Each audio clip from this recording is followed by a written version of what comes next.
Good morning, everybody. Welcome to the 2021 preseason Yukon River Panel meeting in the public session over the next couple of days. We'll begin our meeting proceedings with an opening prayer.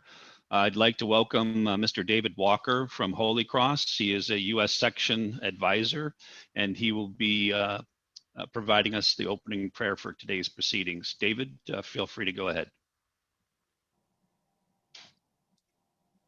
Yeah, good morning, everyone. Both countries. John, thank you. I was going to ask if it would be appropriate for both countries to say their Pledge of Allegiance this morning, either before or after I say prayer. You can just proceed with the prayer, David. Thank you. Okay. Our Heavenly Father, we just thank you for this morning. Thank you for the co-chairs and the panel members and the staff and the managers, Lord. We just thank you. Thank you for the knowledge that you gave them. And thank you for coming together and coming to a consensus as one and working to restore this very vital food source, Lord, that you provided for us. And we just thank you and praise you for that. And we pray for the scientists and marine scientists, and that you continue to give them knowledge to learn more about the cycle and what's happening to the environment, Lord. We just thank you and praise you for this time together, and we ask that you be with everyone's families and along the Yukon River. Keep them safe from this pandemic and keep them healthy. And Lord, we just pray that you you have all the power to restore the salmon, Lord, and the environment. That you we ask that you turn this around so we could have more abundant food for everyone on both sides of the border. And we just thank you and praise you for this day again. In Jesus' name, amen. Amen. Thank you, David. Much appreciated. And I understand that you may have some other conflicts for today's proceedings. You're certainly welcome to attend, or if you need to call in at a later time as well. Thank you very much for the opening prayer. It's much appreciated. You're welcome. So next, we'd like to defer to Mr. Co-Chair with respect to some recognition on the Canadian side. Thank you, Mr. Chair. Good morning. It's Steve Gotch, Canadian Co-Chair for the Yukon River Panel. Before we begin with this week's proceedings, I did want to take a moment to acknowledge the passing of one of the Canadian delegation members, Mr. Darius Elias. Many of you knew Darius for his passion, deep respect, and commitment to sustaining Yukon River salmon, in particular in the Porcupine River watershed. Darius's contributions to this and other fish and wildlife processes in the Yukon will be sorely missed. I would like to ask you to join me for a moment of silence to express the Yukon River Panel's appreciation and respect for Darius.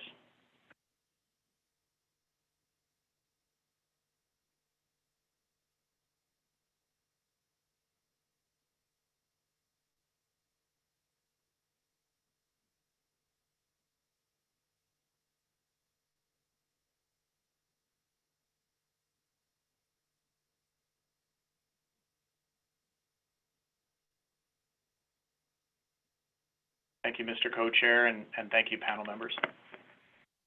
Yeah, thank you, Mr. Co-Chair. And I would like to express my sympathy and condolences for the loss of Darius. I'm fortunate to have the opportunity to have met him during our last meeting in Whitehorse. I'm sure that folks are lamenting the loss of his wisdom and knowledge and experience that he brought to everything that he was involved with. So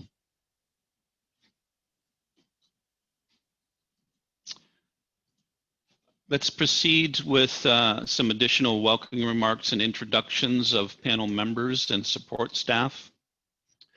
Again, welcome everyone to the public session of the 2021 preseason Yukon River Panel meeting. Over the next couple of days, we have a fairly busy agenda addressing management questions for the upcoming season. We'll be seeing several presentations associated with both the Chinook and Chum salmon runs for the 2021 season, as well as the results of R&E Fund, Restoration and Enhancement Fund decisions, and so on and so forth. We appreciate your patience in working through any potential technical difficulties that we may encounter with this virtual platform. So far, things seem to be going well. And again, for panel members or public members that are encountering difficulties that may need to reconnect, please do so as often as you need to in that regard. Mr. Co-Chair, any additional opening comments? Thank you, Mr. Chair. I acknowledge that it is regrettable that we're unable to meet in person for this session, and did want to recognize that this may create some challenges for participants. We appreciate the participants' patience as well as interest from those who are viewing this meeting live streaming online. Did want to take this opportunity to extend our appreciation to the Pacific Salmon Commission Secretariat, who are both hosting and administering this meeting session, Mr. Tom Alp, Mr. Victor Keong, and Mr. John Sun. This meeting does mark the start of the 2021 Yukon River salmon season, and over the next 2 days we will receive information on anticipated returns, proposed management strategies in both the United States and Canada, as well as updates on research activities focusing on Yukon River salmon. In addition, as Mr. Chair mentioned, the Yukon River Panel will be announcing its decisions on projects which have been selected to receive funding from the Yukon Salmon Restoration and Enhancement Fund in 2021. The information shared at this week's meetings will inform planning for the coming year. Communicating it broadly is intended to best prepare us for the coming season so that both conservation objectives can be achieved and fishery opportunities where possible can be accommodated. The Yukon River Panel does acknowledge that the past several seasons have experienced considerable uncertainty and in some cases disappointment, both from a fishery and importantly a Canadian origin salmon conservation perspective. It is with this understanding in mind that we are approaching the 2021 season. I wanted to express that I look forward to the proceedings over the next 2 days and appreciate both your participation and patience as we administer this virtual meeting session. Thank you, Mr. Chair. Thank you, Mr. Co-Chair. And moving into introductions of panel members and support staff, Mr. Co-Chair, if you would like to proceed with a roll call introduction of your members, please feel free to do so. Thank you very much, Mr. Chair. So we'll start our roll call in the YSSC boardroom, perhaps with Carl. Could you lead us off for a panel member roll call? Good morning, Carl Sidney with the Yukon River Panel and the Yukon Salmon Subcommittee. Thank you, good morning, have a good blessed 2 days. And Julie from Porcupine River Green System. Roger Walford, Yukon Salmon Subcommittee and member to Yukon River Panel. Elizabeth McDonald, support staff for Salmon Subcommittee, JTC. Don't think Stan was finished. And thank you, Steve, for acknowledging the Lake Erie's lives for this passion of the salmon and putting this efforts forward and this platform is like thanks for acknowledging for that. And I guess it's Thank you. Next, James, go ahead. Yes. Morning, everyone. My name is James McDonald. I'm the chair of the Yukon Salmon Subcommittee and a proud member of the Yukon River Panel. Thank you, and welcome back, James. Dennis. Good morning, everyone. My name is Dennis Zimmerman. I am a member of the Yukon Salmon Subcommittee and, of course, the Yukon River Panel. And I reside in Whitehorse, the traditional territory of the Kwanlin First Nation and the Ta'an-Quachang Council. Thank you. Thank you. Tim. Hello, everyone. My name is Tim Gerberding. I'm a member of the Yukon Salmon Subcommittee and the Yukon River Panel. I reside in Dawson, Yukon, and at one time I was a commercial fisherman. I look forward to some good meetings here. Bye-bye. Thank you. Al? Yes, I'm Al von Finster, and along with Stanley, I'm a nominee of the Untitled First Nation for the Yukon Salmon Subcommittee and a member of the Yukon River Panel. Greetings all. Thank you. And I'll just ask, is Michelle online?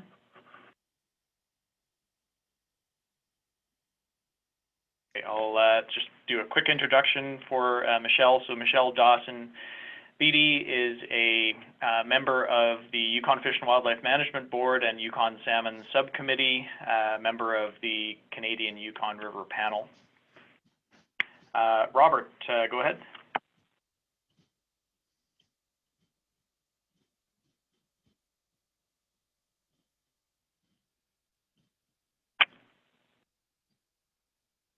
Okay, perhaps Robert is having a challenge connecting in.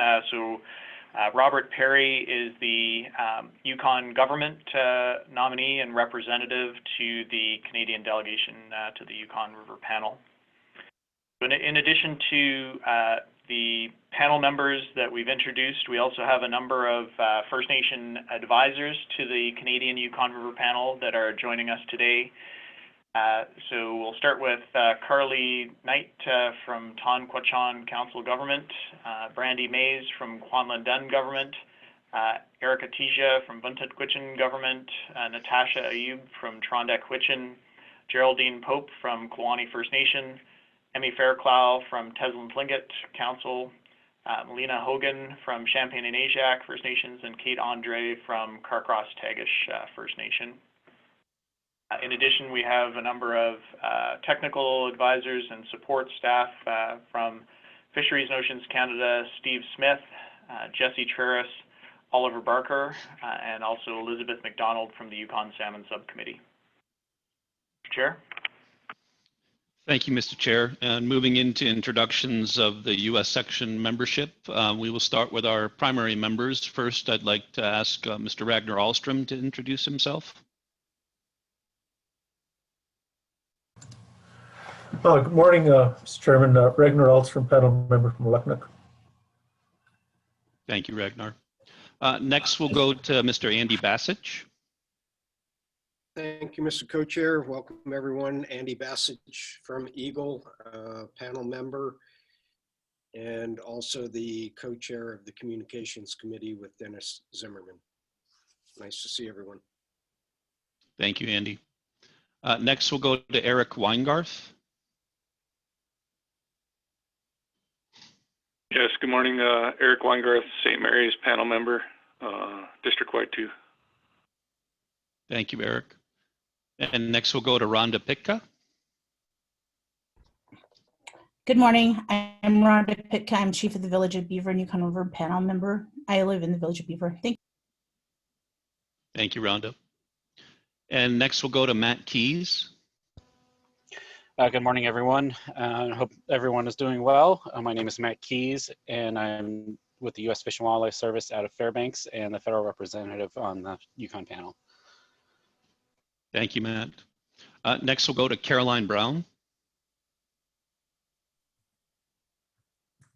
Thank you, Mr. Chair. My name is Caroline Brown. I am the alternate U.S. co-chair and the acting research director for the subsistence division at Fish and Game here in Fairbanks. Thank you, Caroline. Next, Richard Burnham.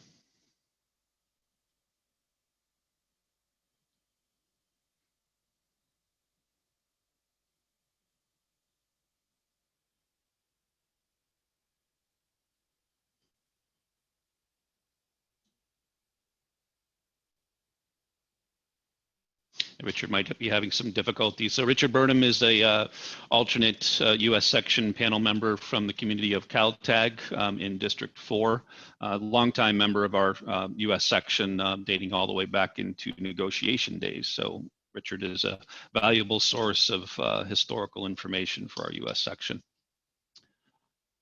Next, we'll go to Mr. John Lamont. Good morning. Welcome to the meeting, John Lamont, alternate panel member Y1 Lower Yukon. Thank you. Thank you, John. Next, we'll go to Sven Pauken. Good morning. My name is Sven Pauken, City of St. Mary's here, Lower Yukon, alternate panel member. Thank you, Sven. Next, Virgil Umfenauer. Good morning. I live in North Pole and I'm a processor. Thank you, Virgil. And next we'll go to Ellen Yasumi-Ishii. Good morning. I live in Juneau, Alaska on traditional lands of Tlingit people. I'm a research fishery biologist for NOAA for the last 25 years, and I'm currently the acting federal alternate and NIMS representative. Thank you, Ellen. And next we'll go to Jennifer Hooper.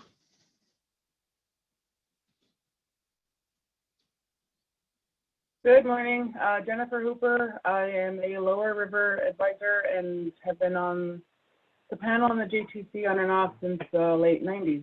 Good morning. Thank you, Jennifer. Next we'll go to Darcy Peter.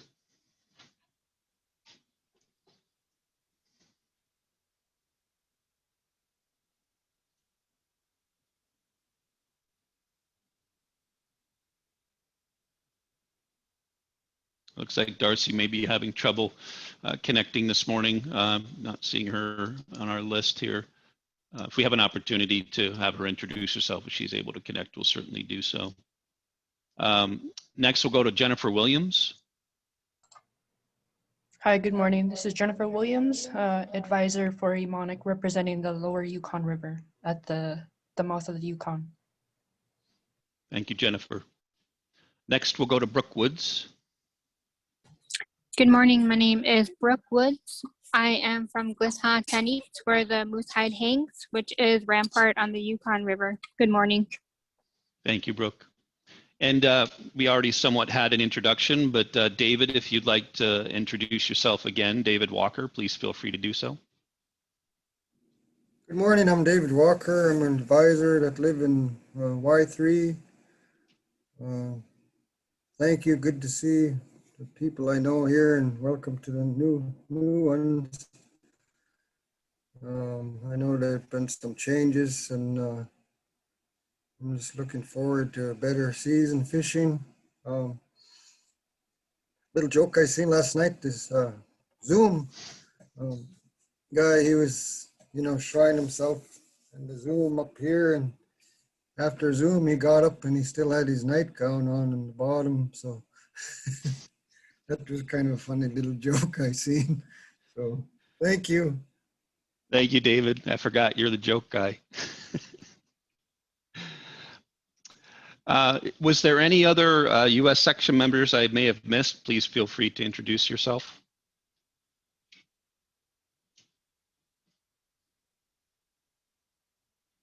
I'd also like to ask our State Department representative, Stacy McCorkle, who's been in attendance for the entirety of our session and is a valuable resource. Stacy, if you'd like to introduce yourself as well.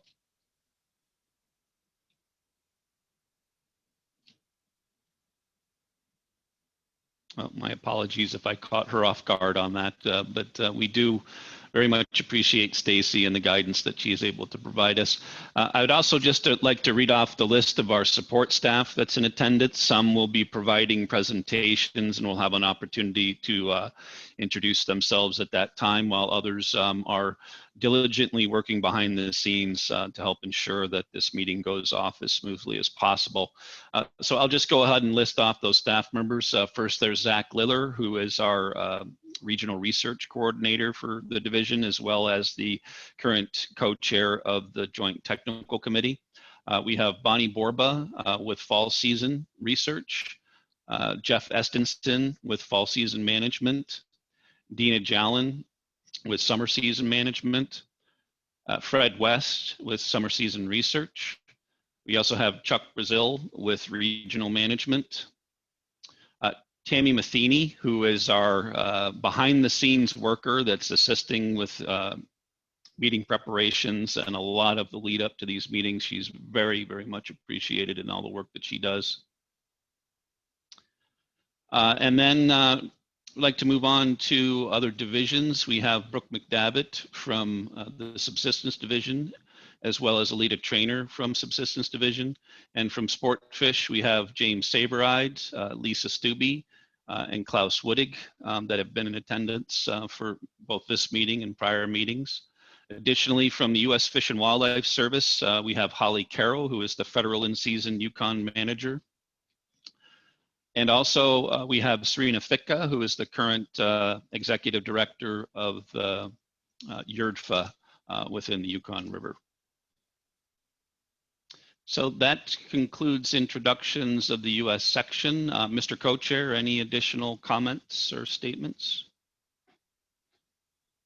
Further comments at this time, Mr. Chair? I think we can proceed with the agenda. Thank you. Sounds good. Thank you, Mr. Chair. I would like to make reference to the opportunities for public testimony that will be provided for those that are viewing and listening in to meeting proceedings. If I may ask Tom Alp from PSC to provide general instructions and expectations for sign up and public testimony. Tom?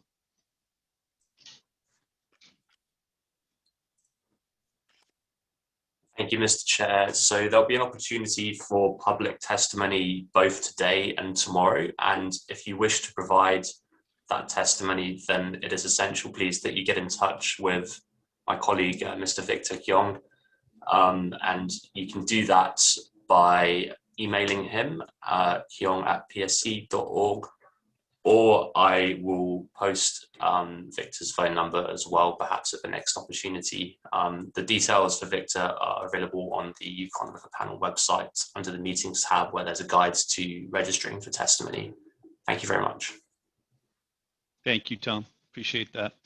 So again, if folks are looking for additional details, you can feel free to check the meeting information section of the Yukon River Panel website, and there's both instructions on how to sign up for testimony, as well as some general guidance on how to connect to the meeting, either by phone or by the Zoom platform. The public testimony opportunity, as Tom mentioned, there'll be two opportunities at the end of the day today before we close our public session, and also at the end of public session proceedings tomorrow. So any individuals interested in providing public testimony are welcome to choose either of those time periods. Once we get to that point in meeting proceedings, if necessary, we may go a little late or a little earlier, but we will stand down to make sure that folks are able to provide their testimony to the panel. Next, we'll move into action items from the January 2021 Yukon River Panel meeting. For members, at least certainly for the US section, and Mr. Chair, if you need to direct any of your members, the action items are contained in the meeting packet under the meeting minutes. And I would ask if Mr. Alp would be able to put the current action items up on the screen. Thank you, Tom. Could you zoom in a little, maybe?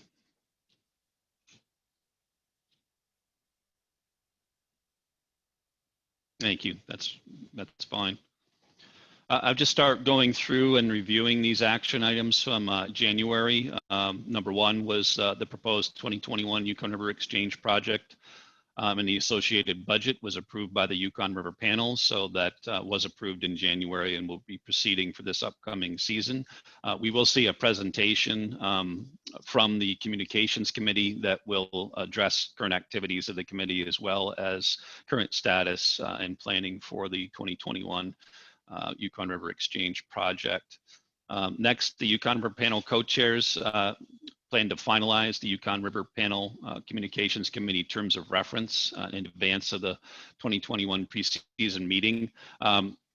We weren't able to make as much progress as we had hoped on this. There has been good progress made. Both sections have been given an update on the status of that terms of reference.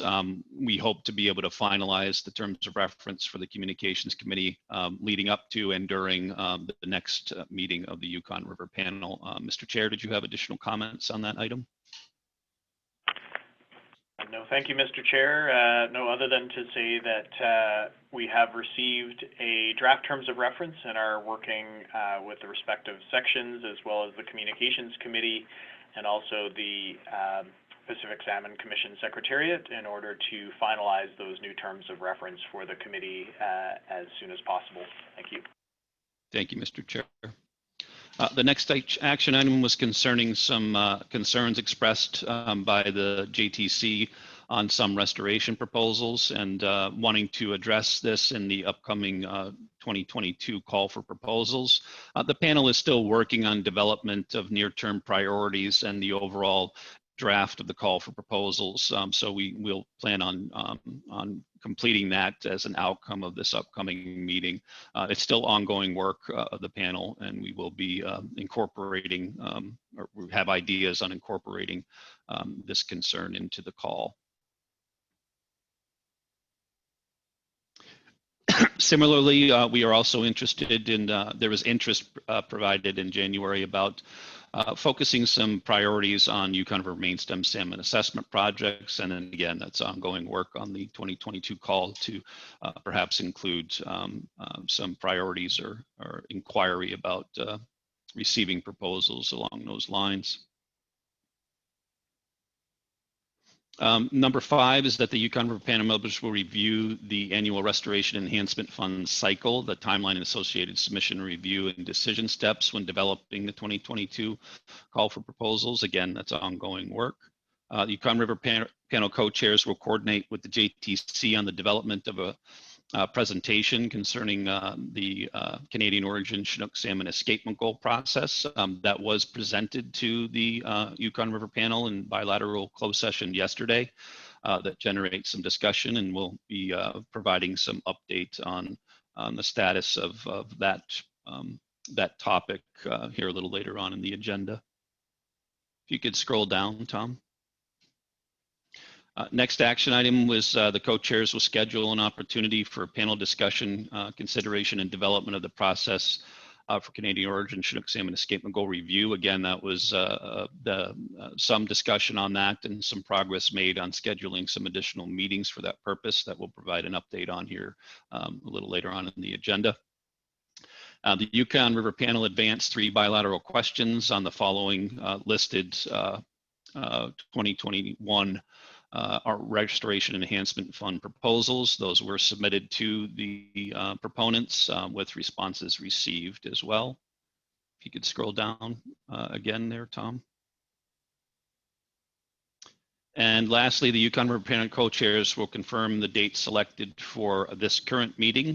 That was done, obviously, and the meeting will be scheduled for the first half of April, and we're covering during virtual session, and we will be proceeding along those lines. Mr. Co-Chair, any additional comments or points to raise on these action items? Mr. Chair, no additional items, only confirmation from the Canadian delegation regarding the completeness of the action items and decisions captured from the January 2021 meeting session. Thank you. Thank you, Mr. Chair. Is there any comments or questions from our panel members concerning the action items from the January 2021 meeting?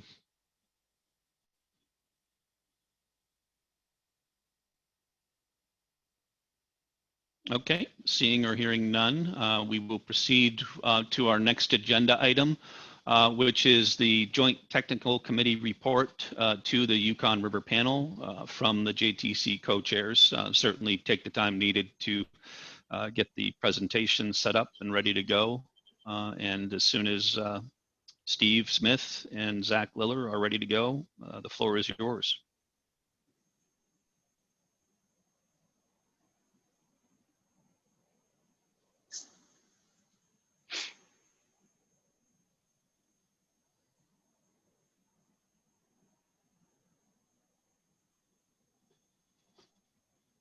Thank you, Mr. Chair. That's just coming up now. Thank you, Tom.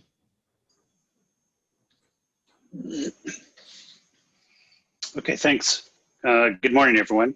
My name is Steve Smith. I'm the Canadian co-chair for the Joint Technical Committee. I'm here with Zach Liller, my co-chair. So Zach and I will be sharing the delivery of this presentation, where we'll be reporting out on the spring meeting of the Joint Technical Committee and provide updates on various activities we are involved in or have interest in. Slide 2, please, Tom.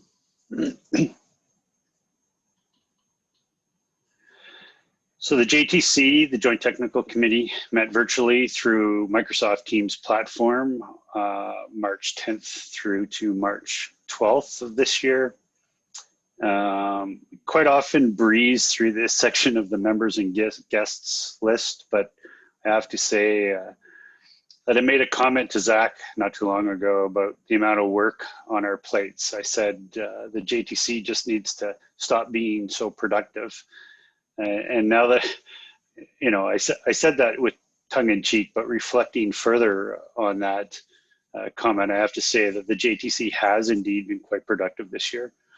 These individuals who have full-time jobs with their agencies, organizations, and institutions have put in countless hours to participate and deliver on a number of JTC products, many of which are substantial in nature. Zach and I want to express our appreciation and recognize the dedication required by all of these individuals and others not on this list that make it possible for the JTC to deliver the products and advice we all rely on. Slide 3, please.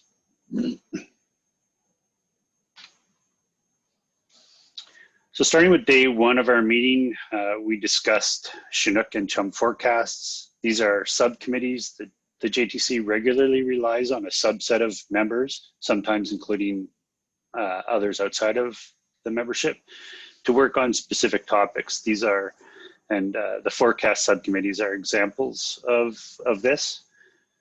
So Jim Murphy with the National Oceanic and Atmospheric Administration provided an update on the juvenile survey in the Bering Sea. He reminded us that last season, that being the 2020 season, there was no survey due to COVID restrictions.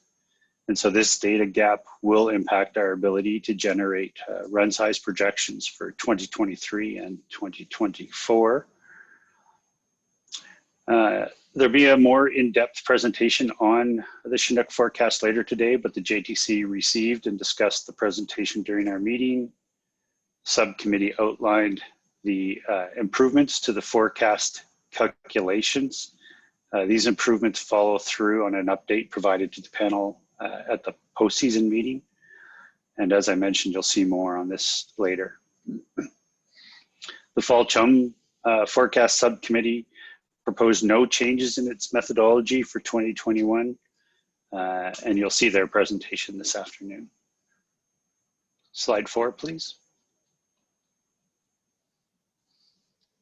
So continuing on day 1, the JTC received presentations by ADF&G and DFO on US and Canadian assessment projects and management plans for both Chinook and Chum.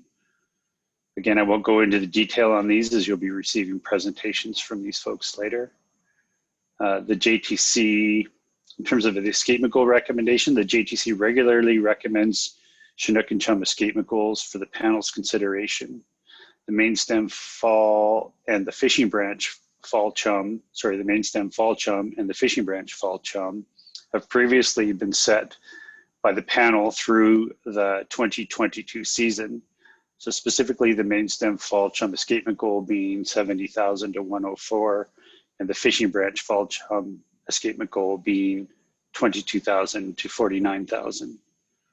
The Chinook escapement goal has been set previously and was valid through the 2020 season. That means that there's a need to recommend for a recommendation from the JTC for the 2021 season. Given that the work is continuing on the review of the Chinook escapement goal, and Zach will be speaking briefly to this in a bit, But given the review is underway, the recommendation from the JTC is to continue with the interim management escapement goal of 42,500 to 55,000. Slide 5, please. I'll now turn this over to Zach, my co-chair. Thanks. Excellent. Thank you very much, Steve. And good morning, folks. Quick introduction. My name is Zach Liller. I'm with Alaska Department of Fish and Game, Commercial Fish Division here in Anchorage, and currently serve as the U.S. JTC co-chair. So I'll pick up where Steve left off and walk you guys through the second and third day of our most recent JTC meeting. So on day 2, we really dived into subcommittee reporting. So the JTC currently does a lot of its work through dedicated subcommittees that are focused on specific topics. The first subcommittee report that we heard from on day 2 was our report subcommittee. So the JTC report subcommittee has finalized the 2020 season and 2021 outlook report. That document has been provided to the panel co-chairs and Pacific Salmon Commission for distribution to the public and panel members. For all intents and purposes, the scope and structure of the report for this season is very similar to what folks have seen in the past. The one substantial change that we did implement was a complete revision and overhaul to the current Appendix B18, which is the Yukon River Salmon Agreement Chinook Salmon Report Card. So this particular appendix describes the performance with respect to escapement goals, harvest shares, and border passage objectives. We also added a new appendix this year. It's currently Appendix D, and it describes the rationale for why we overhauled this particular report card and the steps that we took to revise it. And so that'll show up as a one-time appendix to explain this year's revisions to Appendix B18. So if folks are interested in that particular product and would like a little bit more background, I would refer you to Appendix B18 and Appendix D in the recently published JTC report. The JTC is also working on a similar Yukon River Salmon Agreement report card for fall chum. And so that is in development, and we hope to have that in future report revisions. The JTC report subcommittee is also interested in continuing to improve the functionality of the report, how it's laid out, and the efficiency in which the report is produced and delivered publicly. So if there are any substantial changes to report layout or scope, we'll certainly notify the panel through briefings just like this. Once we heard from report subcommittee, we then moved and heard from the Restoration and Enhancement Fund subcommittee. So effectively, the JTC finalized all R&E review activities in the fall of 2020, and we provided our final technical review products to the panel on December 3rd of 2020. So while there was a little bit of email back and forth with respect to follow-up questions that the panel posed to proponents and their subsequent responses, there were no additional actions required by the JTC during this cycle. However, for several years now, the JTC has been reporting out to the panel and the public about our ongoing bilateral efforts to develop a stewardship guidance document. So obviously stewardship proposals are one of the core envelopes for which proposals are received under the Restoration and Enhancement Fund. And currently there is no guidance document to help proponents develop technically sound and complete stewardship proposals, or to help JTC or panel reviewers better understand how to evaluate those types of proposals. So the JTC has been undertaking a multi-year effort to develop such a guidance document, and I'm very happy to say that, that we have completed that. The document was finalized just after our most recent JTC meeting, and we forwarded that draft document to the panel co-chairs on March 26th for panel consideration. I will say that product actually includes 3 documents. It includes a guidance document that steps through the JTC scoring matrix and presents very specific guidance and best practices on how to develop a stewardship proposal that addresses all aspects of that scoring matrix.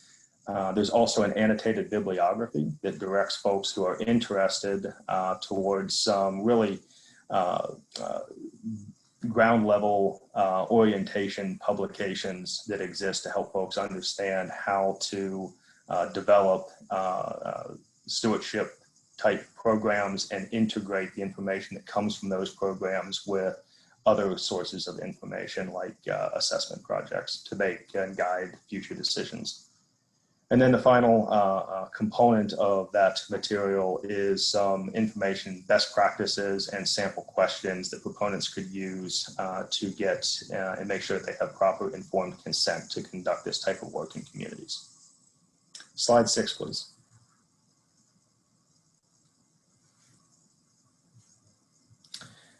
So we then continued on day 2. We heard from our newest subcommittee called the Difference Between Estimates Subcommittee. So this subcommittee was actually formed during the JTC Fall 2020 meeting. I know that the slide says spring, but it was actually formed during our fall meeting. And it was formed in response to 2 recent years in which pilot station estimates of Canadian origin Chinook salmon was significantly larger than the sum of eagle sonar counts and the Alaska harvest of Canadian origin salmon. It was originally formed to address the concern that unaccounted for en route mortality may be occurring between those 2 assessment projects. However, the subcommittee met several times over the following months after it was formed, and the one thing that that they really rallied around is that the only thing that we know with certainty is that there is a difference and that there's multiple things that could be contributing to this difference, and that en route mortality is only one of those possible explanations. The subcommittee felt that given their time and their expertise, that they should consider all potential factors, not just en route mortality.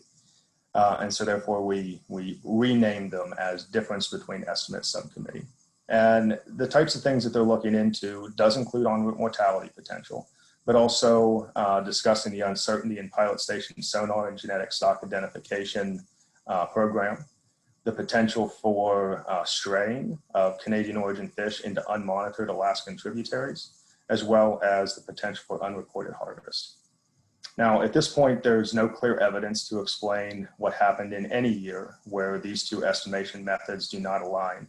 But specifically with respect to the years like 2019 and 2020, as well as 2013, where the pilot station estimate was notably higher than the postseason estimate based on eagle and U.S. harvest, there is no clear evidence to explain exactly what happened. The one thing that is certain is that there's many agencies that are very interested in working together to understand what is going on and try to explain this particular issue. We don't have any concrete recommendations as far as steps for the panel or for specific researchers moving forward at this time. However, the near-term recommendations from the subcommittee to the JTC is that we invite subject matter experts to participate in these discussions and assist in examining the different sources of evidence that might explain the difference between estimates. Slide 7, please.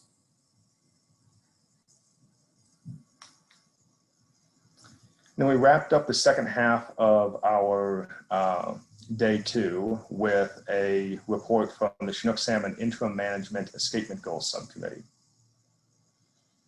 We heard a detailed presentation, relatively technical, to the JTC on the progress to date. And the types of things that we discussed was the data report status. So one of the products that this subcommittee is working on is a comprehensive data report, which puts the majority of salmon assessment information collected from agencies and partner organizations from throughout the US and Canadian portion of the drainage into a single document for reference purposes. We have a working draft of that document and it's currently undergoing JTC review. We also heard the subcommittee's efforts in developing an integrated run reconstruction and stock recruitment model for the Canadian origin stock.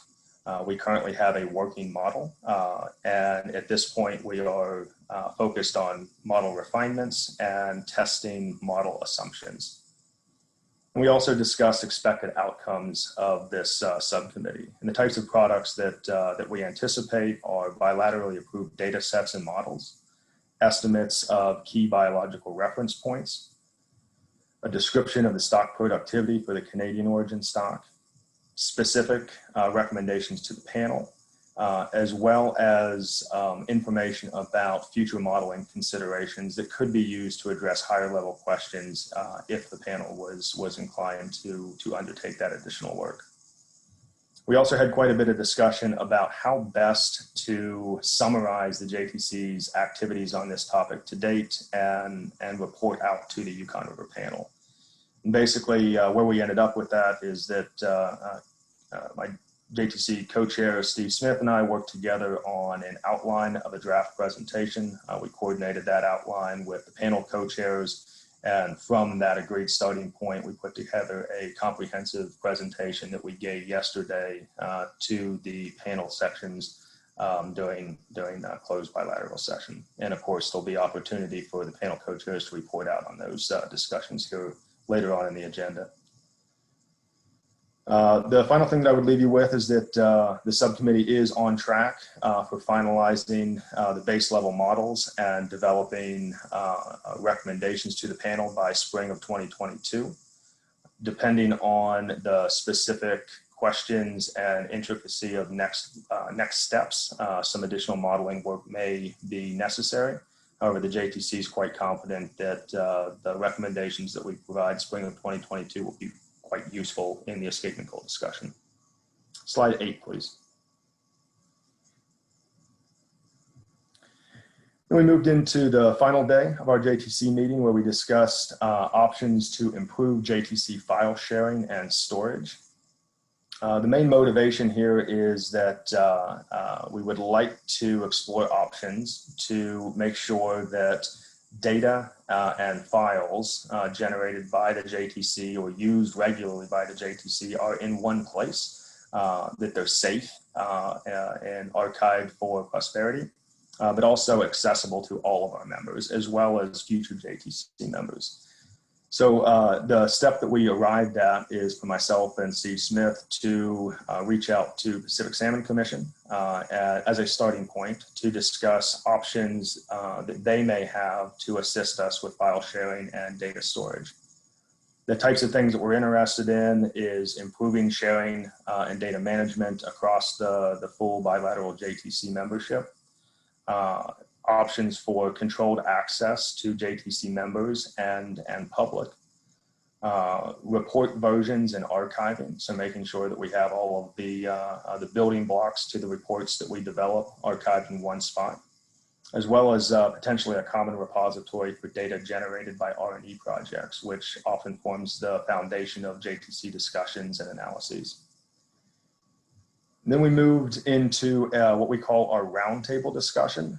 So our roundtable discussion actually is a standing agenda item that we established back in 2017, which is an option for JTC members to present to the full JTC group any research or work that they're undertaking that may be of interest to the JTC or eventually to the panel. So it's kind of a free flow discussion on relevant research. And we heard three reports during this roundtable discussion. First, from Sabrina Garcia, who's a fisheries biologist with Alaska Department of Fish and Game. She reported out on collaborative work to explore the development of a northern Bering Sea juvenile chum salmon forecast methodology.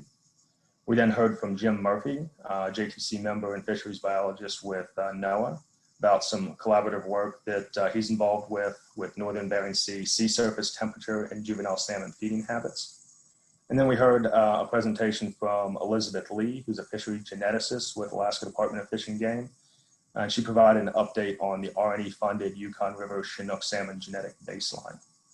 I would say that while Steve and I have the privilege of reporting out on behalf of the JTC, we may not be the best people to answer specific questions, especially on these developing research topics. And so if there is interest by the panel in hearing more or learning more about these particular topics that we bring to your attention through our roundtable discussions, it's a great opportunity to reach out to the panel co-chairs, express your interest, and maybe we can see whether we can get some presentations on agendas in the future as it's appropriate and desired. Slide 9, please.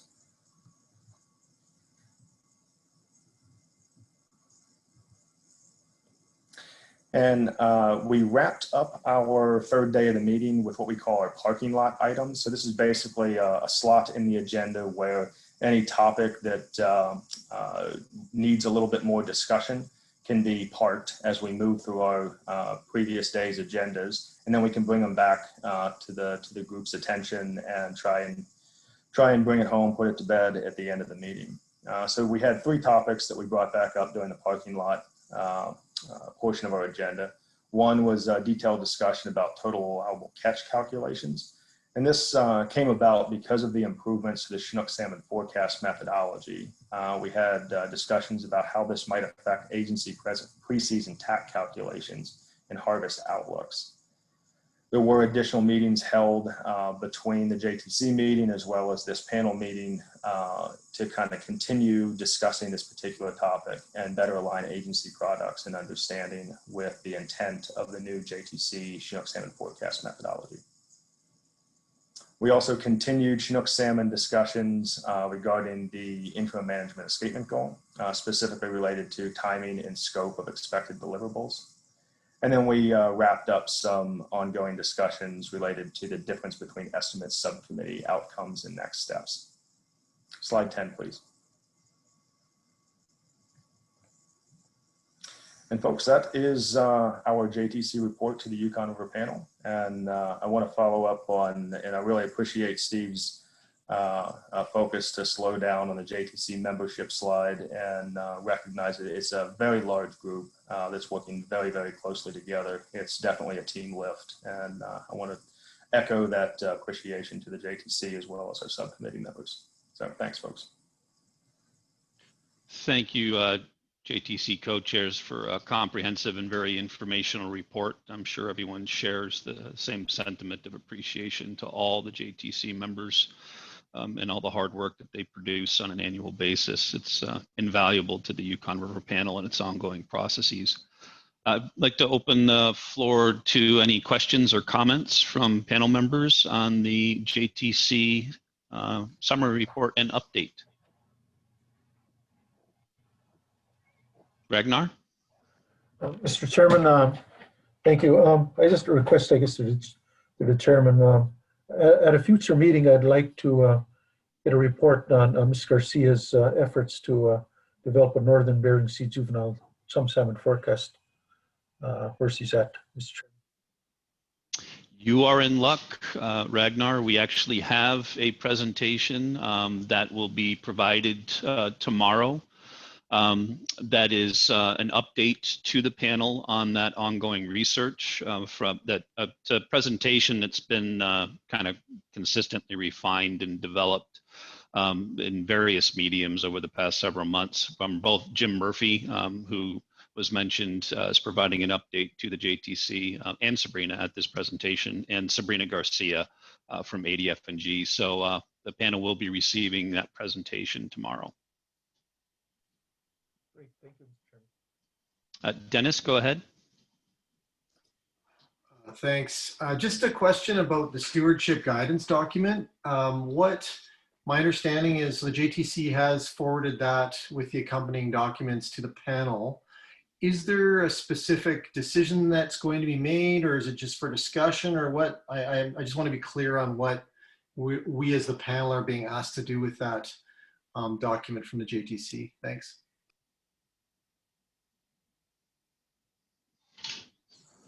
I would be maybe happy to defer that question to panel co-chairs on how you guys anticipate distributing that to the panel and when you might think about bringing that up for discussion. Yeah, thanks, Zach. Appreciate that. So this is a topic that I think warrants a little bit of discussion. And in particular, I'd be interested in pursuing a potential action item as an outcome of this meeting on the next steps to bring that completed product from the JTC to the panel for their review. and further discussion. It's unfortunately, timing wise, we weren't able to really accommodate it too much for this meeting. But I think that leading up to the next panel meeting, we should have ample opportunity to provide the draft to members for their review and lead up to further discussion and potential action at the next panel meeting. Mr. Chair, any additional sentiment or perspective on this? Thank you, Mr. Chair.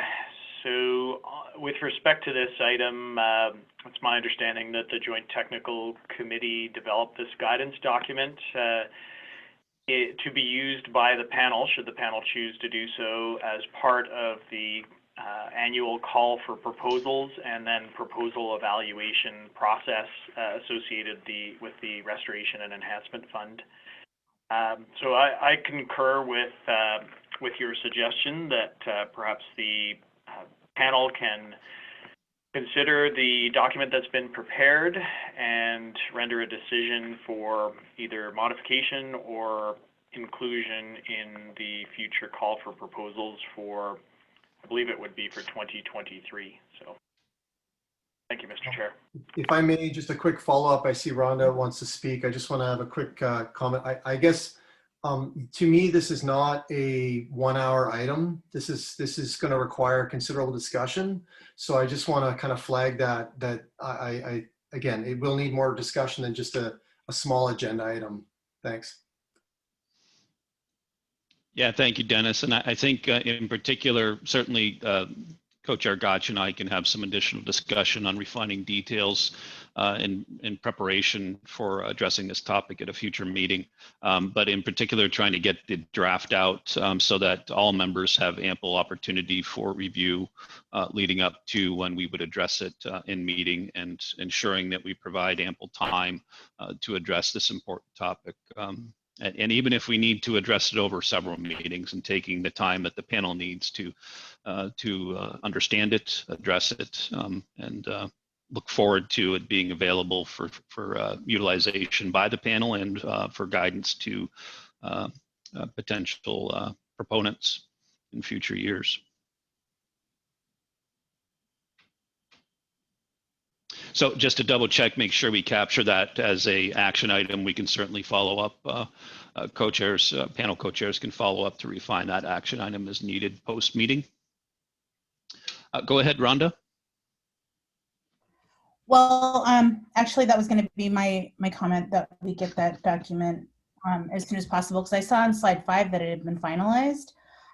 So I would like to review that document. And thank you, Dennis, for asking everything else that I was going to ask. I would also like to thank the JTC for all of their hard work on this, and you know, working within the constraints that we have right now with the pandemic. Thank you all. Thank you, Rhonda. And yes, certainly I think we can get that draft out too. Unfortunately, the completion and submission of the document occurred a little bit beyond when the co-chairs had completed the planning and finalization of the agenda, but it's certainly something that we're looking forward to engaging with the panel on in subsequent meetings, and getting that draft out to our members to give them ample opportunity for review leading up to taking more formal action within panel meetings. Certainly something that we'll proceed with. Any additional comments or questions from panel members on the JTC report?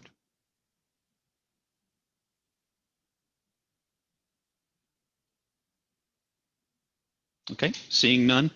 Thank you again to the JTC co-chairs for a very informative and comprehensive report.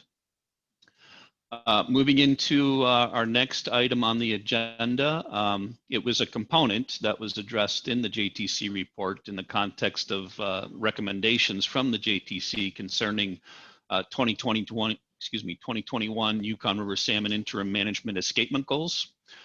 Specifically for the Chinook or Mainstem interim management escapement goals, and then both the Fall Chum Mainstem and Fall Chum Porcupine river escapement goals. Consistent with the recommendations made by the JTC, First, I think to address the fall chum escapement goals, both Mainstem and Porcupine, the panel did make a decision to maintain the current interim management escapement goals that have been in place for several years now, many years now, for both Mainstem and Porcupine chum salmon through the 2022 season. So that was decided during the April 2021 meeting last year as an outcome of that meeting. Concerning the Chinook salmon Canadian origin interim management escapement goal, the panel did reach bilateral agreement to maintain the current interim management escapement goal for the coming season, with the general expectation that given and in recognition of the JTC's ongoing work on evaluation and analysis of data and development of recommendations to the Yukon River Panel for consideration of amendments to that escapement goal, that we would proceed on an annual basis until such time as the panel is prepared to evaluate and implement escapement goals on an annual basis, until such time as the panel is prepared to take action to make many amendments to that escapement goal. Mr. Chair, any additional comments? Thank you, Mr. Chair. Merely providing Canada's concurrence with the proposed approach. Thank you. Thank you, Mr. Chair. And again, in the specifics with regards to those escapement goals will be contained in the press release as an output and outcome of this current meeting.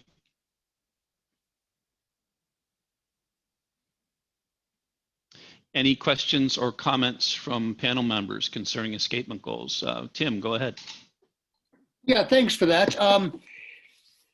So of course, the interim management escapement goals are expressed as a range. And there is, some latitude within that range. And towards the end of the day yesterday, prior to our public session here, we were talking about a management recommendation for 2021 that, of course, was tabled for caucuses, and I would certainly not claim to have reached consensus, but there was some consideration, at least, being given to managing towards the upper end of that range. And it seems to me that that's somewhat relevant to this discussion. Thank you. Mr. Chair, did you have comments to that effect? I guess what I would add is that the intermanagement escapement goal range doesn't necessarily preclude specific management measures from being recommended by the panel to the parties. So the advancement of or confirmation of the interim management escapement goals is a reflection of basically the Joint Technical Committee's recommendations in respect of that tool. And the panel still maintains the discretion to provide management recommendations to the parties for the various Canadian origin stocks at your leisure. Thank you, Mr. Chair. I guess looks like we have a question or comment from the YSSC group. Go ahead. Thank you. Just ask for your understanding that I'm going to try to do my best here with this. Of these graphs that I have, first of all, are from the Joint Technical Committee report card. I got it from their, not from what was just presented to us, but from their JTC report. It goes all the way back to 2001. That's 20 years. It goes up to 2020. So out of those 20 years, there were 8 failures to meet the border escapement, starting all the way from 2006. And then repeats itself over and over. So the first 10 years of that, they were using working recapture techniques to do the count the salmon, and probably using a sonar at the same time. So after the 2010, after 2009, they switched over to strictly sonar, and it seemed to have gotten worse since then. I just have to remind our Alaska counterparts, partners, or whatever, friends at one time, hopefully still are. The border escapement benefits the people that use the fish, that always say that that's all they have is the salmon for their, at one time they used to be able to make some money off of it, but now they're saying that this is their most staple food. Yesterday I heard their most staple food was sheepfish or inking. So what I'm getting at is that border escapement, we always ask if we could raise that bar.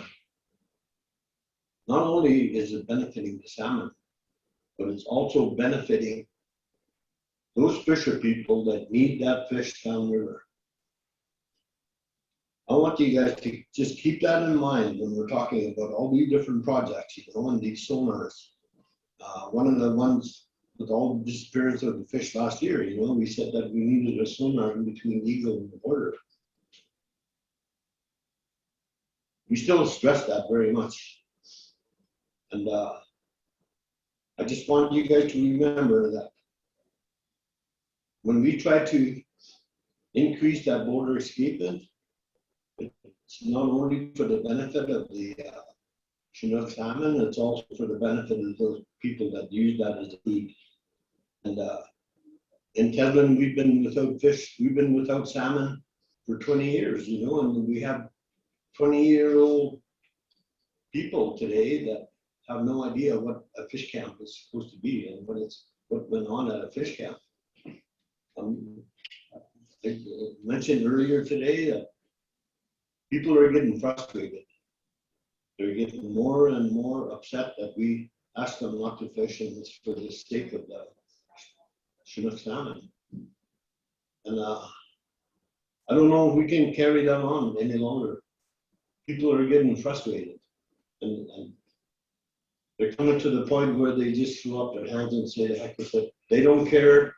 Why should we? I just have to warn you, and I just have to let you know that all these projects that we do on the R&E fund, the restoration enhancement, and that's the best that we can do, and we don't know what else we can do to be able to make more salmon other than these small little projects that we do.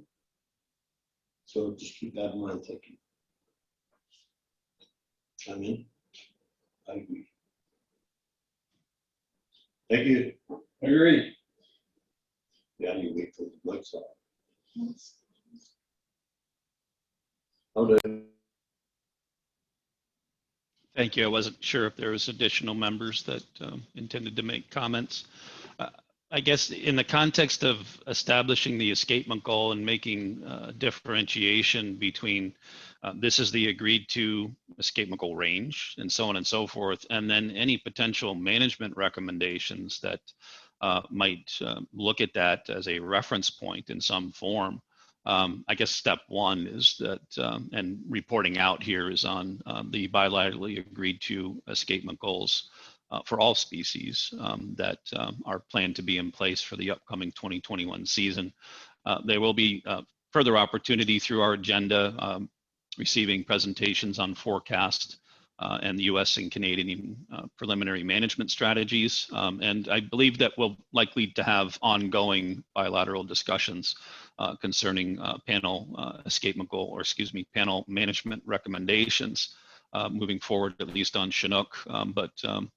So there will be additional opportunity to have discussion and see presentations and provide additional information concerning the management recommendation component of this equation.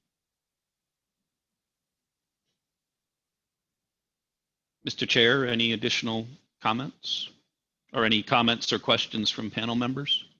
on escapement goals?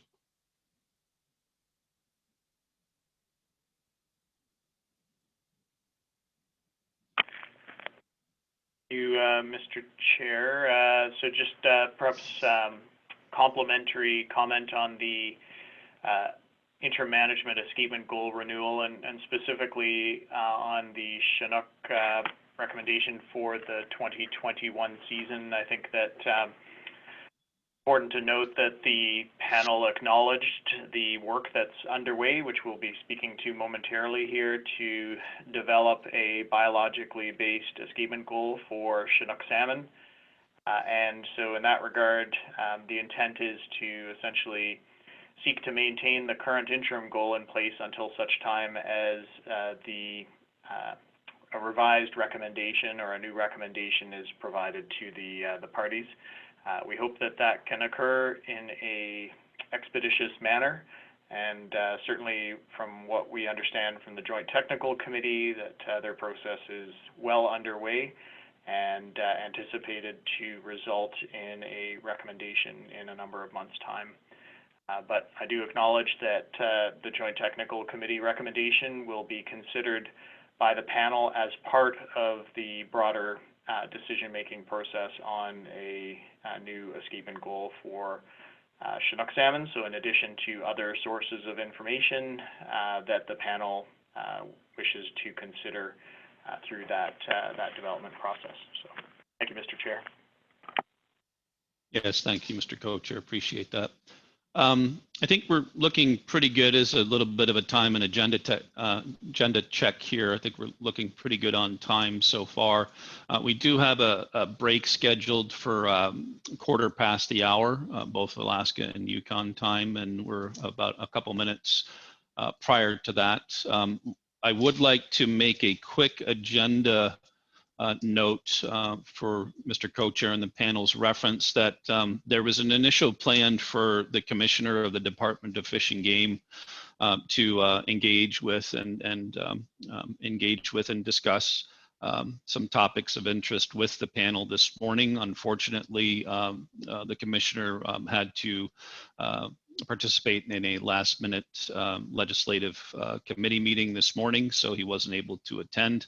But he will be available this afternoon, so we would anticipate accommodating Commissioner Doug Vincent Lang this afternoon when we reconvene after lunch. So just a clarification on our agenda for this afternoon, Mr. Chair. Thank you, Mr. Chair, and agree with that adjustment. Thank you. So at just a little bit before 1/4 the hour, why don't we go ahead and take our scheduled 15-minute break, and then we'll reconvene and proceed into the next agenda item, providing an update on the Chinook salmon escapement goal review process based on outcome and discussions from yesterday's closed session presentation. So let's go ahead and break for 15 minutes, and we'll come back to that agenda item. Tom, if you wouldn't mind putting that information up on screen. Thank you.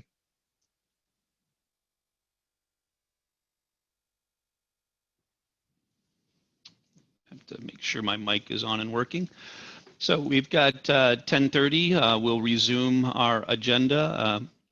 Next up is an update on the Chinook salmon escapement goal review, as was referenced in both the JTC report and a couple of comments over the course of the IMEG discussion. The panel did receive a comprehensive report from the JTC co-chairs during yesterday's closed bilateral session on the status and details of their progress on evaluation of Chinook salmon data sets, the development of models, the evaluation of production parameters with respect to Canadian origin Chinook salmon, all in an effort leading towards the JTC developing and presenting to the Yukon River Panel its recommendations concerning the Canadian origin Chinook salmon escapement goal.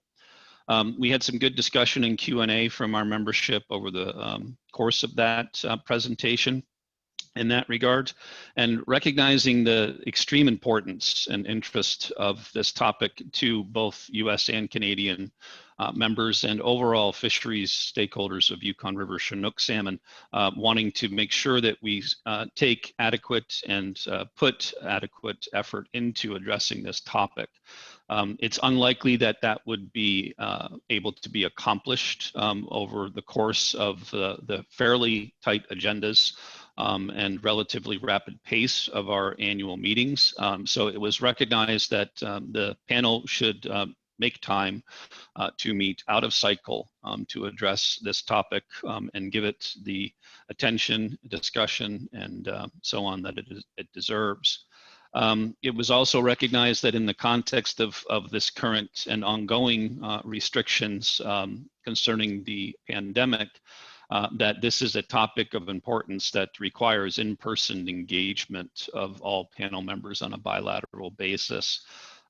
Given the current status, that requires meetings such as this to be done over a virtual platform that would be inadequate for the purposes of the panel to make sure that this very important topic is given the proper treatment that it warrants in that regard. So it's looking to the future from the standpoint of when both availability of all panel members and staff, as well as when we can meet in person again to address this important topic. The most likely time frame or window of opportunity for that to occur would likely be in the fall of 2021 postseason, given how busy all members are over the course of a very busy field season, that is unlikely to be an opportunistic time to try and meet in person, even if pandemic restrictions have been relaxed to the point of allowing for that. So we do have a plan looking into the future for the panel to engage out of cycle on this topic. Further engagement with the JTC and JTC representatives would certainly be expected as we proceed along those lines. But the likelihood of being able to make much further progress, besides maybe email and electronic communications before we could meet in person in the fall time, will be preparatory leading up to that intent. Mr. Co-Chair, additional comments or statements? No additional comments, Mr. Chair, only to confirm that the Canadian section of the Yukon River Panel looks forward to the opportunity to have a focused out-of-cycle meeting on this important topic. Thank you. Thank you, Mr. Co-Chair. And with that, I guess we'll move into the 2021 Yukon River Salmon Outlooks and Fishery Management Strategies. First up is addressing the 2021 preliminary Chinook salmon outlook and management strategies. This will be a series of presentations starting with a bilateral JTC presentation on the 2021 Chinook salmon forecast from Fred West of ADF&G and Oliver Barker from Department of Fisheries and Oceans. That will then be followed by two management presentations presenting the preliminary management US management strategy, and then followed by the Canadian management strategy. If we are ready to proceed with those presentations, I'd ask Tom if he could take the time needed to get the presentation on screen. Thank you. And Fred and Oliver, the floor is yours when you're ready. Wonderful. Good morning, everybody. My name is Oliver Barker, and I'm the Senior Biologist for Yukon River with DFO. And joining me will be Fred West, Summer Season Yukon Area Research Biologist with Alaska Department of Fish and Game. We'll be speaking today on the 2021 Chinook run forecast with considerations for pre-season harvest expectations. The presentation on behalf of the JTC to the panel, developed by the Chinook Forecast Subcommittee.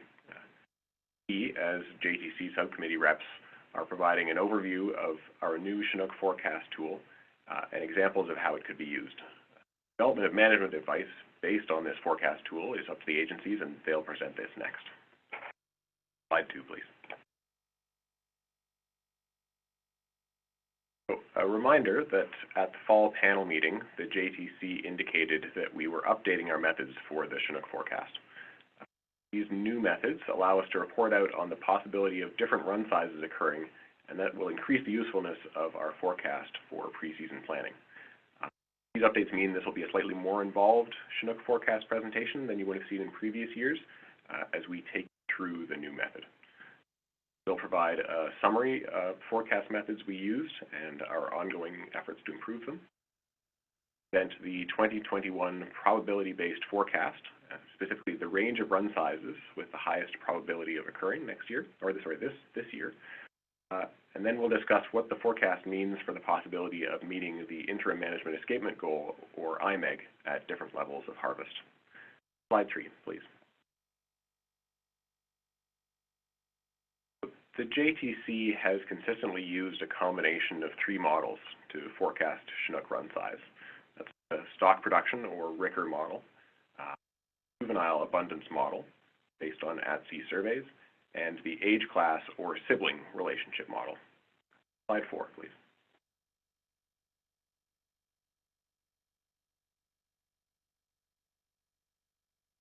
So each of these models gives us unique information, but also complementary information that works together about the likely run size for the coming year. Information used to inform each of the models varies. So the stock production model is based on a long-term data set collected over many years, and this is only generally informative to fish coming back in 2021. Juvenile model is based on Canadian origin Chinook salmon abundance in their first year in the northeastern Bering Sea as small salmon. These data were collected 3 years ago, and they're specific to the cohort of fish that will return this year. Age class model is based on the abundance of younger age fish observed last year in the river, and it's the most current information about likely return of older aged fish this year. These 3 model predictions about next year's run size is combined and then weighted by our level of trust. So that's based on how closely each model would have predicted prior year run sizes. Slide 4.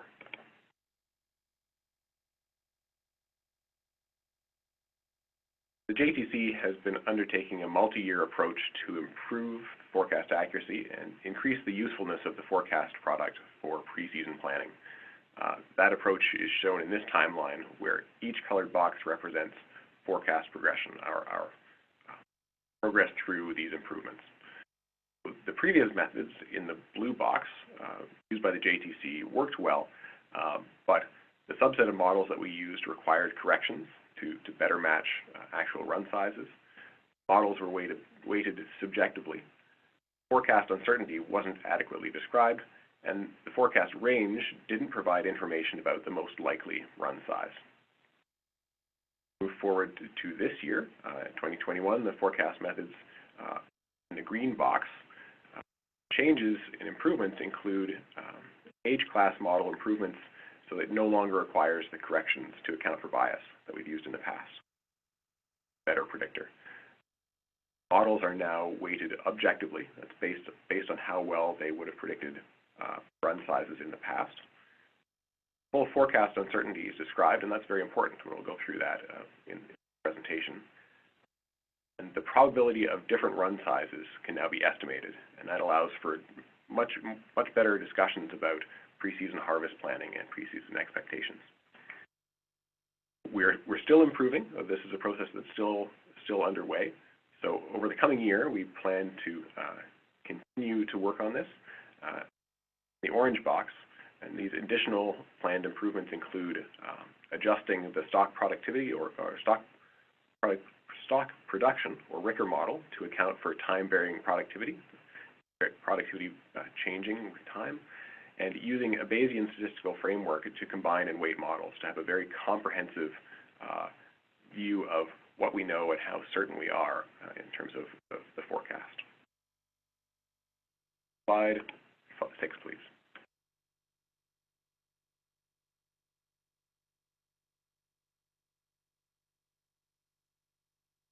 This graphic summarizes the JTC Canadian origin forecast for 2021, and let me walk you through it.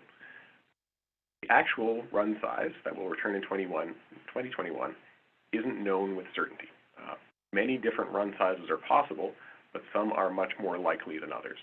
And this graphic illustrates how likely each run size, and the run sizes are along the bottom x-axis, how likely each run size is to occur, given the information that we've used to inform the model. Possibility, the probability, is given by the vertical axis on the left. So the higher the point on the blue curve, the higher the probability that run size being the one that we see this coming season. Lower the point on the blue curve, like on the far left and on the far right, the less likely we are to see that given run size. The most likely run size for 2021 is 57,000 Canadian origin Yukon River Chinook, represented by the highest spot on the blue curve. Put the vertical black bars on that curve, and those represent the central 80% of forecasted run sizes, and that ranges from 42,000 at the low end to 77,000 at the upper end. True run size will be somewhere in this range 80% of the time. Run sizes beyond these black bars are very unlikely to occur. And we'd like to draw your attention to the large run sizes on this figure up above, at and above 77,000. While the forecast model indicates run sizes greater than 77,000 could occur, they're very unlikely, and it's not recommended for preseason planning purposes. So we, the JTC, chose to draw attention to the 80% confidence interval as a starting point to start the discussion for preseason planning, and by discouraging focus on the extremes of the forecast, the low probabilities on the low end and the high end. Choice of the 80% confidence interval is consistent with how the JTC fall chum salmon forecast range is generated, and it's similar to the range presented for the Canadian origin juvenile forecast model. Because this forecast tool provides a probability distribution, it's much more descriptive than the previous forecasts that were provided by the JTC, which gave only a simple numerical range. Like prior years, we still provide a midpoint and a range. So for 2021, the midpoint is 57,000, and the 80% confidence interval is 42,000 to 77,000. But by considering the probabilities associated with each forecasted run size, we can now discuss the chance of any run size occurring and what that might mean for harvest outlooks and meeting the IMEG. Pass it over to Fred. Okay, thanks, Oliver. I guess advance to slide 7, please. All right, so the utility of this new probability-based forecast really becomes apparent when we start thinking about what this means for potential harvest in 2021. But before we dive into that, let's remind ourselves of how preseason total allowable catch, or TAC, was calculated in prior years. In the past, preseason expectations about TAC had been determined by subtracting the IMEG from the forecast range. The result has been used as harvest outlook for preseason planning purposes only. However, because some run sizes are more likely to occur than others, simple preseason TAC calculations can give a very misleading impression about the likely number of fish that could be harvested and still have a reasonable assurance of achieving the IMEG. For example, given a forecast range of 42,000 to 77,000, someone could apply a simple TAC calculation and determine that a range of 0 to 34,500 fish could be harvested. With the new forecast tool, we have demonstrated that a run size of 77,000 is very unlikely, and we can further demonstrate that a high harvest of 34,500 would be very risky and would be expected to fail to meet the IMEG 9 out of 10 times. Slide 8, please.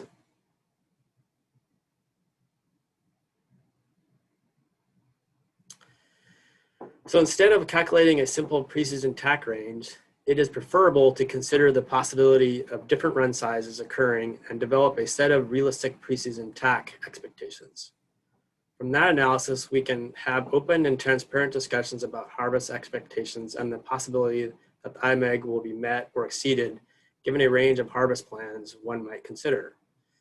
Similar approaches are common in other fisheries, and this approach was possible for 2021 because the JTC produced a probability-based forecast for the first time. Slide 9, please.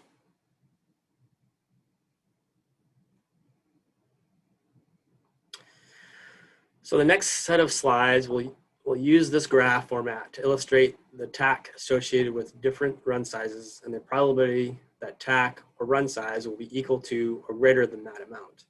First, we will orient you to the graph layout that we will add, and then we will add the data. Increasing TAC levels are represented along the vertical axis. Probability is represented along the bottom or x-axis. We have added a vertical black line at the 50% point. This black line represents the midpoint of the forecast range, run size of 57,000, where we would expect half of the forecasted run size to be greater than that value and half of the forecasted run size to be smaller than that value. Any harvests associated with the left side of the graph are unlikely, and preseason plans that would result in those high harvests carry a considerable chance of failing to meet the IMEG. Given the forecasts, high harvests are risky and not advised. Preseason planning should focus on the harvest levels to the right of the black line, which would more likely to result in meeting or exceeding the IMEG. Slide 10, please.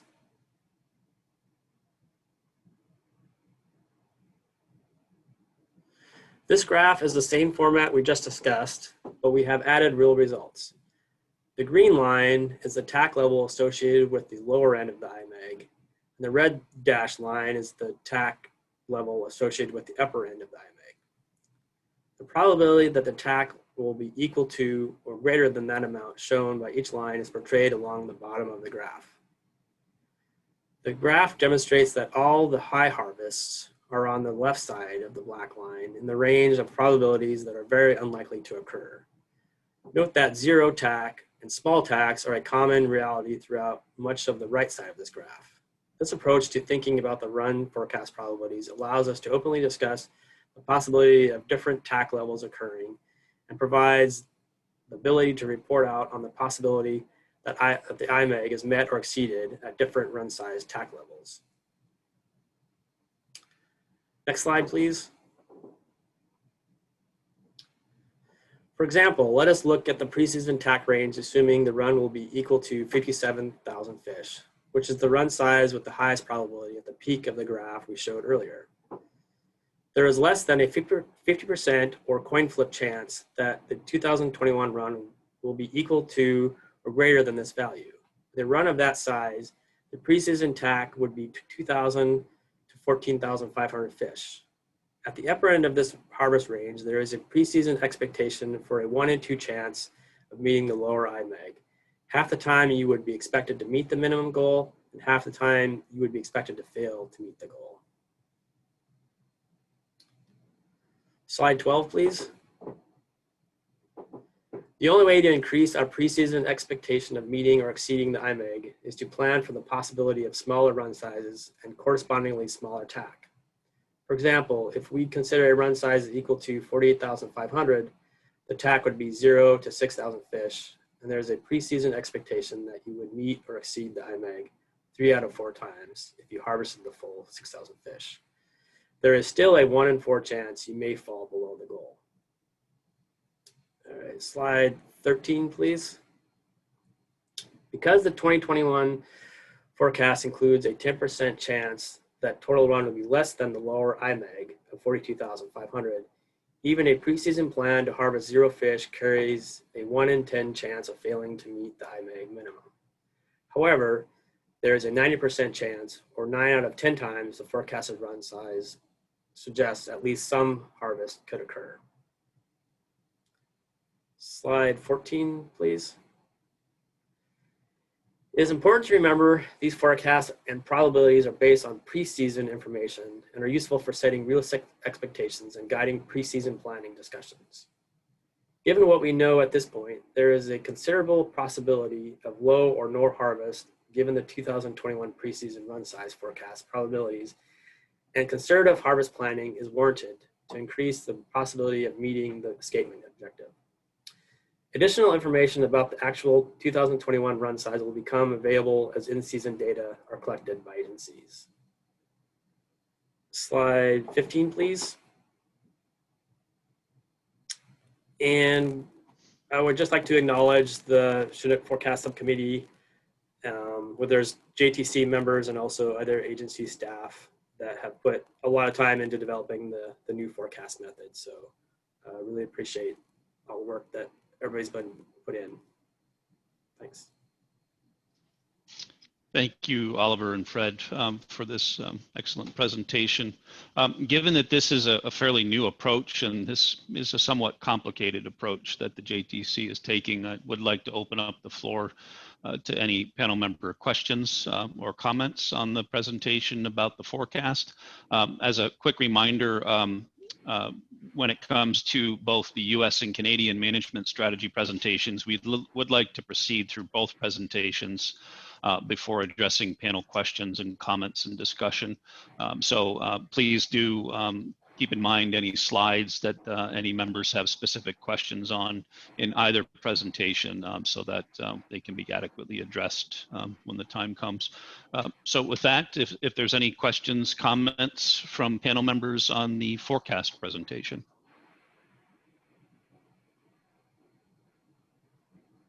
Yes, go ahead from the YSSE group. Thank you, Oliver, Carl, Sydney. I just have my concern, I guess, my understanding of these graphs, like the one that slide 13 and 12 and all those.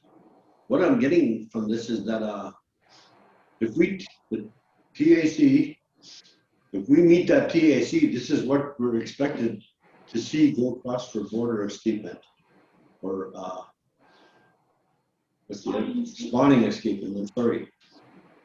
The issue that I have, it seems like once the salmon reach and go past Eagle, it seems like the US loses control of it. All of a sudden, a bunch of fish start disappearing. That's the only thing that I could point out in this on these graphs. Thank you, Oliver. Thank you, Carl. Maybe we can go to, say, slide 13, please.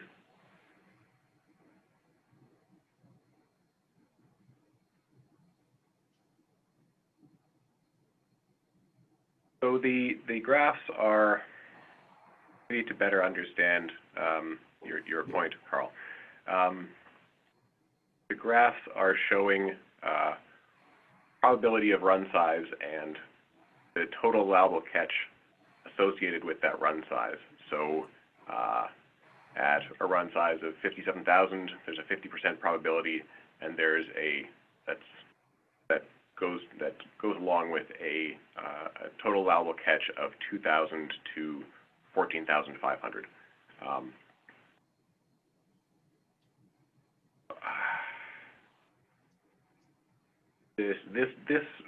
These calculations aren't based on.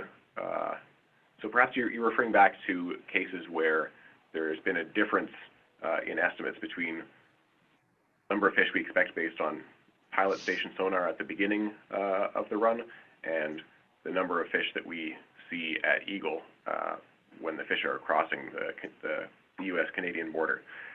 This forecast method lies on numbers from Eagle, which we have a great deal of certainty in, and so that way it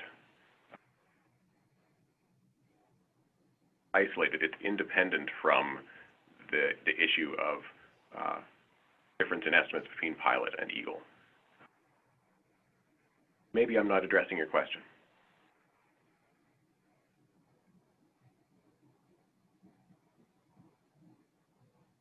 Yeah, I would, Oliver, I was just making a point. I wasn't questioning you. Thank you.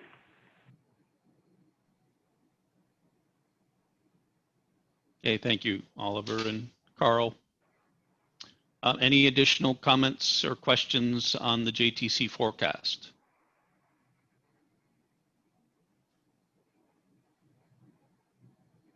Okay, not seeing any hands go up.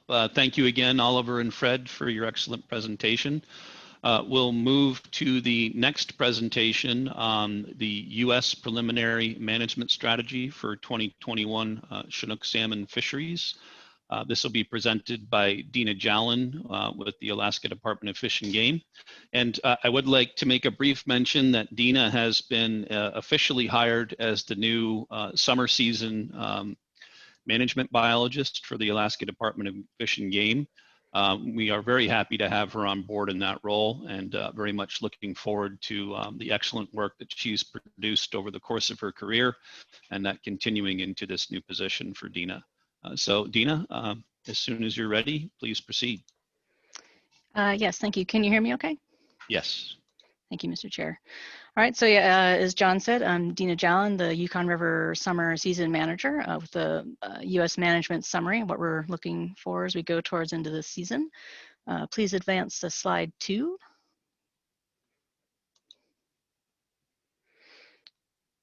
Oh, that is interesting. Is this maybe the summary, like the not the full presentation?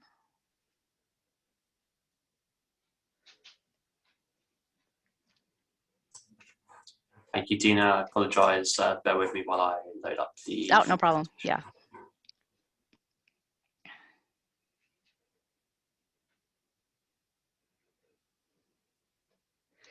And also while we're waiting for that presentation, I also want to acknowledge U.S. Fish and Wildlife Service. We manage cooperatively with them in season. So many of you know that Holly Carroll has moved on to be the subsistence manager with U.S. Fish and Wildlife Service. So we will continue to be working with Holly Carroll and Gerald Moshman throughout the season, coordinating all of our management efforts. All right, good. So this is slide 2. So why do we have outlooks? So Fred gave an excellent overview of the forecast and the outlooks. So why do we have outlooks? Run size outlooks are based on previous year's information and trends. And this current forecast is telling us what run size to expect this year before fish even start coming into the river. So outlooks give fishermen, processors, agencies, etc., an idea of what to expect and how to prepare for the season. However, the best information about the run and the available actual harvest will happen once fish start entering the river. And our in-season management will be based on actual in-season run size, which is largely assessed at pilot station sonar.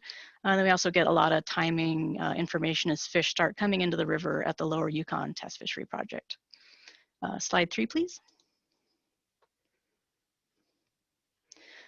So just briefly again, the 2021 Chinook salmon outlook, and these numbers are rounded. The preliminary forecast is for 42,000 to 77,000 Canadian origin Chinook salmon, with a drainage-wide Chinook salmon outlook for 102 to 189,000 fish. And these are based on an average of 41% Canadian origin Chinook salmon at pilot station sonar.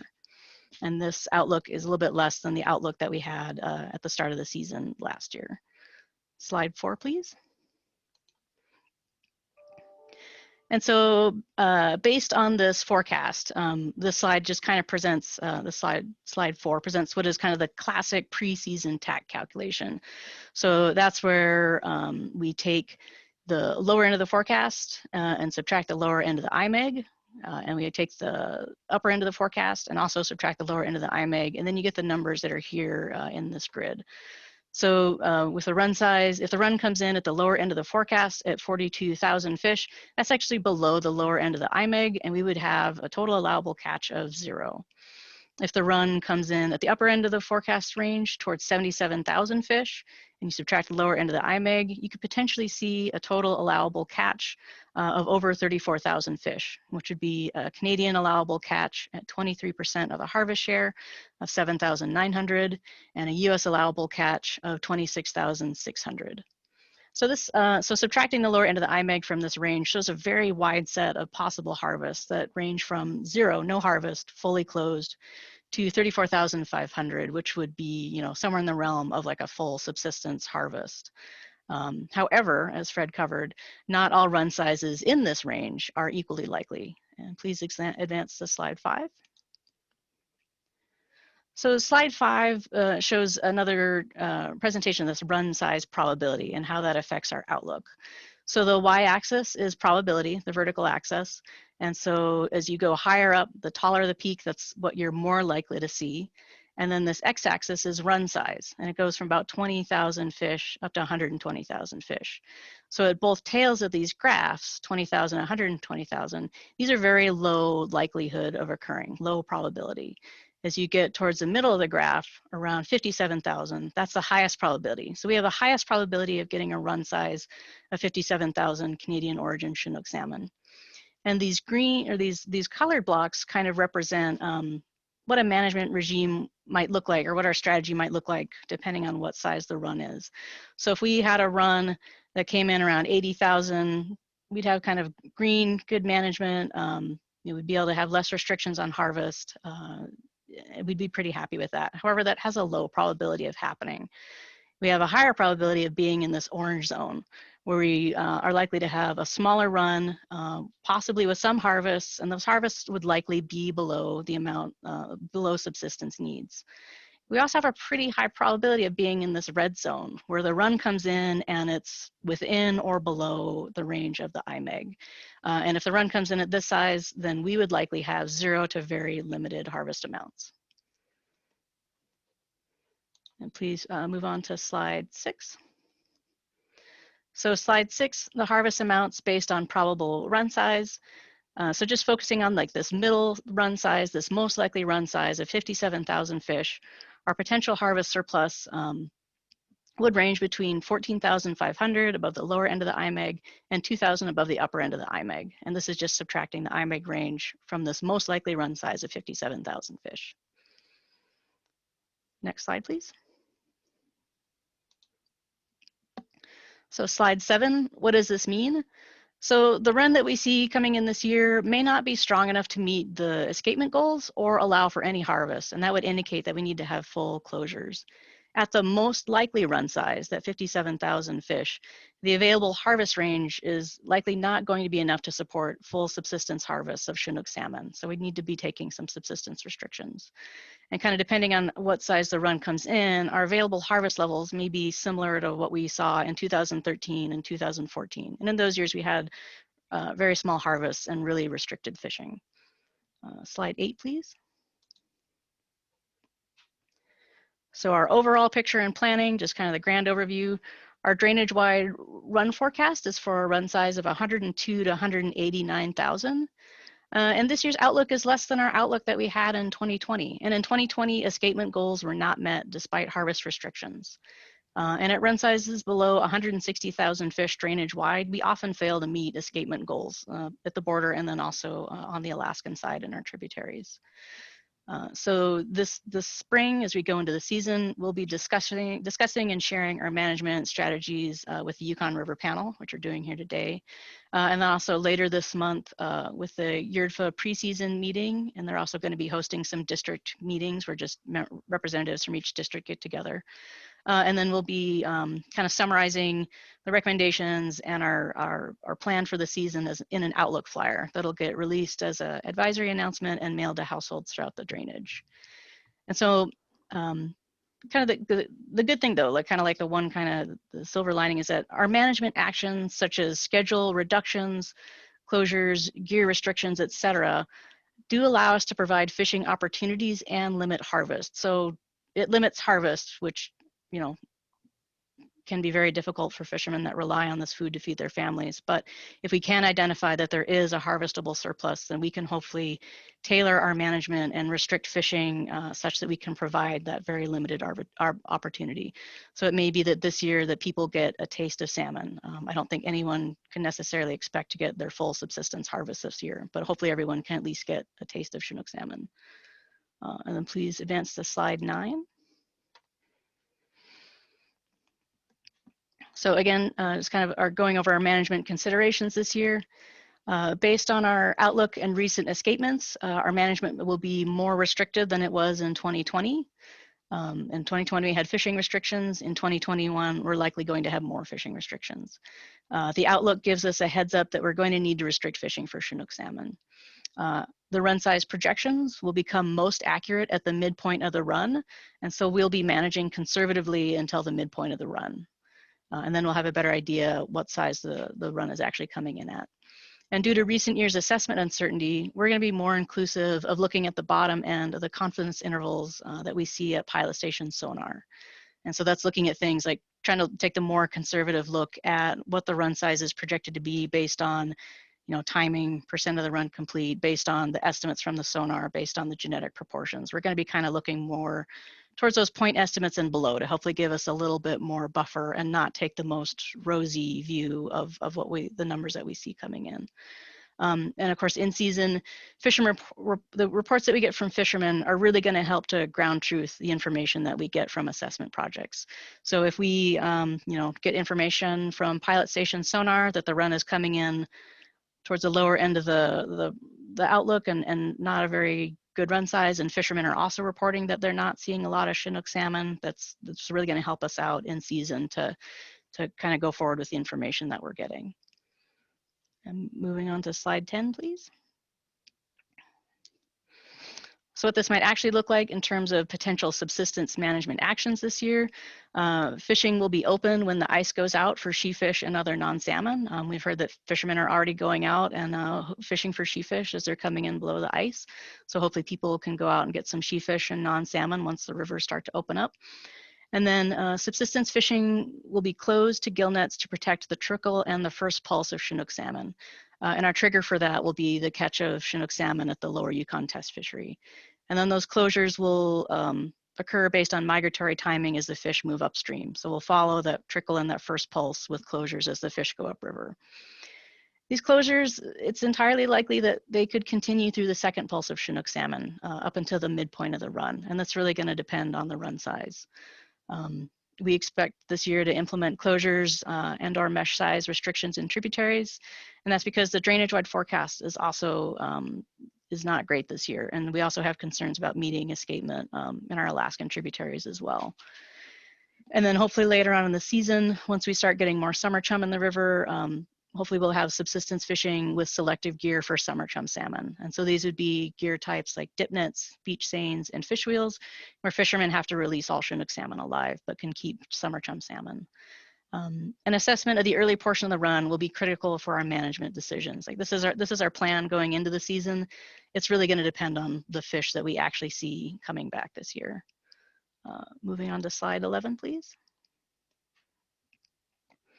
And so this map just shows the assessment projects that we will have. So the green circles are projects that operated last year, the green solid dots.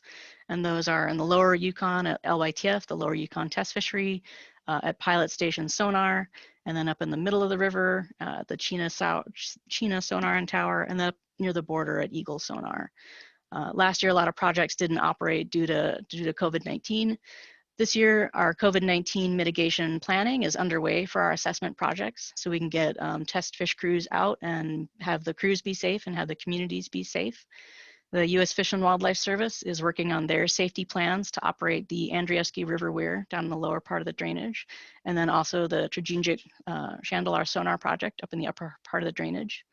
And then TCC plans to operate the Henshaw Weir up off the Kayakuk River. And then the Salcha River Chinook Salmon Escapement Project is currently seeking funding. And so if that gets funding, it will hopefully help to count Chinook salmon as they go into the Salcha River. And the Tanana River is a really big contributor to the Chinook salmon run overall. Moving on to slide 12, please. And so just a little bit about summer chum salmon. They come in the summer as well and can sometimes complicate our management of Chinook salmon. Our preliminary forecast is for 1.2 million fish, and that could mean a commercial surplus of over 500,000 fish. Last year, the 2020 run was the lowest since 2001. And due to last year's poor run size and uncertainty in the forecast, we will take a precautionary approach this year with our summer chum management as well. Last year, we didn't have that many 4-year-olds come back. So this year, we expect to not have very many 5-year-olds come back. And we'll be looking at age classes to see if we get more 4-year-olds back this year than last year. Next slide, please. So slide 13 is our summer chum salmon commercial management. We anticipate having lower commercial fishing in the lower Yukon, and commercial fishing is likely to not start until after the run is projected to meet the drainage-wide escapement goal. And it's going to be dependent on summer chum salmon abundance, run timing, and processor capacity. Fishing will start with selective gear types with no retention of Chinook salmon allowed. And selective gear types also don't become really more effective and more kind of worth the time and gas to go out and use those gears until there's more summer chum abundance, more kind of fish per day in the river. And then if their summer chum surplus is available, commercial fishing with gill nets may be considered in July after Chinook salmon had moved through the lower Yukon River. And then we also may have commercial fishing in the middle Yukon up near Caltag. We're waiting to get updates from the processor about that. And if that commercial operation goes into place, it would be operated with live release fish wheels as it has in the past. And those have to be manned, and Chinook salmon are immediately released alive. And then moving on to slide 14, if there are any questions.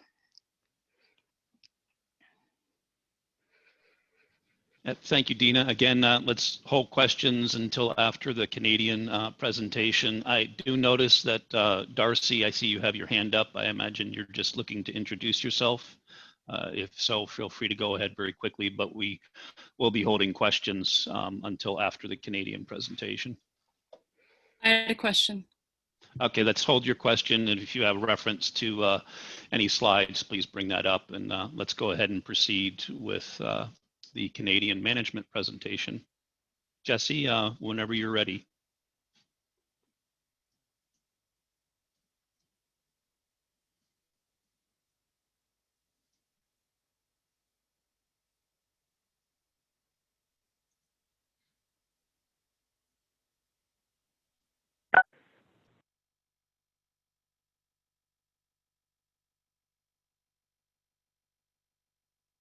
Hi, good afternoon. Just checking to see if you can hear me and if you can see me. We can hear you good, Jesse, but I'm not seeing you on the video. But you're coming in loud and clear audio-wise.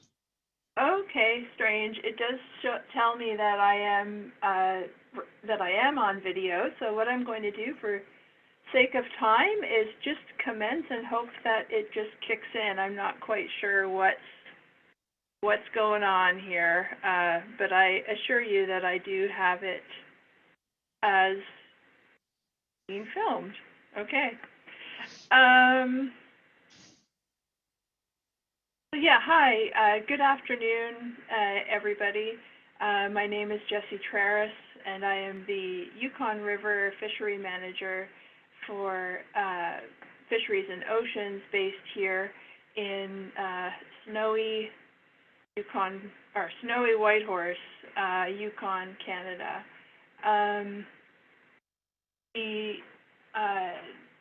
Fisheries and Oceans Canada is also referred to as DFO. I should say that both my work office and my work from home office are based not too far from the Yukon River here, and also that I live and work and play in the traditional territories of the Ton Quechan Council and the Kwanlin Dun First Nations.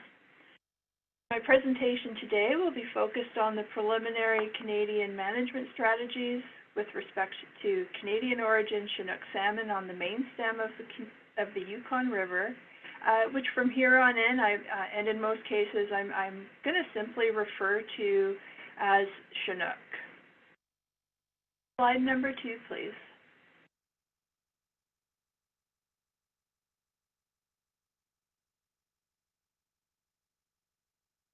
Over the course of this presentation, I'll present a map of the Yukon River drainage.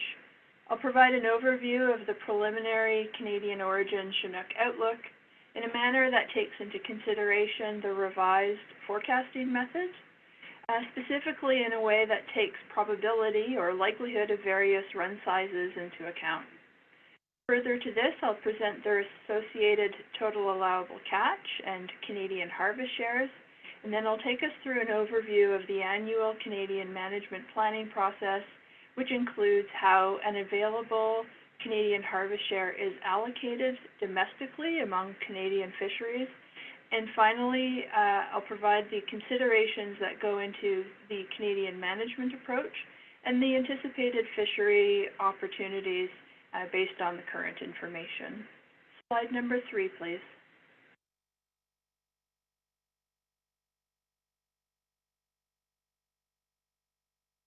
So slide number 3 depicts a map of the Yukon River drainage with the main stem of the Yukon River delineated in a dark blue line. While there are a number of salmon assessment sites across the Yukon River and its tributaries, the 2 assessment sites that I've highlighted are the pilot station sonar located in the lower river and the Eagle sonar located near the U.S.-Canada border. Looking at this and thinking that in retrospect, this should have also included the lower Yukon test fishery as well, because that in-season assessment and Canadian origin Chinook salmon, or the in-season assessment of the Canadian origin Chinook salmon, it does occur primarily in the lower river at the test fishery and pilot station. And of course, later on at the Eagle Sonar Assessment Program, located just downstream from the border. As the season progresses, the information from that those lower river assessment sites provides revised information which may influence Canadian management decisions. And I should note that Eagle sonar, although highly representative of the run size coming into Canada, there are some limitations with respect to the timing of the information that is available from Eagle. And so there are some limitations for its use for in-season decision making. Slide number 4, please. Okay, so the slide that you see on the screen, or possibly have in hand, depicts a table that breaks down the probability or likelihood of 3 Canadian origin run sizes with their associated preliminary total allowable catch, or TAC, which is based on run size. The table also includes the associated Canadian harvest share of those TACs. So just as a reminder, the TAC is calculated by subtracting the interim management escapement goal from the run size. And while it is truly only finalized post-season, in Canada we do use this as a guide for pre-season planning because it helps to provide an initial indication of the run size and also helps to set the expectations for the season. Estimating the preliminary TAC and harvest shares pre-season and in-season is just one of the tools that DFO can use to gauge what fishery opportunities may be available and the allocation of those fishery opportunities in a way that won't over-harvest with respect to the treaty and more specifically Canada's harvest share as per the Pacific Salmon Treaty and Yukon River Salmon Agreement. So as per the Pacific Salmon Treaty, Canada's harvest share is between 20% and 26% of the total allowable catch. And when the TAC is between, and that's for when the TAC is between 0 and 110,000 Chinook.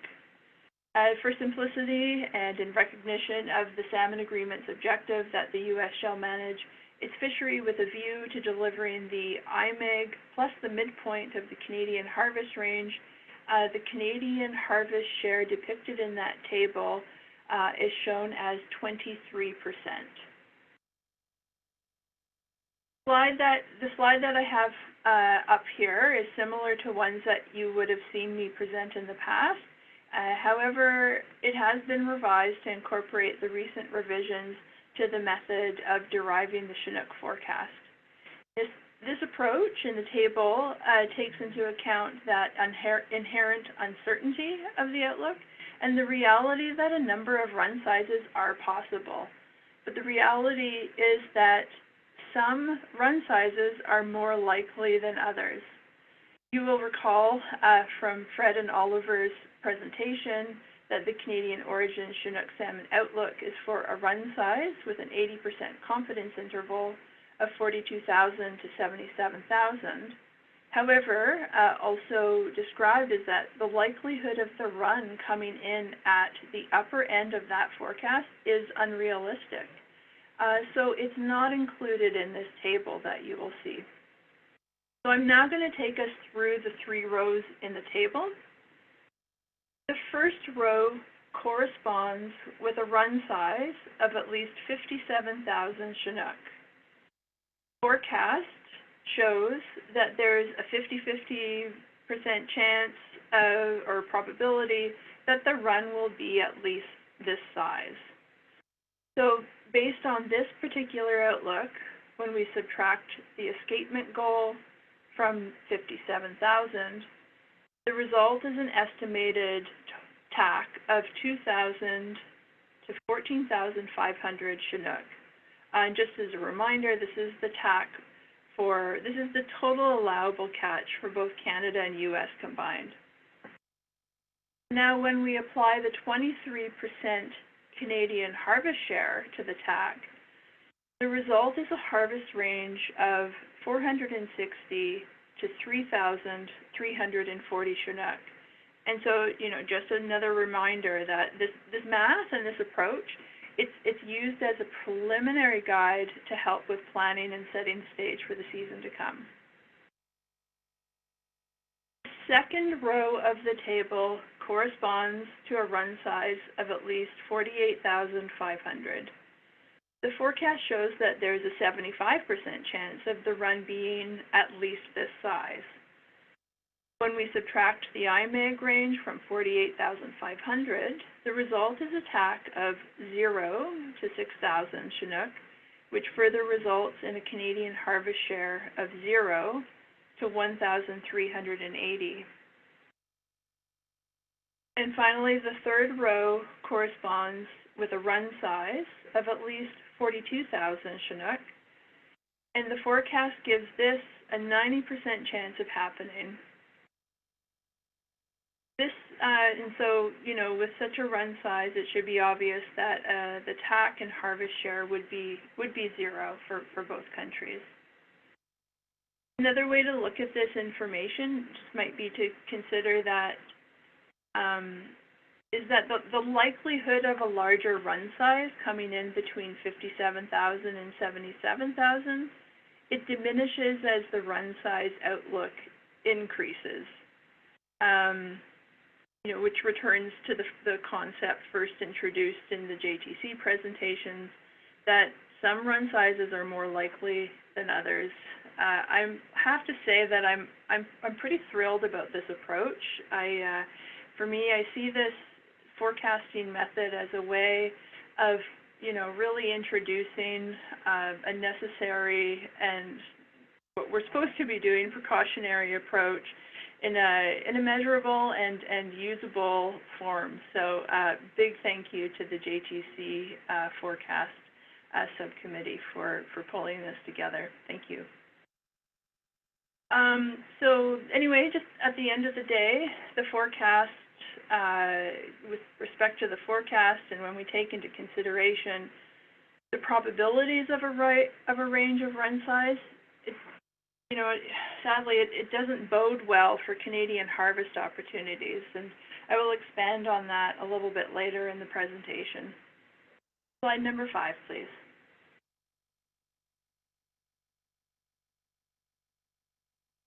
So slide number 5 provides an overview of the annual management planning process in Canada.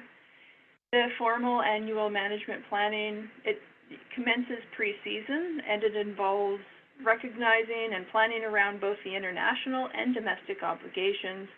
International obligations include the objectives in the Pacific Salmon Treaty, Yukon River Salmon Agreement, and of course the outcomes of the Yukon River Panel pre-season meeting. Following the panel meetings, DFO will engage with Yukon First Nation governments, Yukon Salmon Subcommittee, stakeholders, and the public. And an important part of this planning cycle involves the Yukon Salmon Subcommittee's submission of the management and allocation recommendations to the Minister of Fisheries and Oceans, Minister Bernadette Jordan.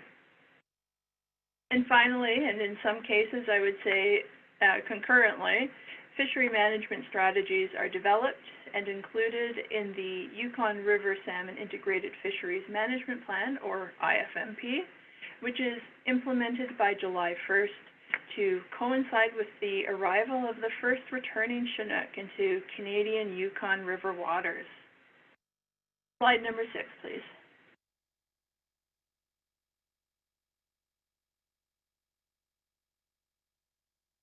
Slide number 6 outlines the Canadian priority of salmon allocation, or put another way, how a Canadian harvest share is allocated among the 4 Canadian fisheries. Of course, the first priority is always conservation, or the interim management escapement goal. And if the information that we have available points to an available harvest share, the first right of access is for Yukon First Nations.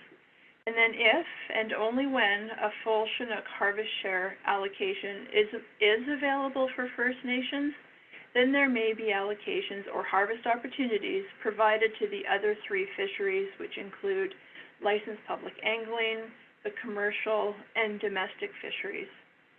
The domestic fishery is a non-Aboriginal food fishery, just for added context. And also, just maybe for some further context, that the last time there was a Chinook commercial fishery in the Yukon was in 2009, and it resulted in a very small harvest of around 360 Chinook. And the last time there was an angling harvest or an angling harvest of Chinook in the Yukon in Canada was in 2011 with a harvest of 40 Chinook. Slide number 7, please.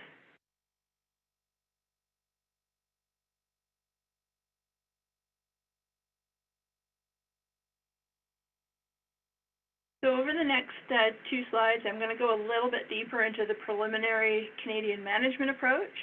The current slide, slide number 7, it lists 4 important considerations that are incorporated into the Canadian management plan.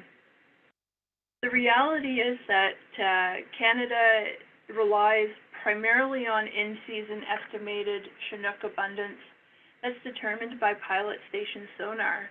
And we rely on that for the majority of the Canadian fishing season. Once the midpoint of the run passes pilot station sonar, which happens in and around late June, that's when the in-season estimate of the 2021 run size is revised, and this then provides Canada with improved in-season information that will help to inform management actions. The Chinook take around 30 days to reach eagle sonar, which serves as an indicator to confirm that the passage of fish, or the abundance, that was expected based on the information from the lower assessment sites, what was expected based on that are materializing at eagle. And I should mention that this is not very reliable at eagle until around mid to late July. And it should go without saying that the specific management measures for 2021 will be based on the Yukon River Panel management recommendations, and of course, domestic Canadian consultations, which will be commencing post-panel meetings. Slide number 8, please.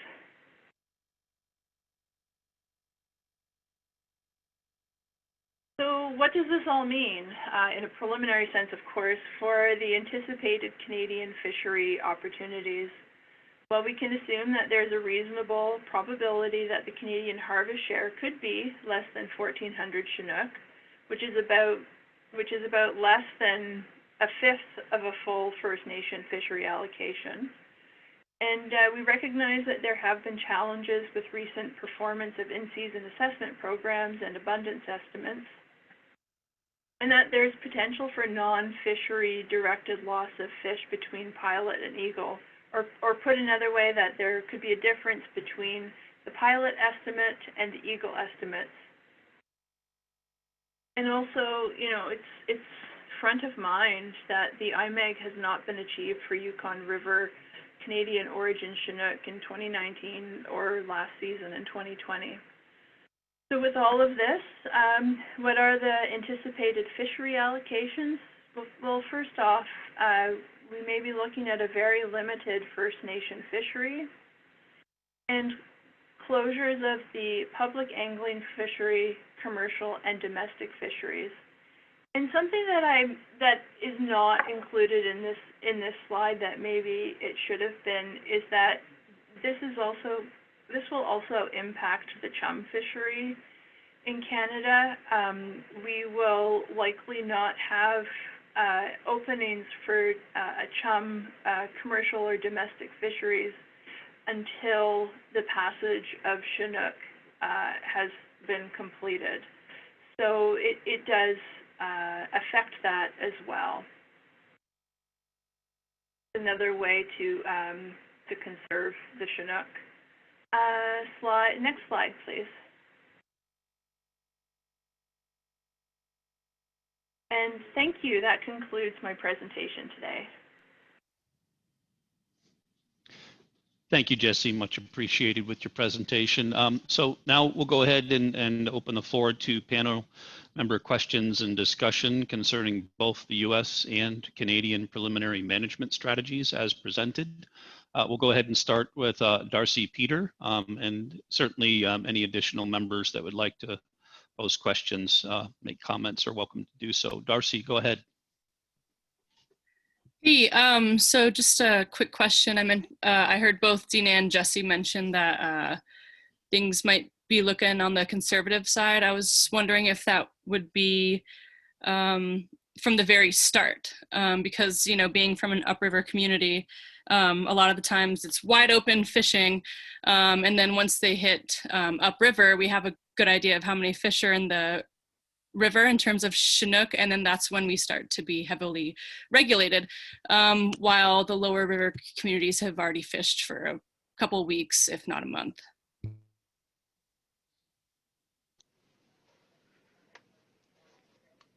Go ahead, Dina, to address that question.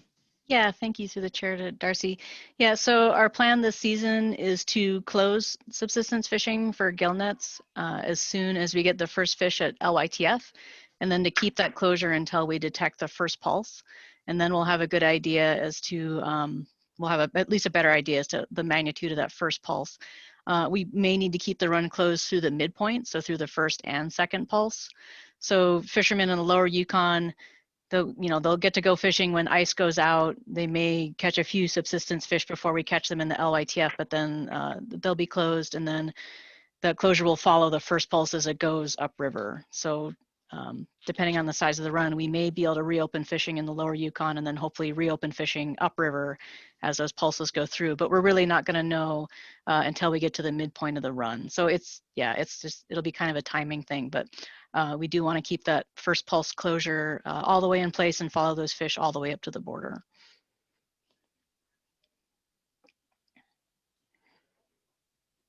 Darcy, any additional follow-up? Nope, thank you.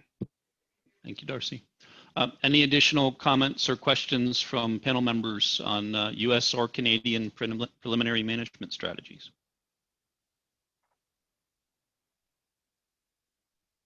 James, go ahead. Yeah, thank you, Mr. Chairman. Actually, I had a question about the ice breakup and how that, if there's any sort of anticipation of that being a late breakup and how that might affect the timing of the determination of the midpoint of the run. And secondly, I had a question for Ms. Jalen in respect of a determination of the first pulse, and maybe you can sort of articulate to me and remind me how you come to that determination, because it's a crucial point for us, at least for me here in Canada.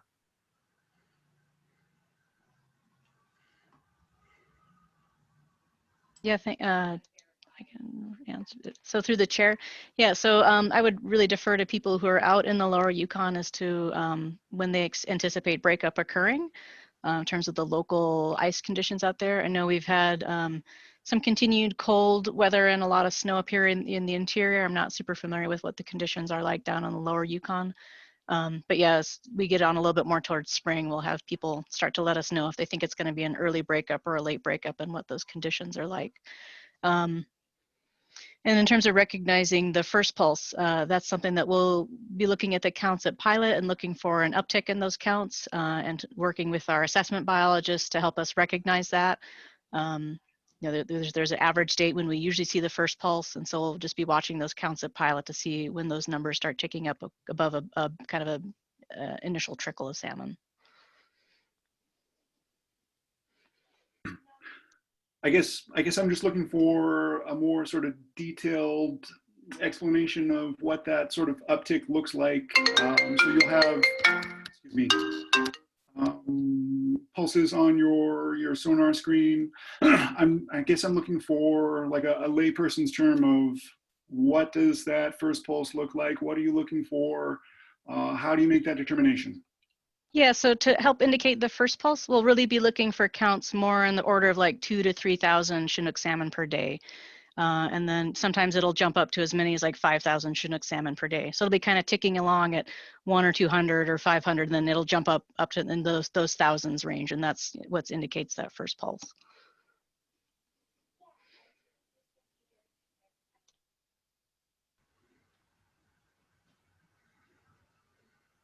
Does that, do you have any additional follow-ups, James? And just Al, I've got you. You'll be up next. Thank you. Just I wonder a sense from folks in Alaska. Here at least, it's a late spring. It's still very much winter outside. I just wonder if that's going to be a similar sort of translation to you folks in Alaska, which would mean necessarily a late breakup and a late run timing.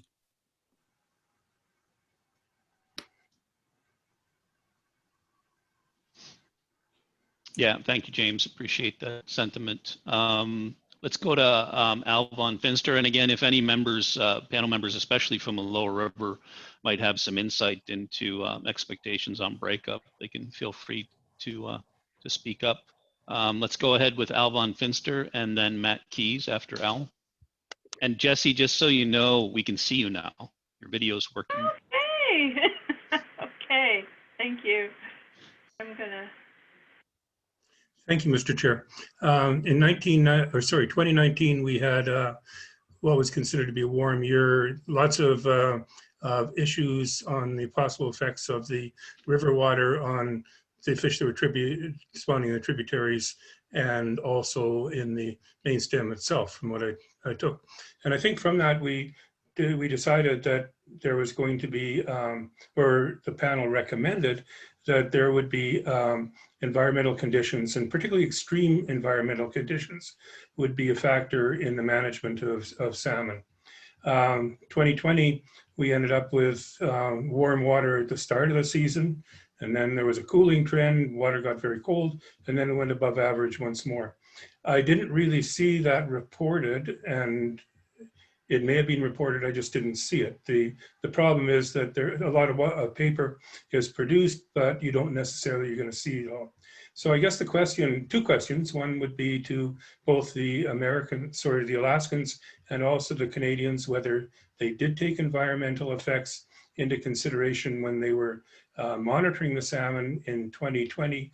And the second set of questions would be, will they be doing the same thing in 2021? Thank you. Yeah, through the chair, I can address some of that. So in 2020, we didn't see the magnitude and the distribution of hot water that we saw in 2019. The temperatures that we were getting from the project, so that the temperatures weren't concerning us in 2020 like they were in 2019. In 2020, we had persistent reports of high water and high velocities, and so I would just given that we don't always have the same environmental conditions year to year, that's something that we would look, towards the panel as to, for some advice as to what environmental conditions, should we really be, what impact should we really be mindful of, or really be trying to look at in season. And if I may maybe add to Dina's comments addressing Al's question. So there is monitoring that's going on an annual basis.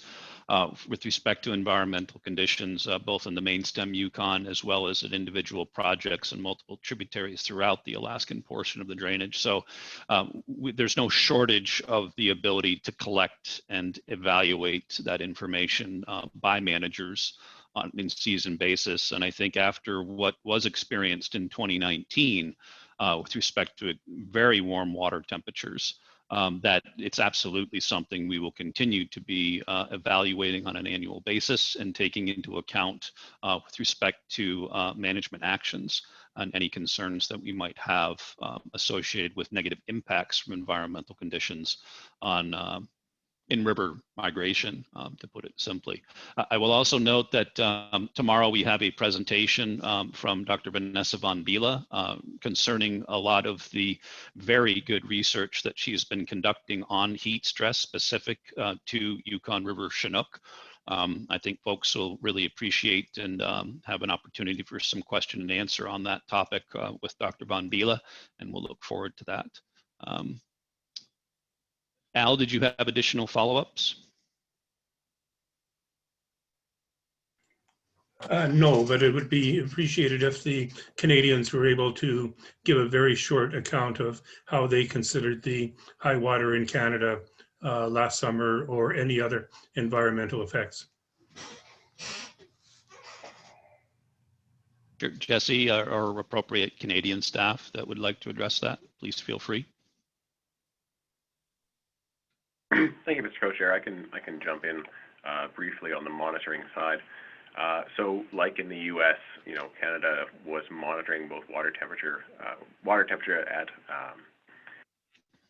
assessment sites, and also over the season watching water levels, which we know were high through the majority of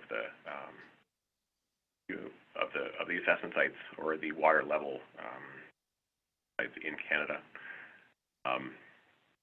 And then backing out, I'll leave in-season management to Jesse, but backing out and looking at multi-year effects and potential for environmental impacts, that's something that the JTC subcommittee that's examining the issue of differences between Pilot Station and Eagle Station numbers has been examining using all available years as a data set, including last year. Not identified environmental conditions as a clear year-over-year signal for those differences between estimates, but we're still doing our work.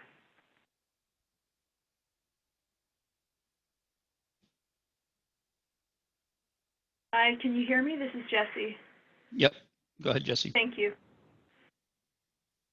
Yeah, with respect to last year, we were keeping an eye on, considering the potential for heat stress, but without reiterating what has just been said. We didn't see that, or we didn't feel that was materializing.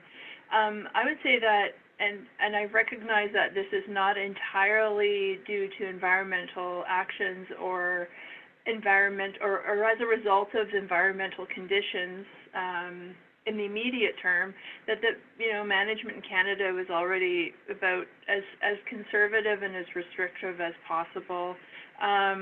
The domestic and commercial fisheries and angling fisheries were closed throughout the season, and so to prevent additional harvest.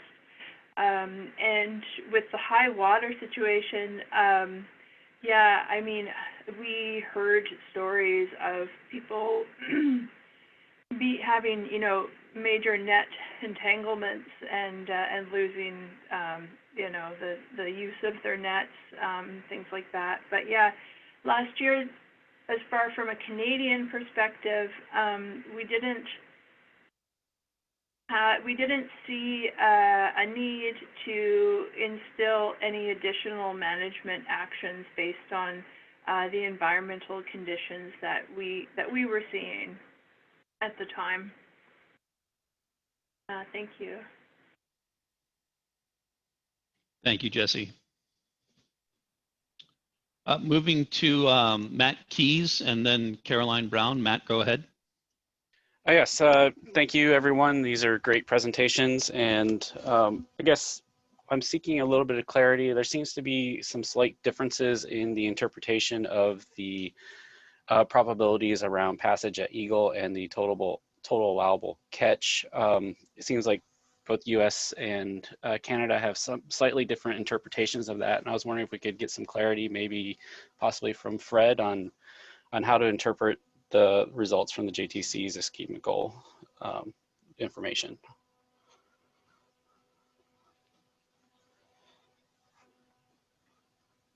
Yeah, I can try to answer that. Maybe Zach can or Oliver can back me up. But so basically, I think we're trying to, with this forecast, we're trying to provide, the most likely run size. And with the most likely run size at the 50% point, the TAC is between 2,000 to 14,500. And so I guess that's in our understanding or belief with the forecast, is that's probably the most, the upper end of what we consider to have for harvest. And then, but to be more conservative and to allow for making sure we get the TAC, we just we reduce the, or we want to, the probability of getting to that point is we reduce the level that we can or willing to harvest. And so I think it's I mean, we're using in-season run timing and in-season assessment information to get more of an understanding of what we'll eventually do in season. But I think going into the season, we just were under the understanding that we're just going to be more of on a conservative side of things. So I'm not sure if that answered your question or not. But. Perhaps Zach, if you could add to Fred's comments. Yeah, I'll do my best. Thanks for that question, Matt. I think, so one thing to keep in mind, and the JTC presentation that Fred and Oliver provided tried to underscore this, the value of the JTC forecast is for preseason planning and discussion purposes. So what we're trying to do is, based on the available information that we have preseason, which is compared to what we'll have in season, very limited. Right, so the preseason information that we have is based on data that was collected most recently as of last year, and juvenile information 3 years ago, and then average expectations over the long term of our collective monitoring efforts. So in the grand scheme of things, it's insightful, provides a lot of guidance, but it's just preseason information. And so what we're trying to do is, given the information that we have at hand right now, give folks an understanding of what the most probable run sizes are for planning purposes. Now, and that is very different than, and I agree, I've been listening to these conversations over the last couple of days, but this morning as well, there does seem to be some confusion about when the preseason forecast utility ends and when in-season management begins.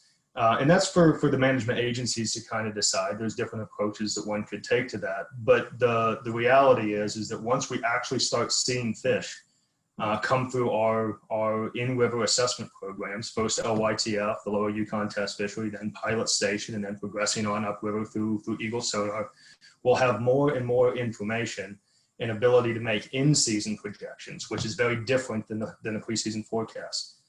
In-season projections about what how the run is actually shaping up in 2021.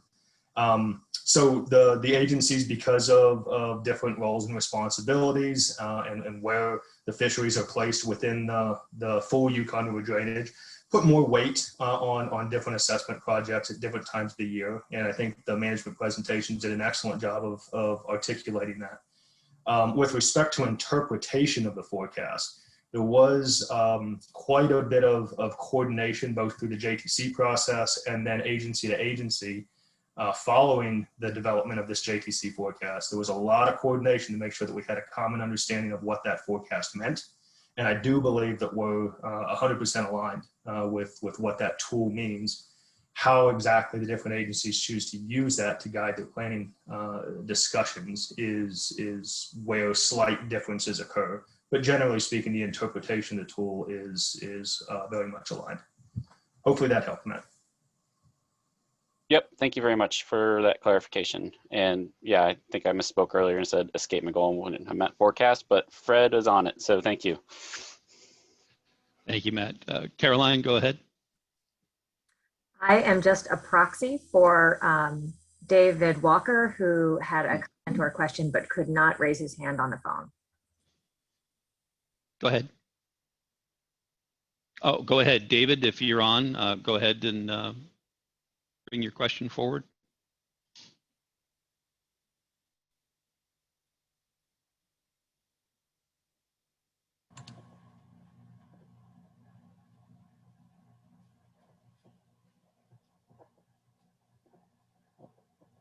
David, if you're trying to speak, we can't hear you. You might need to unmute, and that would be, if you're on by phone, that's *6. Press *6 to unmute.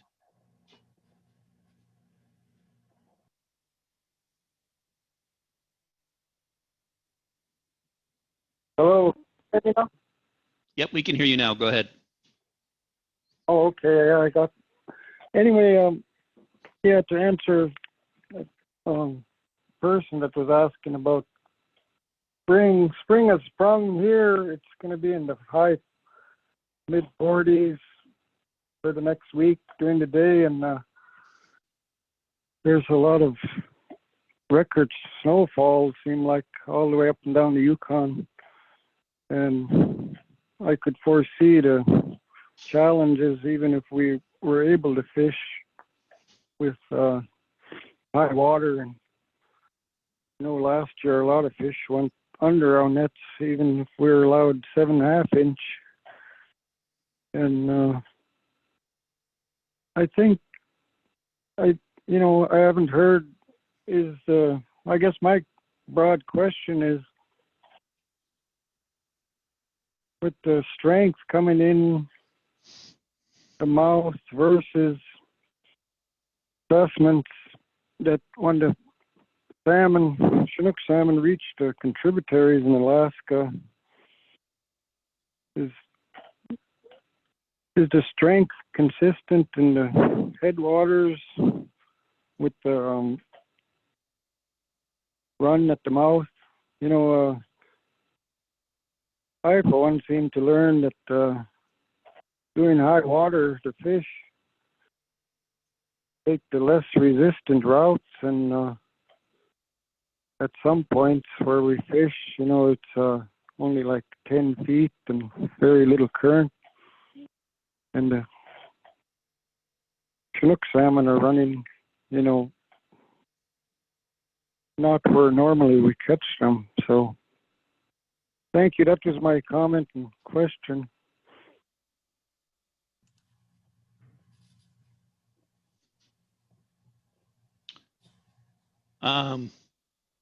So I'm not quite sure I fully understand the question, David. So I think you're asking about the strength of the Chinook run at the mouth compared to tributaries in Yukon territory and in Canada, and differences between those.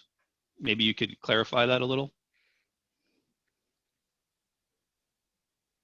Yes, that in Canada, but also the contributaries in Alaska. Are they consistent with each other with the run strength? Yeah. So Dina, go ahead. Yeah, I can try to address that a little bit. And unfortunately, last year we didn't have a lot of projects operate due to COVID, so we didn't have a lot of tributary assessment.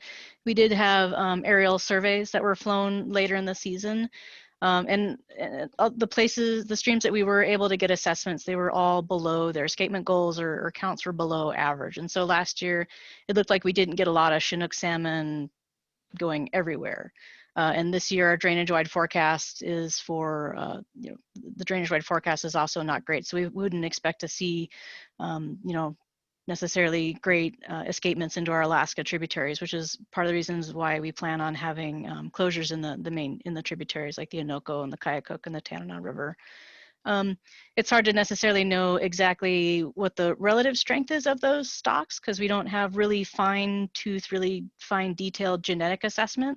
So it's hard to necessarily know when each particular stock from a smaller population is coming in river versus getting to its stream. That's part of why our window schedule, why it may be annoying and why it's annoying to have, short openings or closures or, periods throughout the week. That window schedule does help to build in some protected times for fish so that they can pass through. And so hopefully we're, getting some populations, but maybe taking little bites and letting other fish go through from those populations as they go upriver. So yeah, I'm not sure if hopefully that helps to address your question at least a little bit.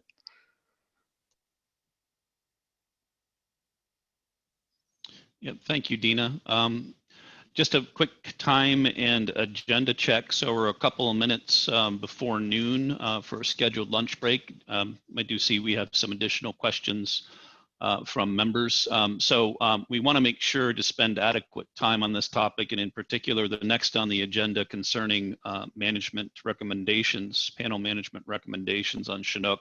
So if need be, we can certainly revisit this topic after we return from lunch. And as a quick reminder, we do anticipate welcoming the Department of Fish and Game Commissioner, Doug Vincent Lang, at the start of our session. After lunch. So we will stand down on our agenda to accommodate the commissioner and then proceed wherever we end up leaving off before lunch here today. So with that said, Dennis, go ahead, and then Ragnar. Sure, thanks.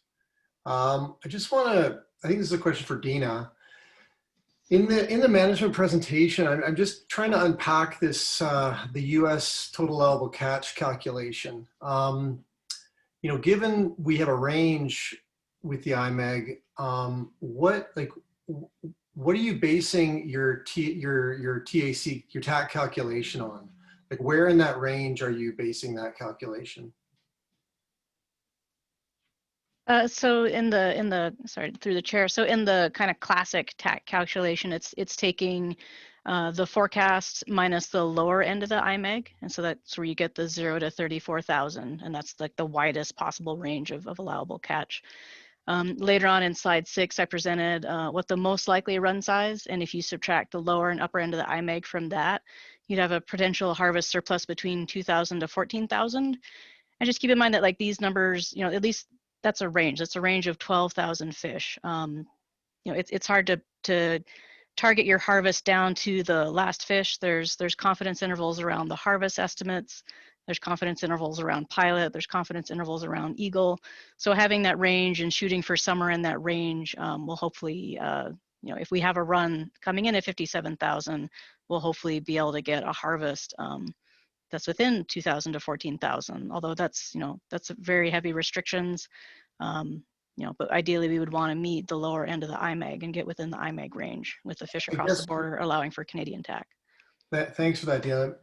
I guess my question is though, are we at a, and maybe I'm missing this. I mean, I don't do this line of work, but why are we shooting for the low end of that range? I mean, if we're trying to be conservative and trying to act in the best interest of these fish, why are we shooting for that low end of the range? I mean, I feel like we've had this discussion over the years at the panel. And in Canada, we've gone on a record at the midpoint. I think we may have even gone to the high point at one point. I guess, why are you shooting, if we're trying to be conservative and ensure we get as much, wouldn't it be easier to ensure, or wouldn't it be better, for the biological survival of this fish that's being threatened right now for Chinook? They're not materializing in Canada. We're always missing fish. It would be, there's not enough risk built into this system. And you stated a number of things yourself. Why wouldn't we shoot for at least the midpoint of the range to ensure we met the treaty objectives and all those other really important things? Like, I realize I'm getting into the sort of the other side of it, but I guess my question is, would it be possible to what would it take for us to shoot for the midpoint of that range as opposed to the low end of that range before the US TAC calculation kicked in?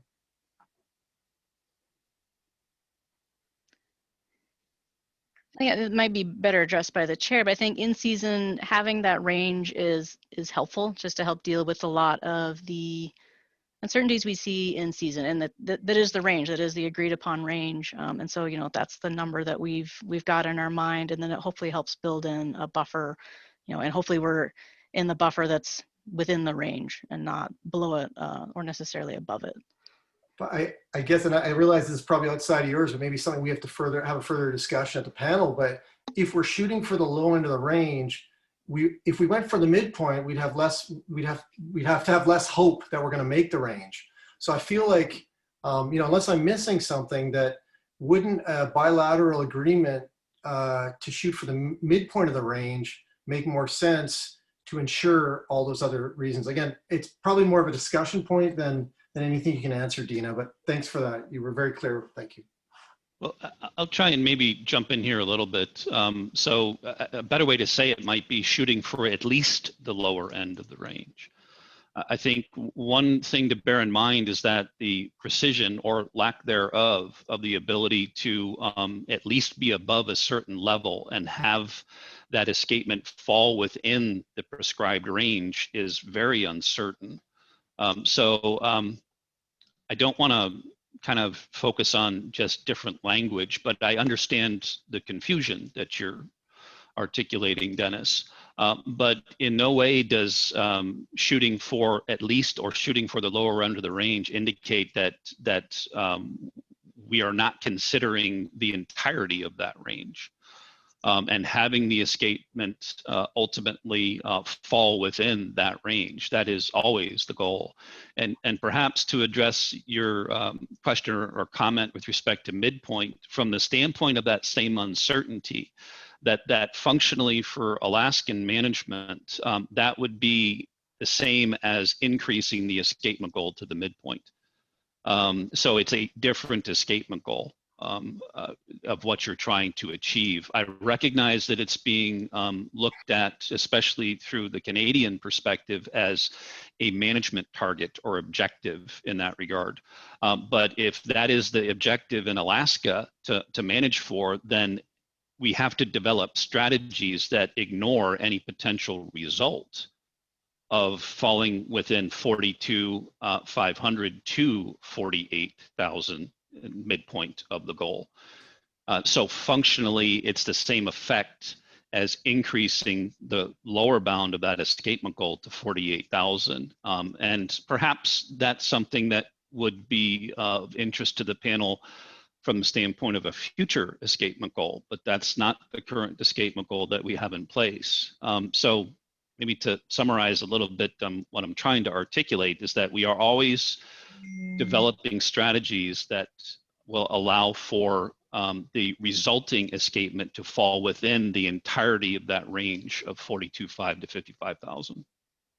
Yeah, I get that, and I'm not gonna belabor this point because I think to me it appears as though it's a prioritization of the opportunity for harvest before and prioritizing that over the you have a higher likelihood of meeting the treaty and for further conservation reasons. So I feel like the fact that the low end I realize it's a range, but it still appears as the low end is a target. So I'm just throwing that out there. And it sounds like we have a few mechanisms to address that and further discussion. But anyways, I'll leave it at that. Thanks for that, John. It's just something I'm gonna have to wrestle with and we can discuss further. Okay, thank you, Dennis. Ragnar, go ahead. And then once we're done with Ragnar's questions and comments, we'll take a lunch break. Go ahead, Ragnar. Thank you, Mr. Chairman. First out, a comment in regards to answering Mr. McDonald's question, and then a question for Ms. Jalen. Regards to environmental conditions on the Delta and at the south mouth of the Yukon, we currently have 32 inches of ice, which is 5 inches less than last year and about 14 inches below average. We've got, like Mr. Walker said earlier, we've got on the Delta, probably the most snowfall we've seen in the last 10 years. There's drifts 12 to 16 foot high snow currently in front of my house here. Saying that whether the breakup's early or late really depends on how much rain we get. Last year we had 37 inches of ice and 8 days of rain. And that rain more than the sun will eat through the ice, at least down here on the coast. Saying all of that, it still looks to be a breakup about 10 days early. It's called around 11th of May at 2:32 in the afternoon. This is my prediction, but it's going to be early, 10 to 14 days early. So, Mr. Chairman, my question is for Ms. Jalen. As she said that the fishery will be managed conservatively, the snook fishery, until the midpoint. So my question is, when will that assessment of the midpoint of the run be made? Will it be made right there in real time, or will it be made in July looking back, saying, okay, that was the midpoint? So that's very important for us on the lower river. When that midpoint, it sounds good on paper, but if the midpoint is assessed 10 or 14 days later, saying, okay, based on this current information, that was the actual midpoint, it's a big difference for opening our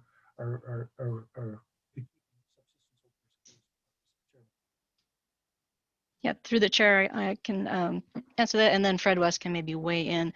So assessment in season, we will be looking at the run as it's coming in and looking in the pattern of the run to try to figure out if it's got late, early, average run timing, looking at the average midpoints for those late, early, average runs. So we'll have a pretty good idea in season, but we'll have a date in season that we'll assess, and that's based on the best assessment information and looking at historic trends that we can get. But then, yeah, post-season, we will look at all the passage and figure out when the actual midpoint was, and that's going to be based on the entirety of the run and the entirety of the timing. So it may shift that in-season number, but probably not by a lot. Yeah, this is Fred. I guess Dina answered it pretty well. I guess the only thing I'd add is, the midpoint at Pilot Station is on average is around the 23rd of June. And, if it's early run timing, it can be, 3 to 4 days earlier than that. Or if it's late run timing, it can be 3 to 4 days later than that. So, but yeah, in season, we start to assess, based on historical run timings, when we think the midpoint will be. But it's generally, we kind of shoot for at Pilot around the 23rd. But if historical run timing or comparing to historical run timings, if it indicates that we might be a little bit earlier or later, that may shift our decisions. But generally around the midpoint, our projections generally don't change all that much. I mean, they're relatively static. So I'm not sure if that answers your question or not.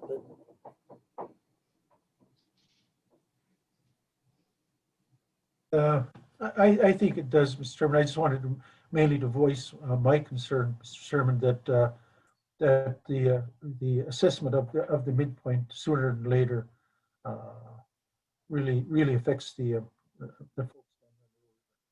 Thank you. Yeah, thank you, Ragnar. Appreciate that sentiment and that question. Okay, let's go ahead and break for lunch. I know we're a little bit past noon here, so I would still like us to reconvene at 1 o'clock as planned. Again, we would stand down on our agenda to accommodate Commissioner Vincent Lang to address the panel, and certainly some opportunity to perhaps have some Q&A with the Commissioner, and then we will reconvene on our agenda soon thereafter. So let's stand down until 1 o'clock. Tom, if you could put up, Mr. Co-Chair, any comments? I also agree with resuming at the previously scheduled start time of 1 p.m. Alaska, 2 p.m. Yukon. Thank you. Thank you, Mr. Co-Chair. We will talk to everybody at those times. Thank you.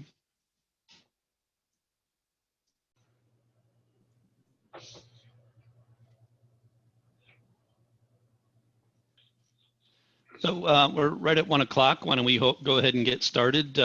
Commissioner Vincent Lang, feel free to introduce yourself to the panel and present your comments. Okay. Hey, good afternoon, everyone. My name is Doug Vincent Lang, and I'm the Commissioner of the Alaska Department of Fish and Game. I'm also Alaska's Commissioner to the Pacific Salmon Commission and the U.S. Section Chair and Northern Panel Co-Chair, the latter a duty shared with my esteemed colleague, Mr. Gotch. Thanks to the chairs, Steve and John, for making time on what I understand you guys have a very busy agenda. My purpose here is to provide you an update on a few things coming down the pipes at the Pacific Salmon Commission. The first item I wanted to speak to is budgets. As most of you are aware, we were successful in getting an appropriation from the U.S. Congress to support implementation of the Yukon River Salmon Agreement. This was long overdue as the state of Alaska was shouldering the lion's share of the U.S. financial burden since 2009. And U.S. obligations under Yukon River Salmon Agreement and the Pacific Salmon Treaty in general are fundamentally a federal responsibility. That would be akin to the Yukon Territory paying entirely for Canada's implementations cost. These funds are mostly slated for core programs needed to implement the agreement. However, I've directed my staff to use some of the money and freed up state funds to implement studies to gain an understanding of the fate of fish between Pilot Station and Eagle. As I understand, that's a huge issue facing the panel, collect comprehensive subsistence harvest data and expand our current baseline regarding our subsistence use, and explore options to better provide subsistence opportunity, including of enhancement. The latter point does not mean we will necessarily be heading down this path, but at some point we do not want to rule anything out. As you know, subsistence fisheries have a priority, and we want to make sure we are doing everything we can to provide opportunity to help ensure community health and well-being. At this point, I do not know whether this federal fiscal appropriation will be available into the future.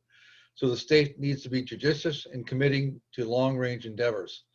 But I am cautiously optimistic that we will be able to get this appropriation, and I'm working with the Alaska Congressional Delegation towards that end. The second item I want to speak to you about is an initiative that is coming down the pipes from the Pacific Salmon Commission regarding environmental change. The reason I'm telling you about this is because it also affects Yukon stocks. The Pacific Salmon Commission is particularly concerned with the effects of environmental change on the models it uses to manage fisheries and resulting impacts on the sustainability of salmon stocks. There's strong evidence that environmental change is occurring and accelerating to such a degree that past experience cannot be expected to serve as a reliable basis to forecast the future. Increases in uncertainty, variability, and directional change are expected to alter hydrology, precipitation, temperature, and growth patterns, which in turn are likely to affect the survival, productivity, abundance, distribution, and migration patterns of Pacific salmon. Those are all words that I've heard spoken about the Yukon. So I'm not sure how much you know about the organizational structure of the Pacific Salmon Commission, as the Yukon River Panel operates independently under its own set of bylaws. As background, there are 4 regional panels and technical committees that support them that report to the Commission. There are also committees that directly support the Commission itself. One of those committees, called the Standing Committee on Scientific Cooperation, or CSC, will be taking on the subject of environmental change in the treaty area. The committee comprises of 2 Canadian and 2 US representatives. The role of the Standing Committee on Scientific Cooperation is to help the Commission advance scientific agenda by identifying emerging issues and subjects for new or additional research, and by presenting scientific information to the Commission. The committee also monitors the Commission's progress in assisting the parties to enhance cooperation and consultation on science pertinent to the treaty. The committee also provides support to the PSC technical committees upon request of the Commission or the technical committees. One task this committee has been assigned is to examine climate change. Specifically, the Salmon Commission asked the CSC with establishing a coast-wide multi-species forum to share developments and advice regarding adaptation of Pacific salmon management approaches to environmental change. We will be working towards reporting of significant developments in the knowledge base, as well as vetting of recommendations for monitoring and reporting systems and potential adaptation strategies. As you can imagine, this is a huge task. The first step in their approach is to inventory current Pacific Salmon Commission assessment models and management frameworks, determine if and how they incorporate environmental covariates or account for changes in productivity. To accomplish this, the CSC has developed a template questionnaire to be completed for each PSC chapter and/or major stock. The Canadian commissioners felt extremely strongly that the Yukon stock should be included in this effort to have a broader coastwide perspective.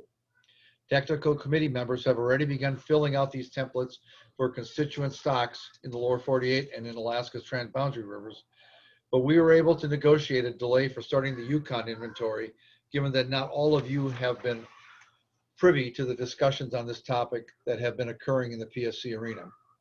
The commission agreed to delay the Yukon Chinook component until 2022, until such time as you, the Yukon panel, have been briefed, which I'm doing now. The CSC has developed a presentation, and you may want to consider scheduling a briefing for your winter meeting. Again, there's nothing you need to do right now. This is simply a heads up. However, I encourage you to participate into this process, as climate change is a factor that is on my mind in how the Yukon River fisheries are managed and the research that is going into the baseline management of those programs.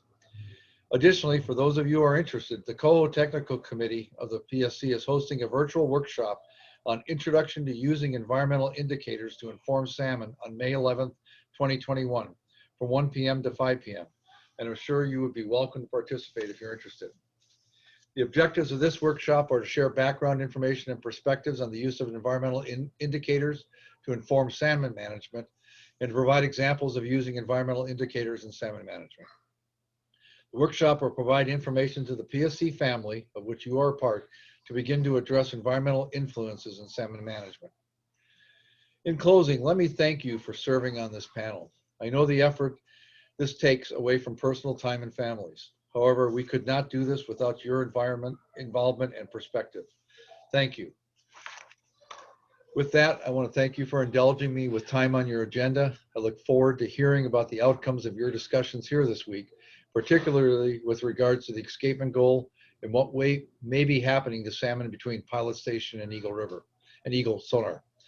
Thank you for all the good work you do for the sustainability of Yukon salmon. And with that, I want to close and thank my two co-chairs, Steve, and thank you for all you do. Appreciate it. Thank you, Commissioner. It's much appreciated.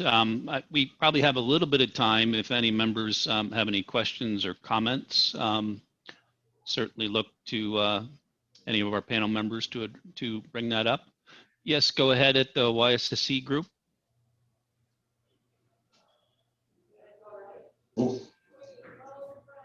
Hi. Thank you very much, Doug. My name is Carl Sidney. I'm with the Yukon Salmon Subcommittee. I've been working with the salmon for probably over 20 years. We actually negotiated the Yukon River Salmon Agreement, myself and my partner Roger Alford here, and missing is our other partner Stan Najutli. Anyhow, Doug, you mentioned a lot of things that are going on, and I've asked this question before, but nobody seems to give me an answer. About a couple of years ago, or maybe last year, it started off as the year of the salmon, and I was told that it was supposed to go on for 5 years, but I still haven't seen nothing. Maybe it's because we don't have any salmon, I guess. But anyway, I was wondering if you guys at the Pacific Salmon Commission know of anything that's happening in regard to the salmon, or maybe that's the reason why they're such low numbers, is that we never recognize them. Anyhow, I just wondered about that. Maybe you have.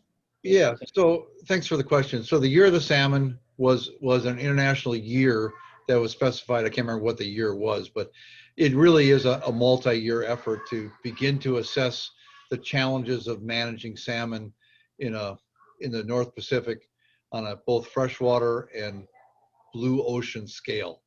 And I think we've done a pretty good job in Alaska of doing the freshwater piece of it and having that assessment piece in place.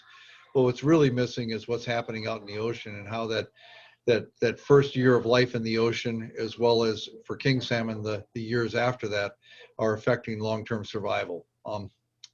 I think there's work going on in progress. The Salmon Commission and I know the North Pacific Research Board has dedicated money towards deep ocean surveys over the last 2 or 3 years, and we're starting to get a better understanding of what's out in the ocean and what some of those oceanographic events are. We've dedicated more money towards assessing oceanographic conditions through both NIMS survey and through EVO's funding of the Seward line, which is the most consistent database on temperature bases in the Gulf of Alaska, for instance. And I know we're pushing NOAA really hard to basically be able to have a better, continue the actual surveys rather than modeling results of what's happening in the Bering Sea as environmental change is affecting fish stocks out there. So it's not a single year effort. It's a multi-year effort, and resources are being dedicated to it. But there's, I think, as many as answers as we're getting, I think we're getting more and more questions raised as a result of this effort.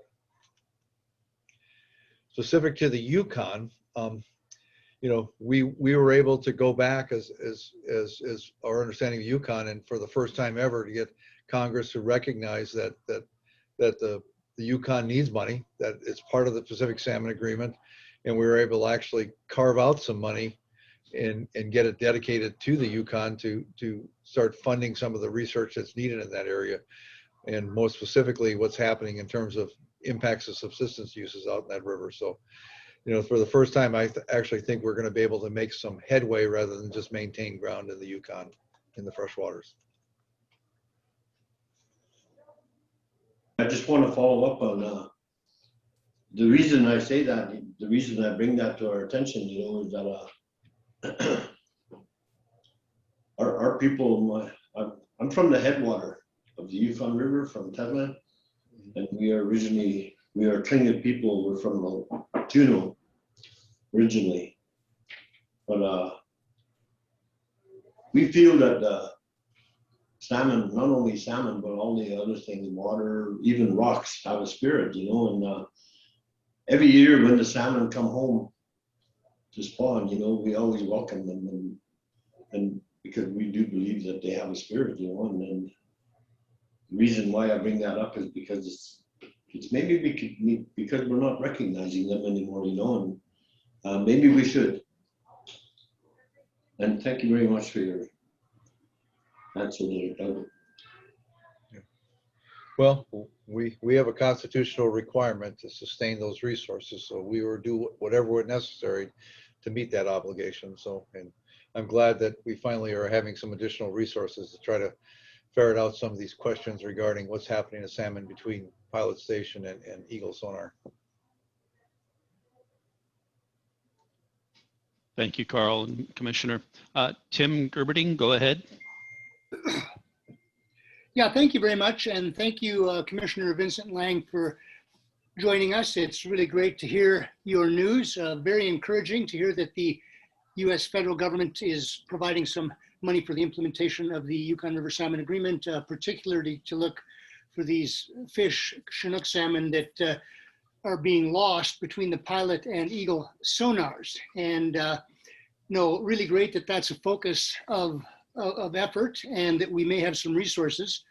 You know, one of the things that the Yukon River Panel has been discussing for the last couple of years is the possibility of building another sonar counting station just above the mouth of the Tanana, which would give us kind of a mid-river point to gauge the strength of the salmon. And I'm just really, and we do understand from Co-Chair Linderman that there is an effort, domestic effort in the U.S. to kind of find resources to make that happen. But I guess I'm just wondering whether this new funding, you know, could be devoted to this purpose among others. I think that you know, to have that mid-river counting station would be extremely valuable in helping us to track these missing salmon here. So thank you very much for joining us. Yeah, so I'm not the technical expert on which is the best way to answer the question of why salmon are missing between Pilot and Eagle. Certainly that is one option. There may be others. I guess I look to the local expertise in that river to help make an informed recommendation or a series of recommendations from which policy can make a decision. So I look forward to hearing about that project as well as other ones that may help resolve these issues.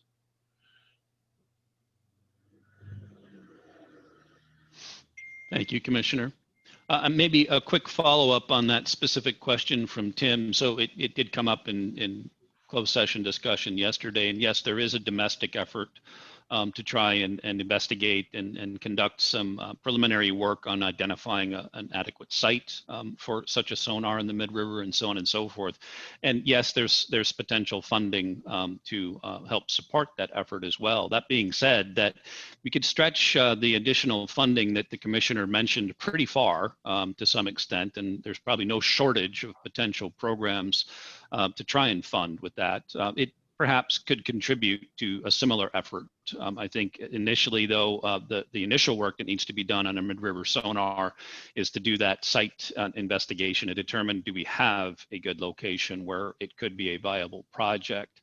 Then we could maybe down the line see exactly what the funding costs would be if it does look successful or could be successful, and whether or not this additional funding could contribute towards that.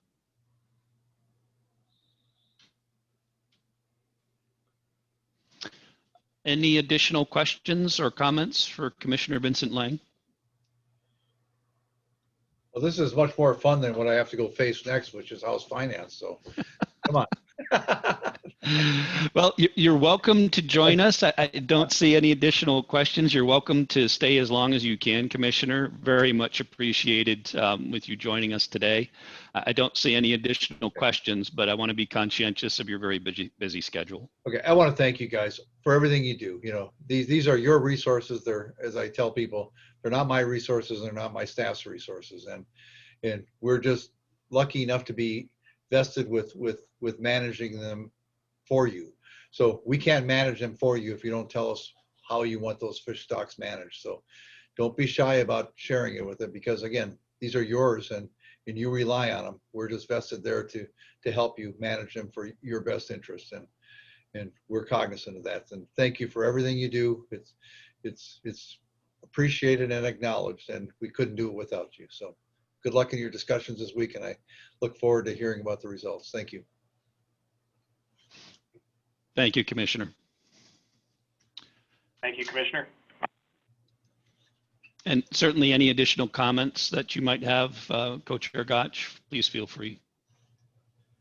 No, thank you, Mr. Chair. No, certainly welcome this positive news from Commissioner Vincent Lang, and certainly look forward to working through the Yukon River Panel process in order to provide advice and recommendations to your agency, Commissioner Vincent Lang.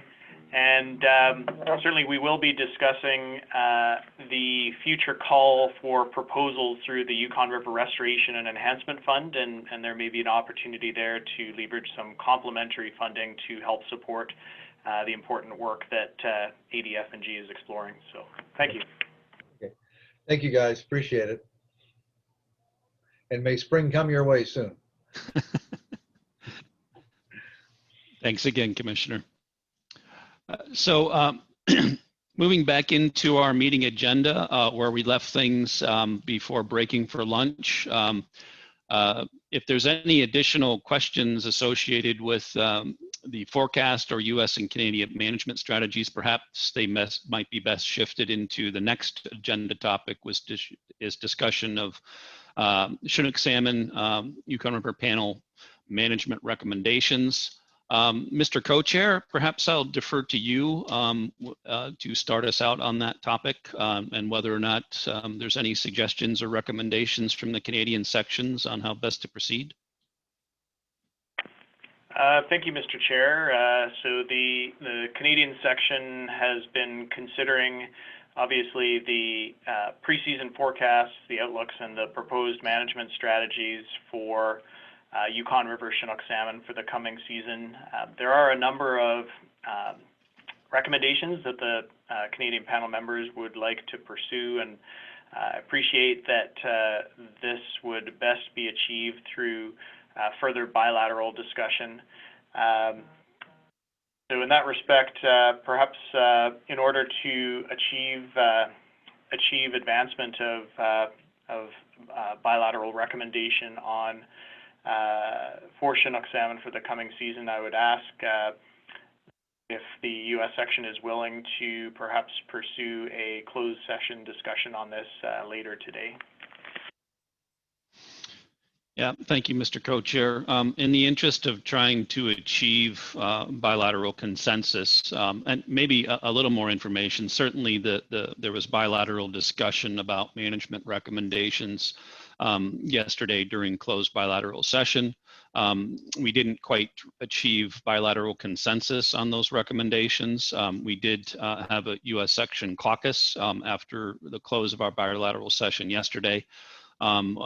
Taking those recommendations under consideration. Again, I don't think we're quite at bilateral consensus just yet, and it does require some additional bilateral discussion. So I'm agreeable to looking to schedule an additional closed bilateral session after we wrap up our public session today. And if that's agreeable to our members, or if any comments from our members on that, certainly open to hearing it.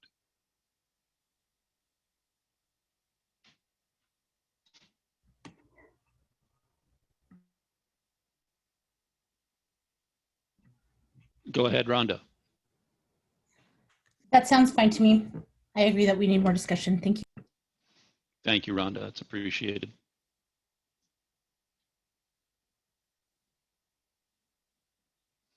Not seeing any additional comments or any objections, we'll plan on going into closed bilateral session once we close the public session this afternoon. And just as a reminder, that'll be after we receive public testimony on the agenda. If there's no other comments or questions on this topic, I think we can proceed to our next agenda item.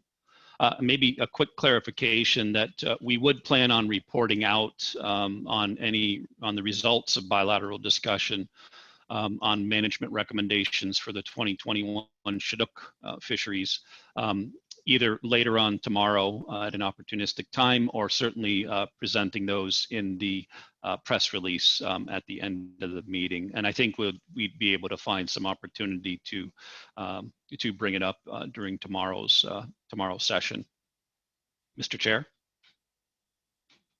That's certainly agreeable from the Canadian section's perspective. Thank you very much. Okay, let's go ahead and proceed with the next item on our agenda. So we'll be shifting into the preliminary forecast and management strategies for chum salmon, Yukon River fall chum salmon. This will be broken up into two general parts. The first part will be focused on the forecast and U.S. and Canadian preliminary management strategies for the Mainstem. And then followed by preliminary forecast and management strategies for the Porcupine River. If staff are ready to proceed with the first presentation, we will start with the 2021 Mainstem fall chum forecast. This will be similar to Chinook. This is a bilateral JTC presentation from Bonnie Borba with ADF&G and Oliver Barker from DFO. Bonnie and Oliver, as soon as you're ready, the floor is yours. Okay, good afternoon. I'm Bonnie Borba. I'm the Yukon area fall season research biologist for Fish and Game based out of Fairbanks. I'm going to present an overview of the 21 range-wide fall chum salmon forecast, followed by Oliver Barker, who's going to present the Canadian origin outlooks for the Mainstem. Your presentation is at agenda item 9A, and it's on page 63 of your packets for those following along that don't have access to the computer stuff. Next slide, please.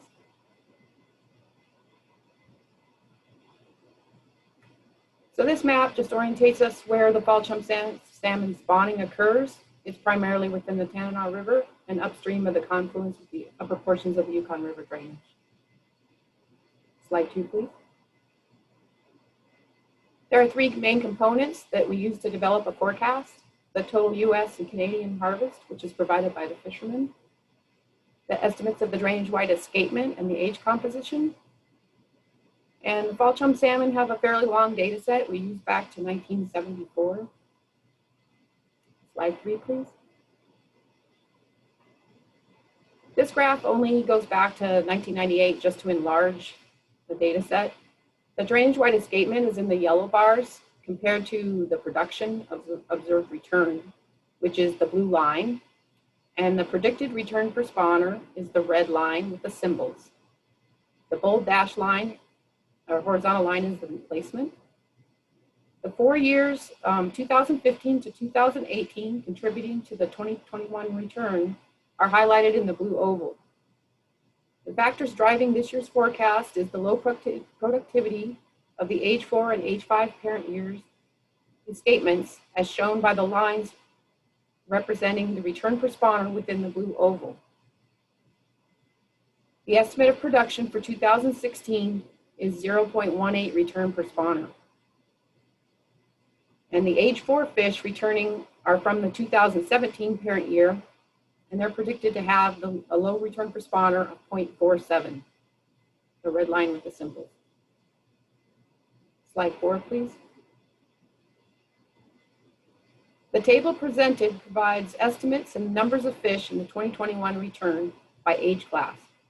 The return per spawner predicts below average productivity for both the primary parent years. Age 4 fish are forecasted to contribute 88%, while the age 5 are anticipated to contribute only 7%. Normally, the age 5 is around 27% of the run.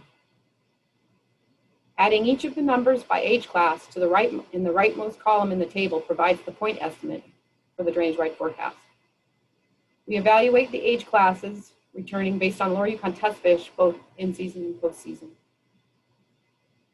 Slide 5, please.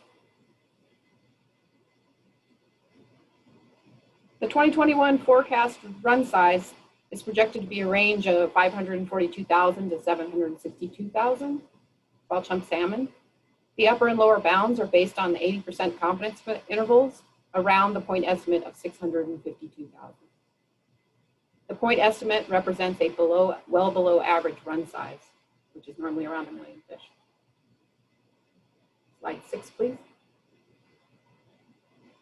This graph depicts the historic preseason run forecast, which is the black line with the error bars.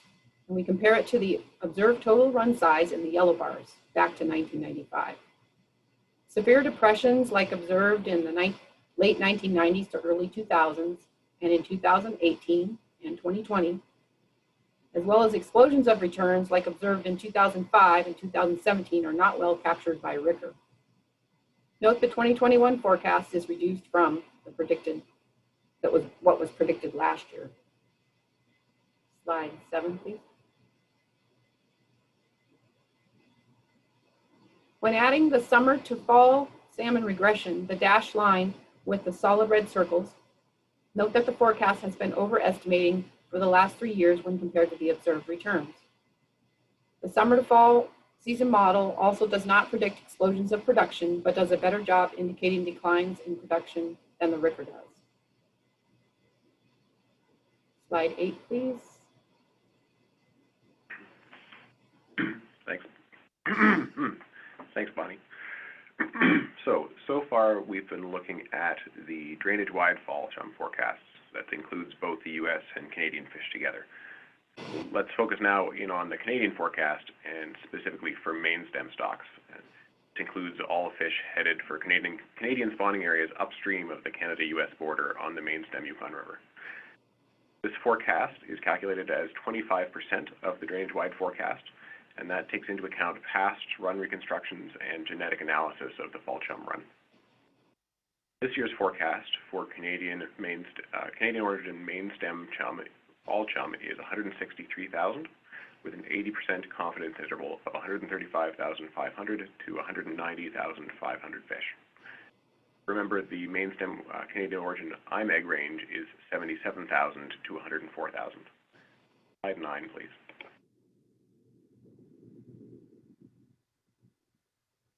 Let's look at how this year's forecast stacks up against past years for Canadian origin Mainstem fish. Observed run sizes are the orange bars, and the preseason forecast is the dashed line. The 2021 forecast is lower than the 2020 forecast, it's worth noting, but the forecast for this coming year is considerably higher than the 2020 observed run size. And that's because the forecast overestimated run size last year. Like in the drainage-wide forecast, this overestimate has been occurring in the Mainstem Canadian origin forecast since 2018. However, it's worth remembering that we have an additional tool for predicting fall chum run size, and that's the in-season projection based on the summer chum run size. Slide 10.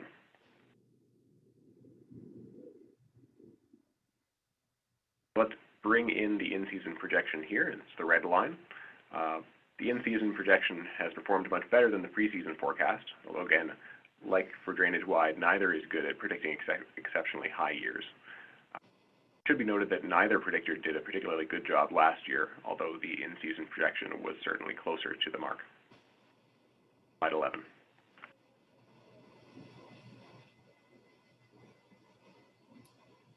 Okay. Oh. Go ahead. Okay, so in summary, this is the table of the drainage-wide escapement goal that we just discussed in the Canadian origin Mainstem that Oliver just went through with you. The combination of a weak age 5 return this year, the low estimated production from a large escapement that occurred in 2017, a possible decline of Kluane River drainage stock production, and recent poor performance of the forecast to the observed return, the 2021 return could be near the low end of the range and even below the preseason forecast. The forecast provides a starting point for planning. However, the forecast will all be revised just prior to the fall fishing season based on the summer to fall relationship. And ultimately, the in-season projections will be used to refine management actions, which the managers will speak to in the following presentations.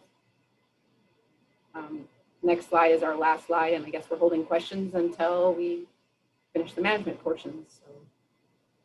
So. I think we could probably, similar to Chinook, at least on the forecast component of this, we could entertain any questions or clarifications that members may have associated with the forecast. John Lamont, go ahead.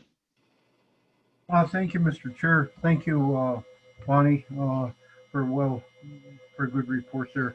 My question is, I really appreciate you being able to show us here that you are going to be managing in season for the fall run this year, and not a pre-developed management strategy. Thank you. Thank you, John. Any additional questions or comments on the forecast?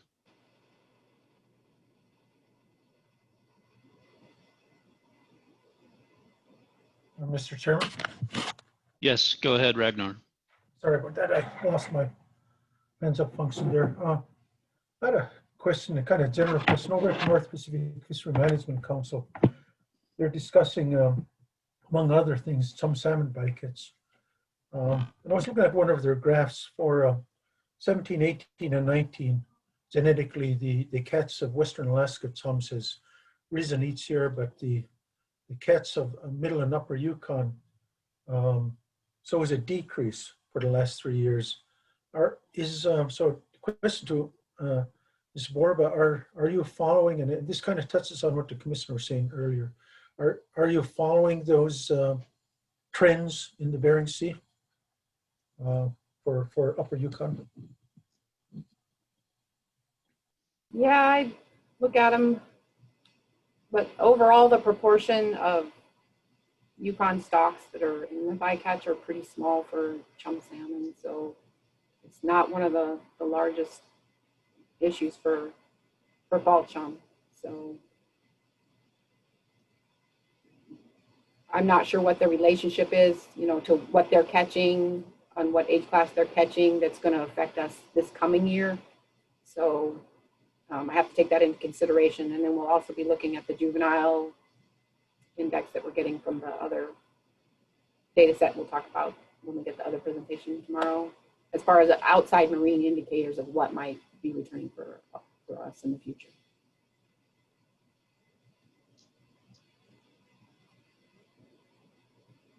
I guess, Mr. Chairman, if I could continue. I think, I guess what I was getting at, it was at least in the Bering Sea, and I don't know if it's where the problem is of possible fault, how it affects fault zone, but at least in the bikits, the mid and upper Yukon catch has been dropping steadily. I was just curious if someone was following that. Thank you, Mr. Chairman. Yeah, thank you, Ragnar, for that clarification. Any additional follow-up, Bonnie? No, I don't have any idea why they're dropping. I mean, any more than any other.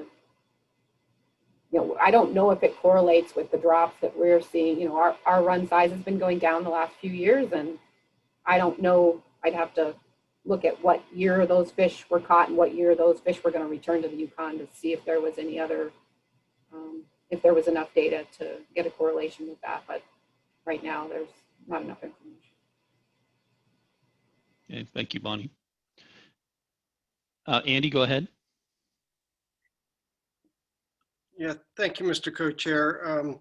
Could we get a really brief update on the Area M fisheries impact to fall chum in this past season? Is there anybody that would have that data that we could get that? I think it'd be interesting for all the panel and the public to understand that, and that just a real brief overview of that. There's a fisheries that's conducted down in the Aleutian chain, actually the upper end of the Aleutian chain, where a lot of Alaska, Western Alaska fall chum pass through that area, and they're intercepted in the fisheries there. And this was an issue that was addressed in the early 2000s because of their impact of fall chum. And I haven't stayed on top of it, but I'm just curious if someone could give us an update on where we're at with that. And yeah, I mean, I think everybody's scratching their head about fall chum, but I've been saying for many, many years, we put too many fish on the spawning grounds because fall chum are very subject to overcrowding conditions and spawning grounds. I'm not going to put that as a blame, but I think this is another fisheries case where there may be many small things that add up to potential bad returns. That's all I had, but I'd be really interested, and I think the public and the Canadians should be well aware of what's going on there with Area M. Thank you, Mr. Co-Chair.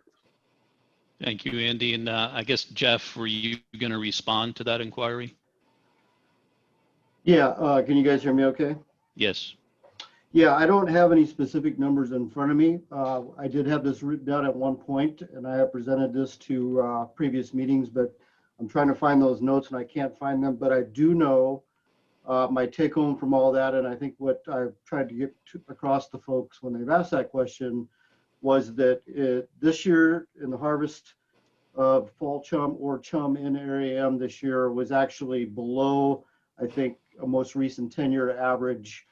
And although there is, chum being intercepted in that fishery, to what level or extent this year, and again, I don't have numbers in front of me, does not explain, or is not anything out of the ordinary, will not explain what we've seen with the fall chum from last year. So Bonnie, is that kind of what you recall as well? Yeah, I have the printout. We were following this during the YURFA conferences this summer when the questions were coming up, and at that time they had even had less chum harvested, about 478,000 than the previous year. In 2019 was higher than that, and I don't have the final numbers in front of me either, but same thing, the proportion of fall chum salmon in those fisheries is relatively small, and it would not account for them. Okay, thank you, folks. Appreciate that. Any additional questions on the forecast? If not, we can go ahead and move into the U.S. and Canadian preliminary management strategy presentations. Okay, seeing none. Jeff, you are up next. As soon as your presentation is up on the screen, feel free to proceed. Thank you, Mr. Co-Chair. And I am trying to turn my camera on and I'm getting them saying that the host has stopped it. I might have had it running over the break and I don't know if that's the case or not, but if you guys want to see me. Go ahead and proceed, Jeff. Technical difficulties. Gotcha, no worries. We can hear you well, so go ahead and proceed with the presentation. Can you see the screen and everything? Is that working?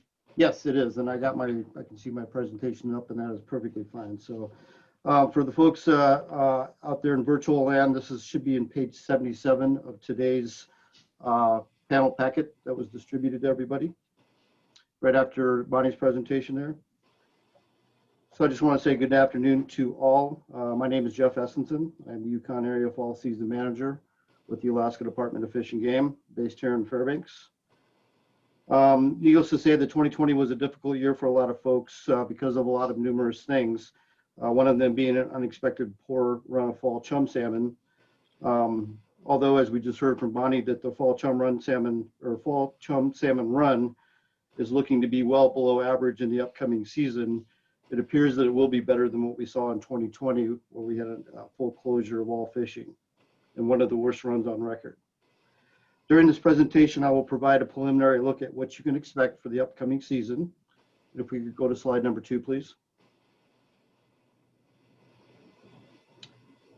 I am saying preliminary because as many of you know, and as Bonnie just mentioned in her presentation, that we will revise our drainage-wide fall chum forecast in early to mid-June, or July, excuse me, using the relationship between summer chum and fall chum salmon runs. This is a good relationship that allows us to improve our forecast just prior to the season beginning, including our forecasts for Canadian origin fish and also determining our harvest share.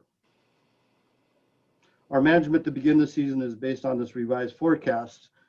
And over the next few slides, I will show you the priorities and management plans that shape our management, the assessment tools we use in season. I will cover a few things that we as managers will be considering as the fall chum salmon run comes in, and finally go over our preliminary management expectations. Slide number 3, please. First, we will take a look at a map showing the location of the various escapement goals and treaty objectives that have been established for fall chum salmon and our priority for management. The first one is the Tdrinjik, which is a sonar is operated there by U.S. Fish and Wildlife Service. The next is the Delta River foot surveys. The Delta River is a tributary of the Tanana River. And then, of course, we have the drainage-wide escapement goal. Next are the 2 treaty objectives that we have with Canada, the first being in the Fishing Branch River, where a weir and a sonar is operated. And then, of course, finally, the Mainstem Yukon River sonar near the community of Eagle. And there's an IMEG for that, including our harvest share. Slide number 4, please. This table visualizes the Yukon River Fall Chum Salmon Management Plan, the plan that guides harvest management. The table shows the projected run sizes needed to allow for the different types of use. In the red row there, you can see that at least a run size or projected run size of 300,000 fish or more is allowed to lose or to allow any fishing. Run sizes that come in below that, that's when we have all fishing closed. And that was the situation that we were in 2020. You can see in the yellow row there, in run sizes between 300,000 to 550,000, commercial fishing, personal use, and sport fishing are closed. However, subsistence fishing is allowed, and depending on the assessment, there could be restrictions. And then finally, the bottom row there, greater than 550,000 fish. It's at that threshold projected run size that we can allow commercial fishing, and of course, subsistence fishing is open. Slide number 5, please. Next, I'm going to show you a map of the location of the Lower Yukon River assessment projects. These are the projects that we use in season to assess the run and help us make informed management decisions. I don't have the use of the cursor, but you can see the different mouths, the south mouth, the middle mouth, and the north mouth, as you're looking kind of at the terminus of the river there. hopefully you can see the community of Amonic. And then you can see where we have the lower Yukon test fisheries right outside of Amonic and in Middlemouth. And then also we have an additional test fishery as you move up river near the community of Mountain Village. And these projects really don't give us any kind of abundance information, relative abundance. But they do provide us with run timing and kind of inform us when pulses are coming in the river and give us some idea of how big those pulses are relative to other pulses. If you continue to move upriver, you'll get to the community of Pilot Station, and that's where the Mainstem sonar near Pilot is. And this is where we really get our first real look at abundance. Also at this point, or this project also serves as a platform for us to collect genetic samples, which we use for mixed stock analysis. That kind of gives us an early look at the fish that are going by and where they're potentially heading, such as in Canada, the Chandelar, going to the Tanana and whatnot. Excuse me. And then finally, we use subsistence and commercial harvest information in the lower river. They give us an idea of how many fish are being caught relative to the amount of effort being put into it. And collectively, when we put all this information together in season, this is what helps drive our management decisions. And I mentioned a little bit earlier, and this has just come up about when we switched in season management, we do begin our season using our projection, our forecast from the fall to summer relationship. But as we start getting towards the end of July and maybe into the first week in August, that's when we really make that switch over to start using the information that we're getting from our in-season projects, what I'm just showing right here. I guess one other thing too I want to add with this slide is that all these projects as it stands right now, based on what we experienced last year in 2020, with the the contingency plans in place and so forth, is that we do expect all these projects to operate again in 2021 as it stands right now. Obviously things can change, but that's our expectation and kind of what we're looking at right now. So, and if we could move to slide number 6, please. So Bonnie kind of touched on this a little bit, but I just want to mention it, kind of having it come from the manager, the managers that we're going to be looking at these things specifically. Bonnie mentioned that the early marine juvenile mortality in the 2016 brood year will undoubtedly have an impact on the 5-year-olds that are coming back this year. Definitely something we're going to be looking at. The uncertainty of the return of 4-year-olds in 2021 because of the large fall chum escapement in their brood year of 2017.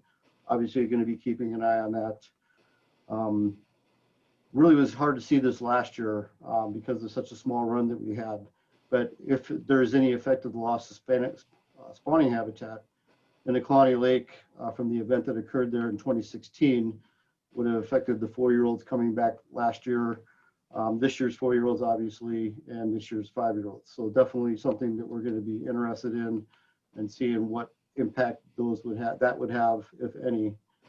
But when you're looking at all this collectively, and as Bonnie mentioned in her presentation, there is a real potential for the 2021 fall chum run to be at or below the low end of the forecast range, which we all heard was 542,000 fish. And as the manager and working with the other managers, the approach that we're going to be taking with this is that it will warrant a very cautious approach to management until we get a better idea and confirmation of how the run's coming in. When it applies to managing for our escapement goals, our treaty objectives with Canada, and also our harvest sharing, but also the way we're managing the subsistence fisheries and the commercial fisheries. Can we go to slide number 7, please? And just before I get into talking about what our preliminary management strategies are, I just want to kind of show you a little bit, kind of hopefully through this visual here, of just the collaborative and cooperative nature that management is for us. Things begin pre-season, as we're doing right now with our panel meetings, and also the meetings that are going to be coming up with YERDFA and various other sorted meetings, to where we get to talk with the fishermen. We're presenting our pre-season forecasts, our outlooks. We're getting feedback from the fishermen as to their thoughts on how we manage, and it's definitely something that we use when we're formulating our management plans.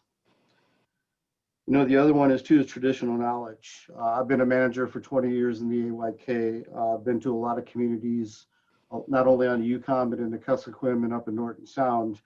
And I've had the fortune to be able to talk to a lot of elders, a lot of folks who live in those communities that have taught me a lot of things about the way things work, the fisheries, the information that they know, the knowledge they pass on to me. And I can say that a lot of what we do in season, and Bonnie can support this as well as, and Holly and all the managers, Dina, is that we incorporate that information daily into our management decisions. So it's very much part of what we're doing. And then of course, in season assessment, the information we're getting in season plays a large part of what we're doing and the decisions we're making. But also the fishermen reports, particularly the weekend, or not the weekly teleconferences that we do on Tuesdays with the IRDFA. I mean, the information we're getting from fishermen as we go up and down the river and they report out provides so much information to us that helps us not only formulate our management strategies, but also adjust our strategies as we're getting information. And then also reports from other areas, regions. It's always good to know what's going on in Norton Sound. It's always good to know what's going on in the Kuskokwim. That definitely helps inform our decisions. And I think just want to point out that together, all of that really is what formulates us making management decisions. It's not just looking at the in-season assessment. It's not just looking at, whatever it might be. It's using all of these things cooperatively to help us inform our management. So slide number 8, please. So moving on then to what our management is. This is preliminary, as we mentioned several times now, that this could change with when we see the summer chum run come in, and we can revise and modify our management strategies. That looking at things now and what we're seeing right now, that we anticipate that all districts will switch to fall season management with the fall chum migration. And just to be very clear on that, by regulation, the fall season begins at the lower river on July 16th. And then from that point on, as the fall chum are migrating upriver, when they reach the upriver districts and sub-districts, that's when we switch over to fall season management. Also, very importantly, and a big part of that switching over is coordination with summer season managers to make sure that there's no lingering concerns for Chinook salmon and whatnot. So second bullet point there, the subsistence fishing restrictions are not, on the Mainstem Yukon, are not anticipated. Folks should expect regulatory schedules. The way it's looking right now for the 2021 run, that it should be sufficient for an average subsistence harvest, even at the lower end or maybe even slightly below. And then of course, we'll obviously be talking about the fishing branch in a separate presentation. Slide number 9, please. This is a real quick map just for informative for folks that may not be real familiar with commercial fishing in the Yukon, or on the U.S. side of the Yukon. This is a map showing where the commercial fishing occurs. You can see on the left-hand side of the map, this is the lower river. That's where the vast majority of fall chum are commercially harvested. There is some very little that occurs up towards the Rampart area, Stevens Village, and then there's a little bit, not anywhere near compared to lower river, but some that occurs in the Tanana River, District 6. Slide number 10, please. So our preliminary fall chum salmon commercial fisheries management, as it stands right now, again, based on our current forecast, it is uncertain if there will be any surplus for commercial harvest.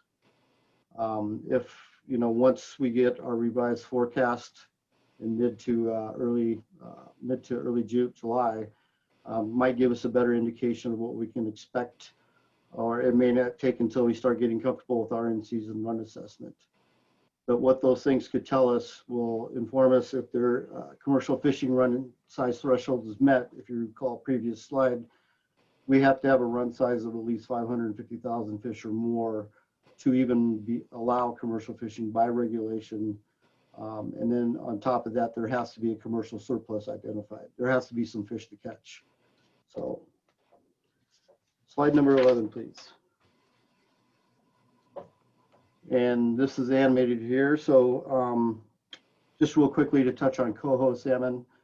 The outlook for this year is an average to a below average to average run, with an average run being about 240 fish. Next slide.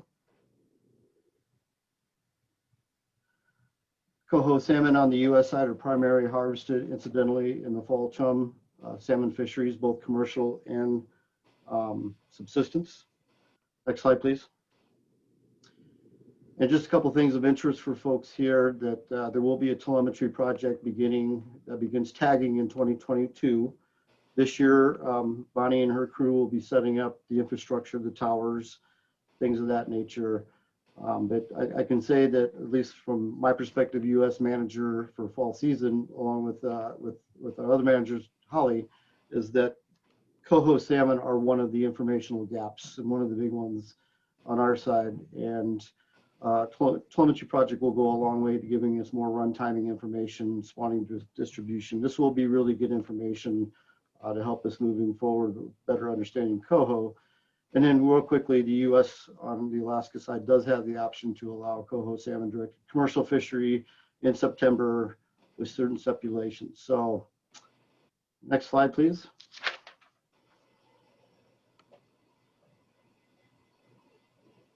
And that's all I have. So I think we'll leave it at that and move on to the Canadian presentation. Thank you, Jeff. And again, let's hold questions on the management presentations until both the U.S. and Canadian presentations have been provided, so that there's full context for the members. With that said, we can proceed with the Canadian management strategy. And Jesse, feel free to proceed as soon as your presentation is up. Thank you. And I think that you can see me now. Yes, we can. Welcome again. Awesome. Okay, thank you.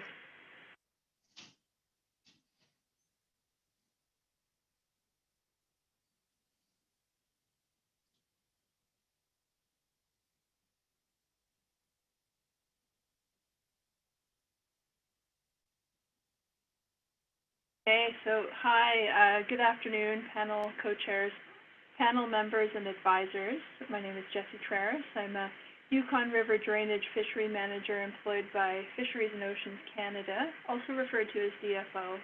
I live and work in the traditional territories of the T'an-Quechan Council and Kwamlin-Dun First Nation. Both my work from home office and the DFO office are within a short walk to a view of the Yukon River here in Whitehorse, Yukon, which is finally starting to melt. I hope I didn't jinx that. My presentation this afternoon will focus on the preliminary Canadian management strategies with respect to Canadian origin chum salmon on the main stem of the Yukon River. Slide number 2, please. Over the course of this presentation, I will present a map of the Yukon River drainage. I'll provide an overview of the preliminary Canadian origin fall chum outlook and also the Canadian harvest share. I'll take us through an overview of the annual Canadian management planning processes and finally the considerations that go into Canadian management approach and the anticipated fishery opportunities based on the current information. Slide number 3, please. So slide number 3 depicts a map of the Yukon River drainage with the main stem of the Yukon River delineated in dark blue. While there are a number of salmon assessment sites on the Yukon River and its tributaries, the 2 assessment sites that I've highlighted are the Pilot Station sonar, which is located in the lower river, and the Eagle sonar, which is located near the U.S.-Canadian border. In retrospect, and similar to the Canadian presentation, or the Canadian origin Chinook presentation that I provided earlier, I can also see where this map could have included the lower Yukon test fishery as well. The in-season assessment of Canadian origin chum salmon occurs primarily in the lower river at the test fishery and the pilot station, and later on at the Eagle Sonar Assessment Program located just downstream from the U.S.-Canadian border.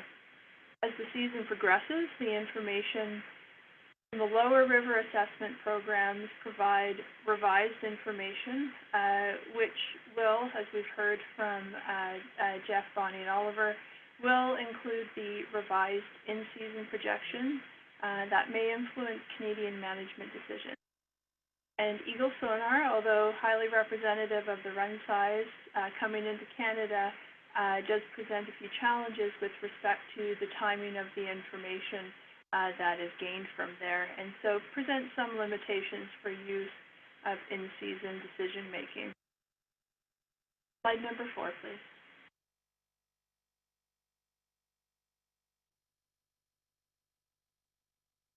So, slide number 4 presents the preliminary outlook and associated harvest shares for Yukon River Mainstem chum as per the Pacific Salmon Treaty's Yukon River Salmon Agreement.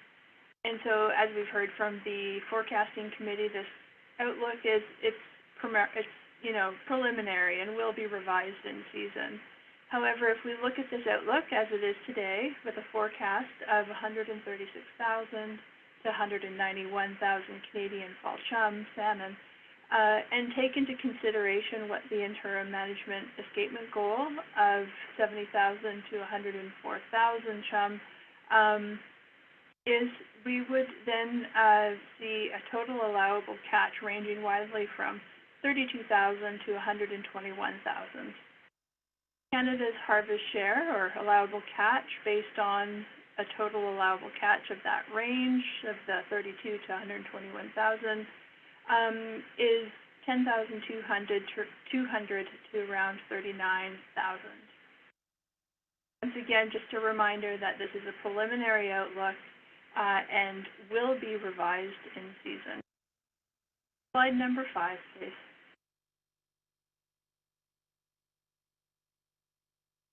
So here we are on slide number 5. It provides an overview of the annual management planning process in Canada.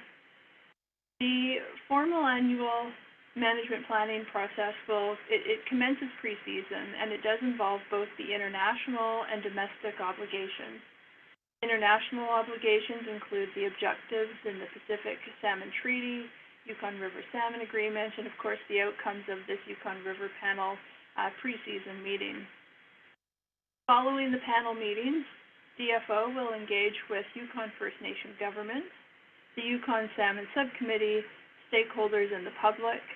And equally an important part of the planning cycle involves the Salmon Subcommittee's submission of their management and allocation recommendations to the Minister of Fisheries and Oceans, Minister Jordan. This finally will all culminate in the development of fishery management strategies, which will be included in the Yukon River Salmon Integrated Fisheries Management Plan, or IFMP, which is to be implemented by July 1st, coinciding with the arrival of the first returning Chinook into Canadian Yukon River waters. Slide number 6, please.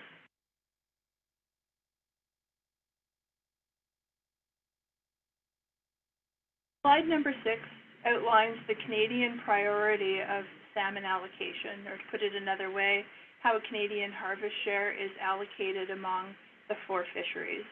Of course, the first priority is always to conservation and the interim management escapement goal, or IMAG. And if information available points to an available Canadian harvest share, the first right of access is for the Yukon First Nations.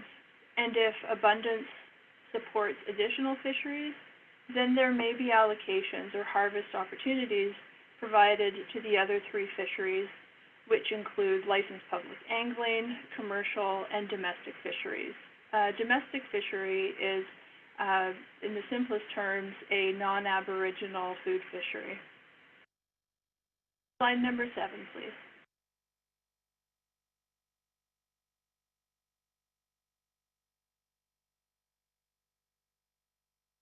And so taking into consideration this preliminary preseason outlook and the Canadian allowable catch based on that, this slide provides a rundown of possible harvest opportunities.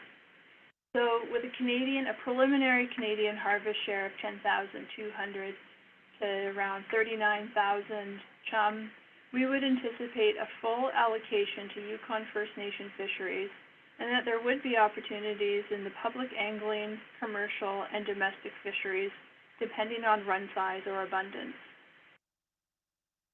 Slide number 8, please. So on the current slide, slide number 8, it lists a few important considerations that are incorporated into the Canadian management approach for chum salmon. Canada will use the preliminary forecast for planning, but will shift to using the revised in-season forecast. That is, that forecast based on the summer chum abundance estimates and the relationship between the summer and fall chum for planning purposes. As the run progresses in season management will be based on the estimated in-season run abundance that's observed and estimated at pilot station and later at the Eagle sonar site. Of course, specific management measures will be based on the Yukon River Panel's recommendations and the upcoming domestic or Canadian consultation.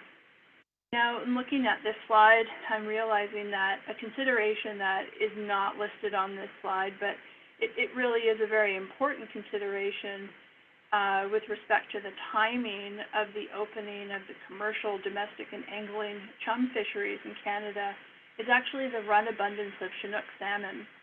Opportunities in those chum fisheries are likely not to be available until the completion of the Chinook run. And furthermore, that 6-inch mesh would be the maximum allowable mesh size in those fisheries. Slide number 9, please. And thank you very much. This concludes my presentation. Thank you, Jesse. Again, much appreciated. Very good presentations from all parties here. So with that, we will go ahead and open up any questions from panel members with respect to either the U.S. or Canadian preliminary management strategies. Andy, go ahead. Yeah, thank you, Mr. Co-Chair. A question for Jeff and Bonnie. Can you refresh my memory on what your preseason projection was for last year's fall chum run?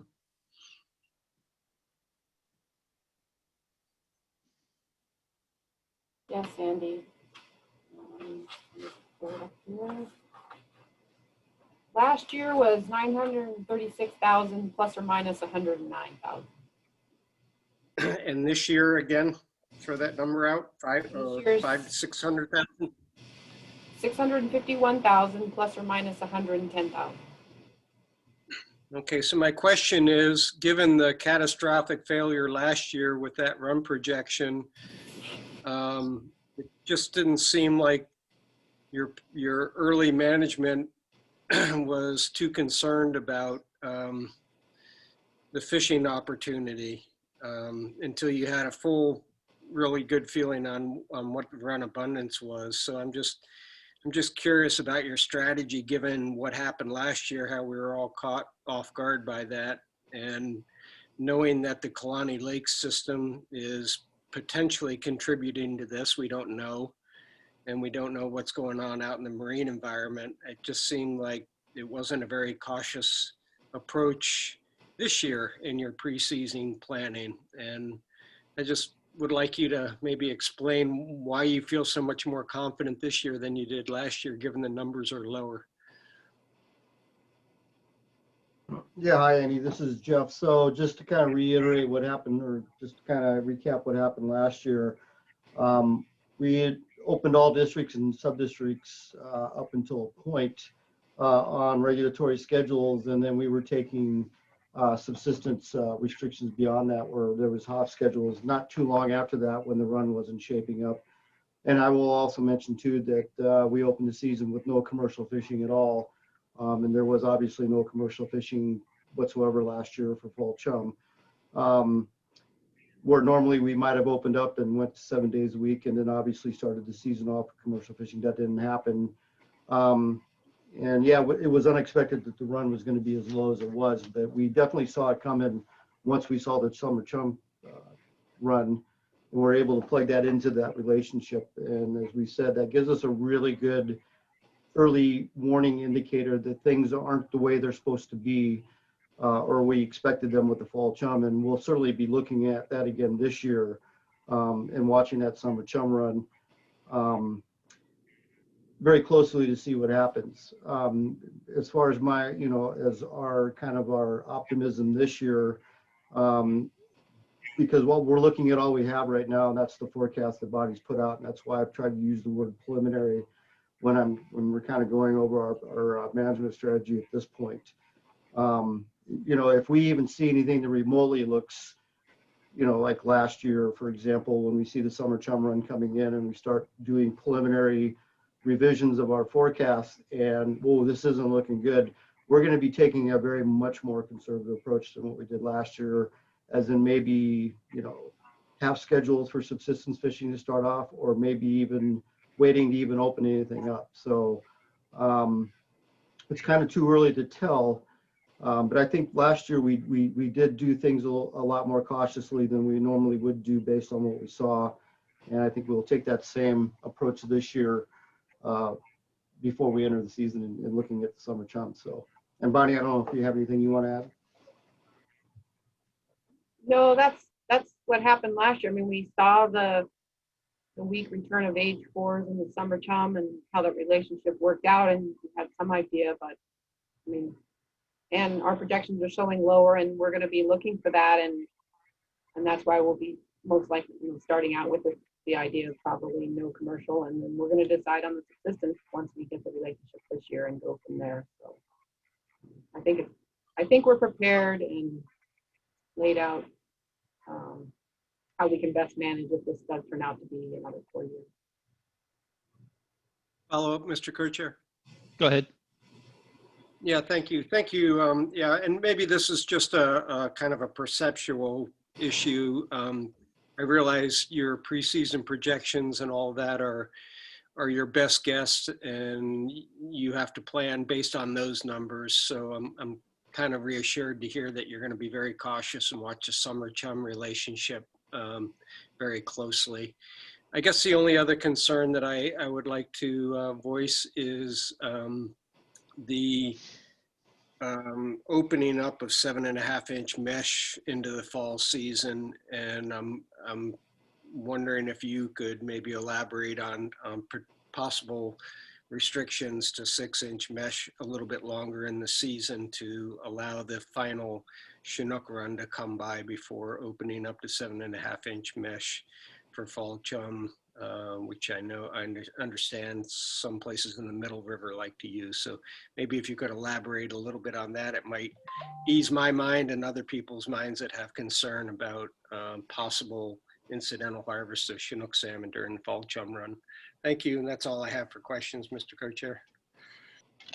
Yeah, thank you, Andy. This is Jeff here. I'll answer that. So just as I was mentioning in my presentation, and the process is that, we've been doing this for years.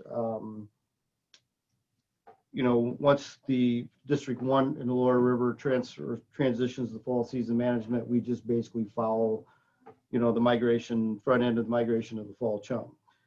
So it's about 1 week into August when sub-districts 5A, B, and C would switch over. 5D lower would be around that time, maybe a little bit later, middle of August for, middle part of 5D, and then 16th of August or so, 17th in the upper part. And just for folks, that's kind of looking at the bridge area on the Yukon. For the lower area, the middle area is around the Fort Yukon area, and the upper area would be Circle and Eagle and so forth. So, this year, there is concerns that I'm hearing from folks about, waiting a little bit longer to make sure, even more so that the king salmon, Chinook salmon are out of the way, and, maybe reducing, whatever might be being caught when we switch over to 7.5-inch mesh. when we transition to the fall season. And I have looked at the harvest numbers and they are pretty low, but there are some. You know, as a manager for the fall season, and I'm sure Holly would agree with this, my colleague in the U.S. Fish and Wildlife Service, that, you know, we could delay, you know, switching, even though we might switch over to the fall season management based on schedule or whatever, that we could, you know, even further delay or wait before we switch to 7.5-inch mesh to really make sure and look at the fact that, you know, we're 100% sure, we're very confident that the vast majority, if they're not already by, will be by before we transition to 7.5-inch mesh. And, you know, the reason, you know, most folks will ask, well, why do you even use 7.5-inch mesh when it's not efficient for catching chum salmon? Well, there are people on the Yukon who do use 7.5-inch mesh because they don't have 6-inch mesh, or areas in the middle of the river, like Andy was just saying, where they specifically use 7.5-inch mesh to target more of the larger 5-year-old males. And that's what they're looking for, and that's what they use. So anyway, I hope that answers your question, Andy.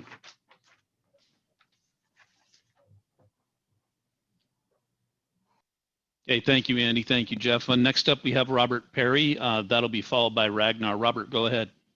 Just a quick follow-up on Andy's comments there. I think he said something regards to Kluane Lake and that situation. And I'm familiar with the river piracy in that area. And I was just wondering, what is the impact to chum salmon, if I heard Andy right, relative to Kluane Lake? Do we have some sort of sense of that, if that's what I heard? I'd defer to Jesse on that one, or Oliver. Chair, sorry, Robert, you repeat, you were looking to see what potential magnitude could be of changes to spawning areas in Kluane River? Yeah, relative to the chum. I think Andy had mentioned that was a situation. I was just wondering, what kind of impact are we talking about? I'm just unfamiliar with it. Right. Let's see, Kluane River has, I believe the historical average is, I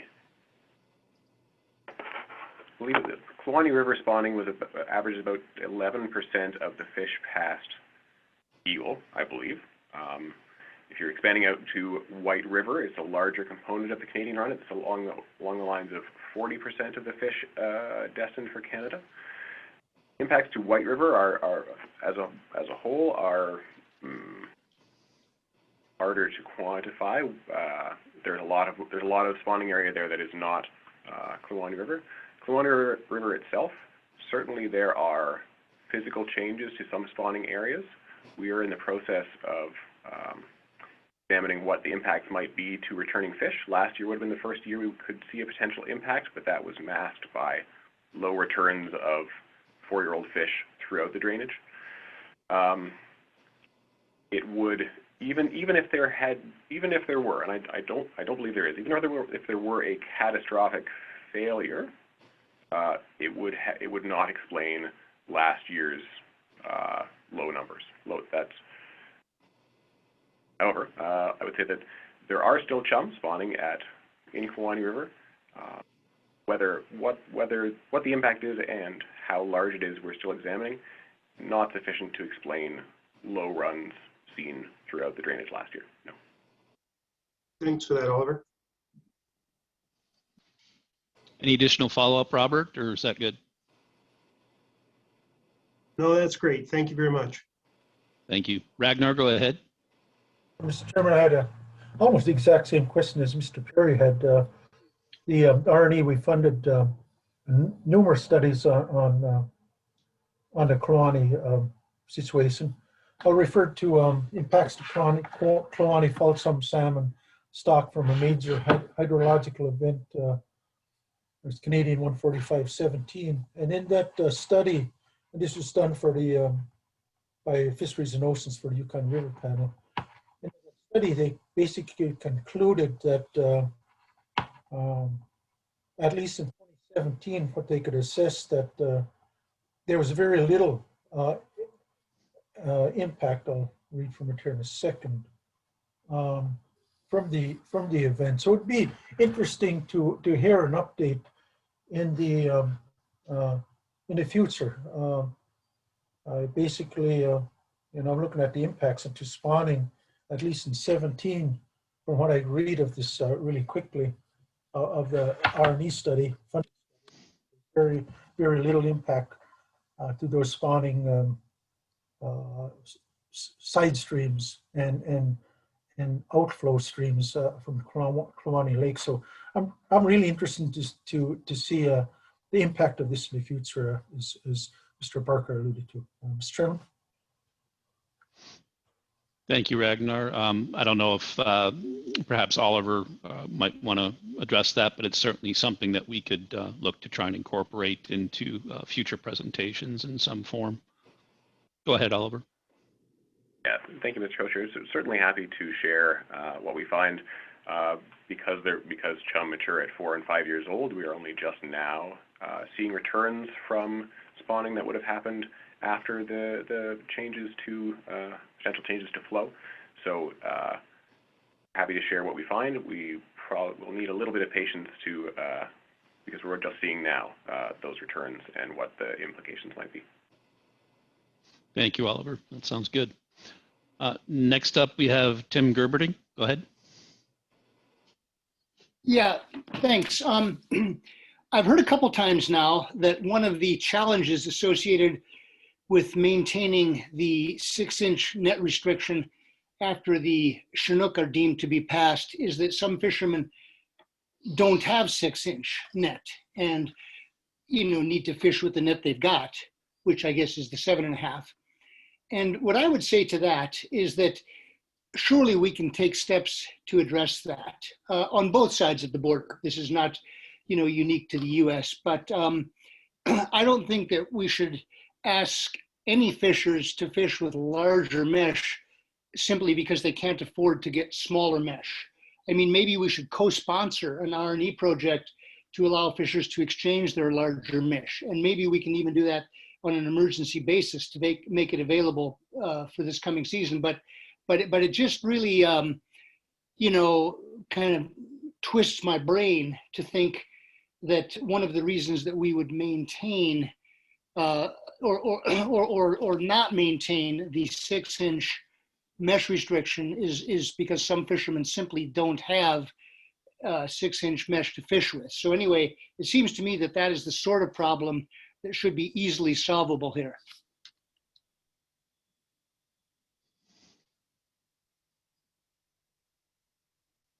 Yeah, I appreciate those comments, Tim, and certainly if Jeff or would like to speak up as well. But I think the one thing to bear in mind is that it comes down to what's legally allowable with respect to those mesh sizes. That does not negate the responsibility and the options available to ensure conservation in that regard. And we have to make sure that if we are going to pursue any of these options associated with any questions about mesh size in Alaska or Canada for that matter, I would imagine it similarly applies to some questions in Canada, that it has to go through the proper process with respect to our regulatory boards, both state and federal, especially with the State Board of Fish in that regard. So it's not to say that there isn't the potential to try and address this, but I don't think it's quite as straightforward as any recommendations that may or may not have bilateral consensus associated with the panel. It's not something that can be implemented quickly based on that feedback or input.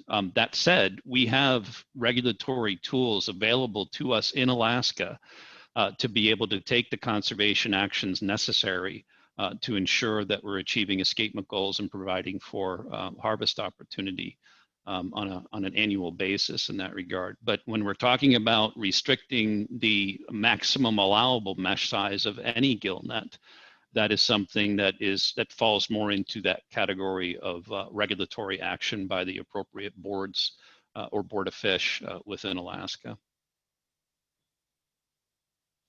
Any additional questions, comments on Mainstem management?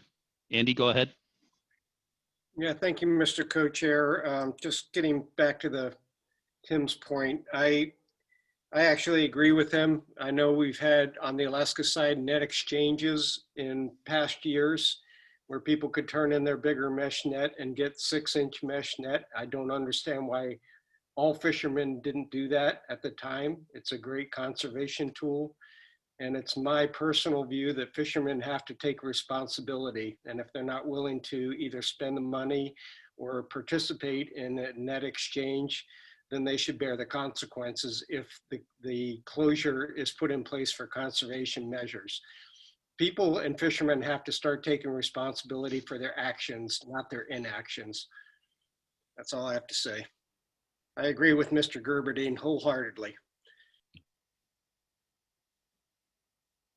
So maybe, Andy, did you have more?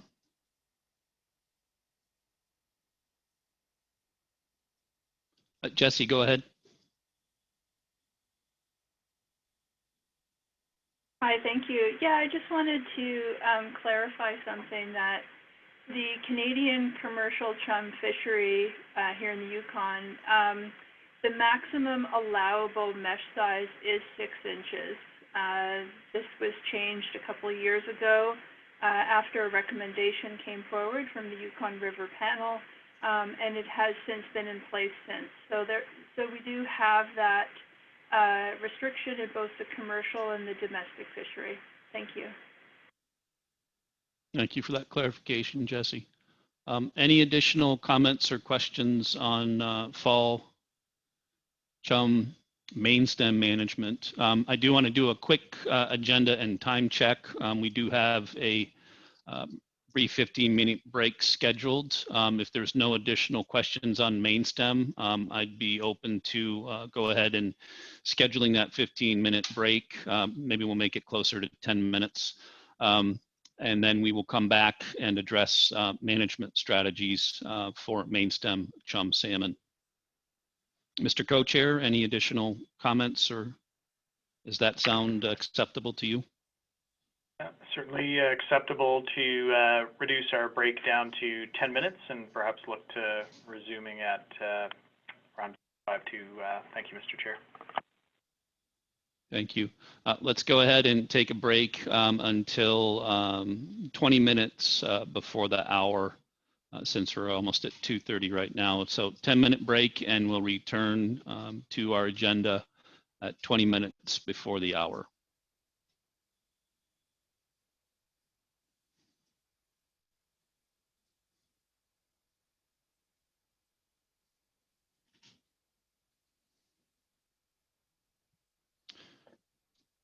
Looks like we're at 2:40 by Alaska time, 3:40 Yukon time.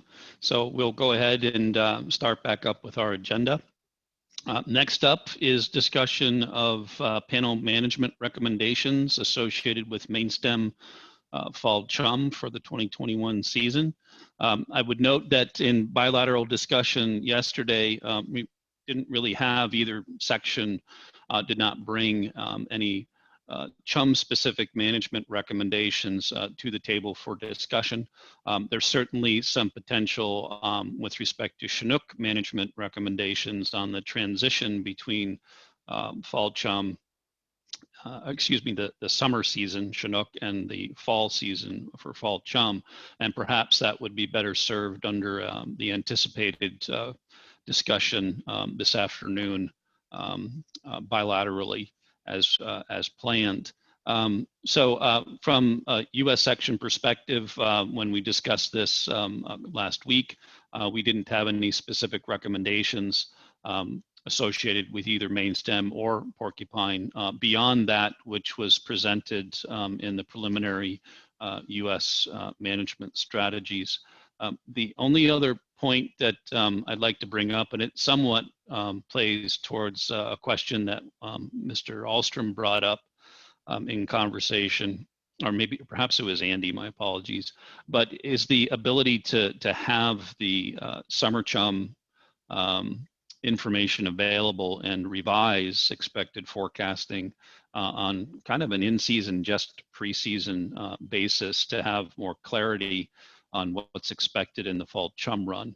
That is certainly a very valuable option that's always available to address chum salmon management in more a fine scale detail of what to expect. So I mentioned that from the standpoint that preliminary strategies associated with the Yukon Fall Chum Run is always going to be impacted by that reality.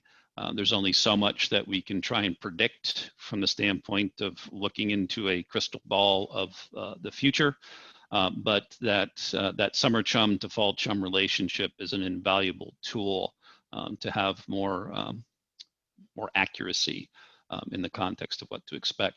So with that said, Mr. Co-Chair, is there any specific recommendations on the Canadian section and the Canadian perspective on this topic? Thank you, Mr. Chair. I don't recall any specific recommendations coming forward for fall chum salmon management, Mainstem chum salmon management, beyond obviously perhaps endorsement of the management recommendations proposed by the respective Canadian and Alaskan fishery management agencies. But perhaps it might be best just to confirm if there's any comments or questions on this topic from panel members. Certainly. With that, any panel members have any comments or questions to bring forth on this topic? Maybe just a quick reminder is that we will be having another series of presentations specifically associated with the Porcupine River. So any discussion we'd have right now would be focused specifically on the Mainstem Yukon River Chum Run.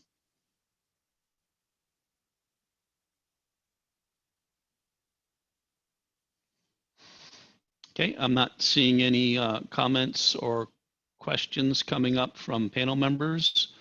So I think we can likely proceed with that general expectation of endorsement of the US and Canadian preliminary strategies associated with the Mainstem Fall Chum Run moving into the 2021 season.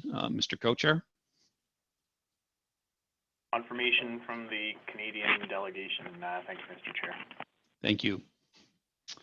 So moving on with our agenda. Next up, as I mentioned, we will be now seeing a similar series of presentations directly associated with the Porcupine River component of the Fall Chum Run. That again will start with a bilateral JTC forecast presentation specific to the Porcupine River.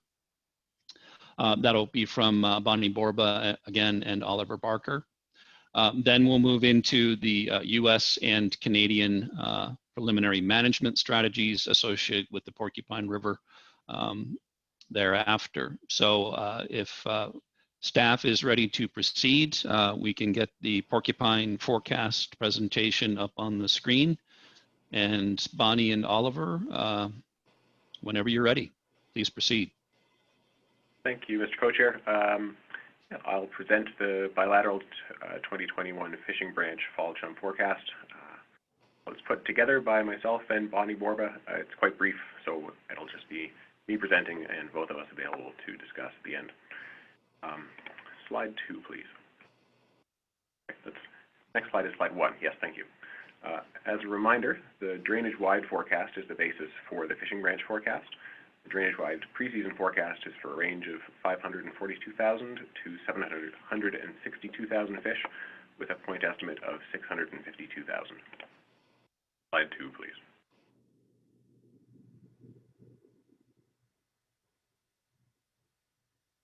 The Fishing Branch forecast is calculated as 4% of the drainage-wide forecast. Forecast for 2021 for Fishing Branch is for 22,000 to 30,000 fish, 80% confidence interval, with a point estimate of 26,000. Preseason forecasts suggest a run size close to the lower end of the IMEG, which is 22,000 to 49,000. Again, remembering back to the drainage-wide forecast presented in the last presentation, there are a number of indications that the forecasts we have will Apologies, it's getting toward the end of the day. The overall indications from the drainage-wide forecast suggest a run near the low end or below the forecast range for the Fishing Branch River, as well as the other forecasts. As a reminder, we'll await the in-season projection based on the summer chum run size relationship, which is expected at or before the start of the U.S. fall season and before fall chum enter Canada. Slide 3, please.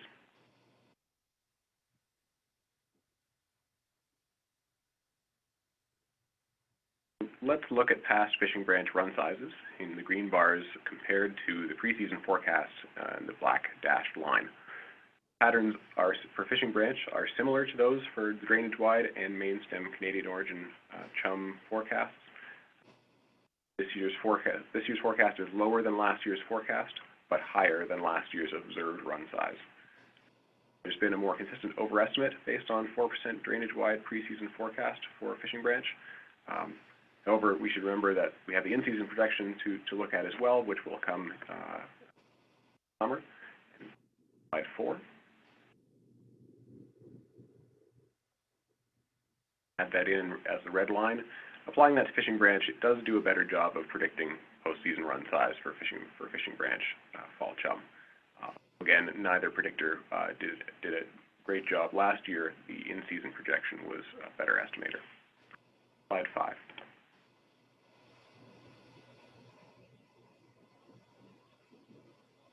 In summary, like the overall drainage-wide forecast, the Fishing Branch forecast is for a below-average run this year. We should keep in mind there's the weak age 5 component of the run. That's related to last year's weak age 4 returns and low productivity forecast for this year's returning age 4 fish. We suggest that the 2021 return may be near or below the low end of the preseason forecast range. But as I said earlier, the in-season projection will come out in midsummer, and that will be for these fish enter Canada, and so will be a useful update to us in our management. Slide 6.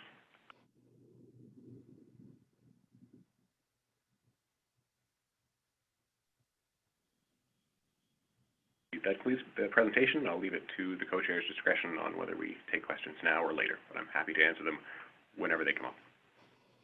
Sure, let's be consistent, and thank you for that presentation. And yes, short and sweet, always good. Oliver, and yeah, we'll go ahead and open up the floor to any questions or comments from panel members, just being focused on the forecast component of it. If there are none, we can certainly just proceed with the US and Canadian management presentations. Okay, I'm not seeing any questions or hands come up, so let's go ahead. Thank you again, Oliver and Bonnie, for that presentation. Let's go ahead and proceed with the US preliminary management presentation for Porcupine River in 2021. Jeff, as soon as the presentation is up on screen, feel free to proceed. Okay, and I assume everybody can hear me just fine here. And for the folks off in virtual land there, this is on page 107 of the panel packet that was distributed for today's meeting.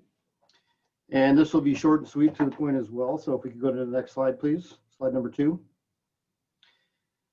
And so what our expectations are for management this year for the US portion of the Porcupine River. You know, as we were just heard from Oliver and Bonnie, that the Fishing Branch fall chum salmon forecast will be revised very in the same vein as we do with the drainage wide one. Subsistence fishing management for the US portion of the Porcupine Mainstem will be based on this revised forecast, and also in-season run assessment. Again, with the information that we have in hand right now, the forecast that we have, I think it's pretty safe to bet that there will be restricted subsistence salmon fishing schedule, or we could see a full closure of subsistence salmon fishing in the Mainstem Porcupine River. This is very similar to action that we've taken over the last 5-6 years. The attempt is to try to get more fall chum, as many fall chum as possible, up into the Canadian portion of the Porcupine River and to the Fishing Branch. And just make a note here that even with the closure restrictions, that the tributaries, the Colleen River, Black River, so on, would remain open. One thing to point out is that there is flexibility for us on the US side to be able to adjust our management in season. It'll take 3 weeks or so, or maybe even longer, for the fall chum to make it into the Canadian portion of the Porcupine once they've entered the river. So we'll have a lot of information in hand. Almost 3 weeks of the season where we have assessment information. And this will come from the lower Yukon River, to when pulses are coming in and so forth. Also, the Porcupine River sonar, which operates just outside of the community of Old Crow, will provide in-season information, and then also any information that we get from the Fishing Branch River Weir and sonar in conjunction with that will help us to be able to adjust management in any way as it's needed. So, slide number 3, please. And as many folks know, this is looking at the confluence of the Porcupine River with the Yukon River near the community of Fort Yukon there. I just want to point out, and folks have seen this before, but it's always good to remind that there isn't just a nice clean confluence. There's actually several mouths of the Porcupine River in the confluence with the Yukon River. And I just want to point out that I did, when we started taking these restrictions several years ago, that I did go to the community of Fort Yukon and talk with some of the local fishermen there. And they were very helpful in helping to delineate what the closed area would be to ensure that there wasn't anything missed as far as any one of these channels or whatever mouths you want to call it, were still remained open and fall chum could be caught there. So I just want to point that out. Next slide, please. And then just reinforce, this is a map of the Yukon River, or excuse me, the Porcupine River. Fort Yukon is down in your lower left. That's the confluence with the Yukon River. And then the whole red there is the US portion Mainstem. That would be closed or restricted. But as I mentioned, the other rivers would remain open for fishing. So next slide, please. So that was short, sweet, to the point, and I guess we're going to give it back to the co-chair. Thank you. Yes, thank you, Jeff. Again, expecting the Porcupine presentations to be brief and to the point. Much appreciated. Let's go ahead and move into the Canadian preliminary management presentation for the Porcupine, and then we will entertain questions and comments from panel members with respect to both the U.S. and Canadian management strategy presentations. Jesse, as soon as your presentation's up on the screen, feel free to proceed.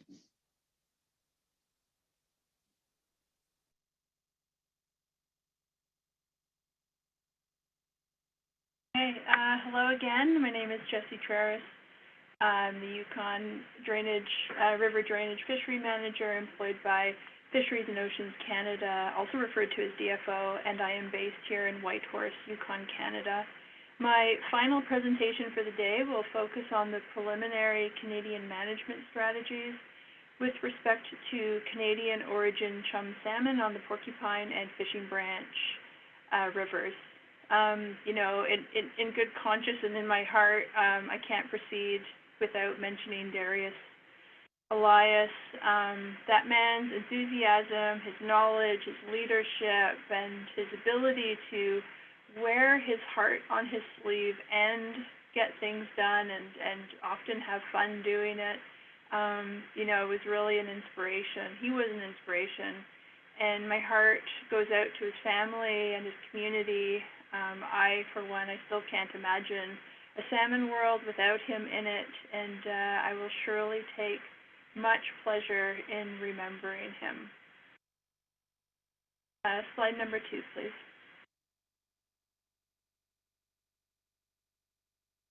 Over the course of this presentation, I'll present a map of the drainage with the assessment sites that are used to estimate fall chum, and more specifically Porcupine River and Fishing Branch River chum stocks. I'll also provide an overview of the process and the management planning considerations and the anticipated management approach, which includes harvest opportunities. Slide number 3, please. So here we have on slide number 3, a map of the Yukon River drainage with the main stem of the Yukon River delineated in dark blue. Just to note that this map will be updated in future presentations to better delineate the Porcupine River.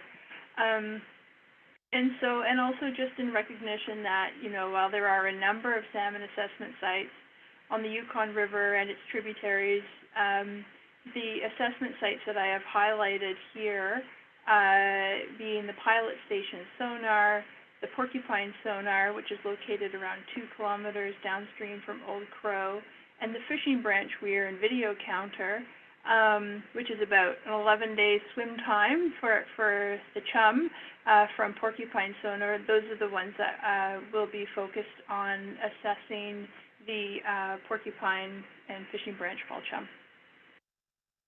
Slide number 4, please.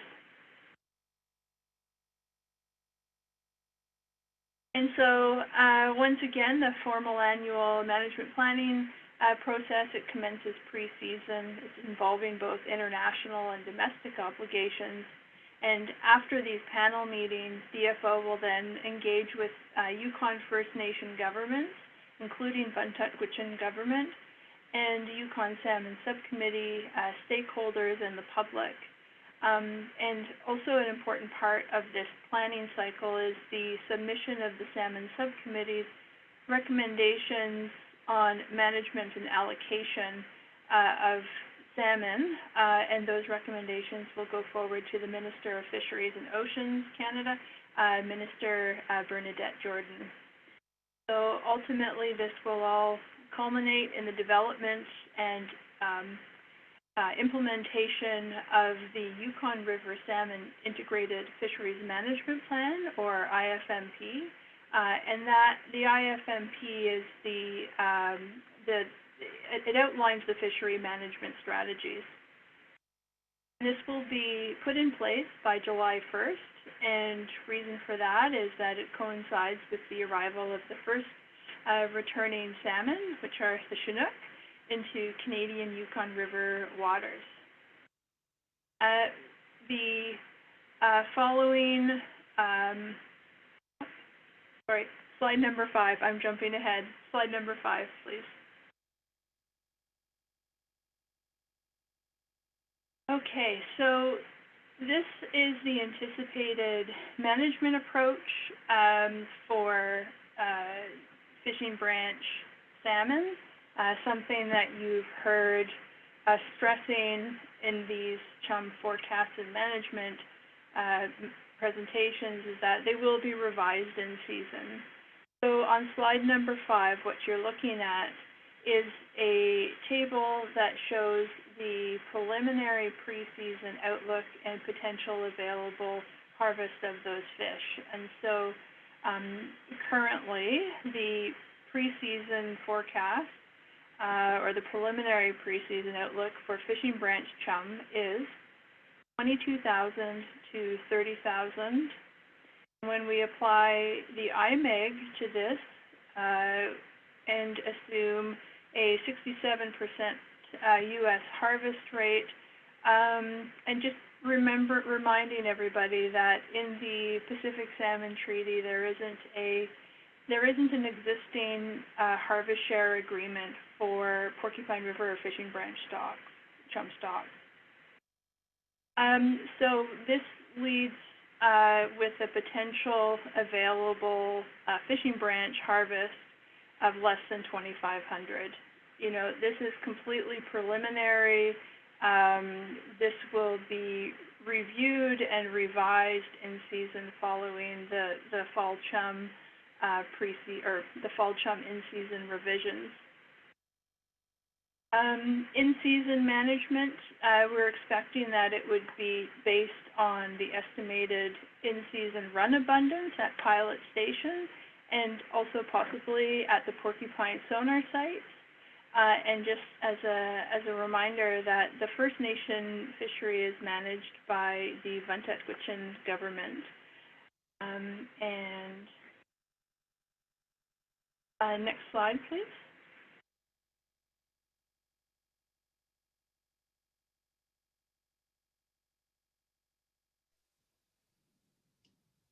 Slide number 6, please.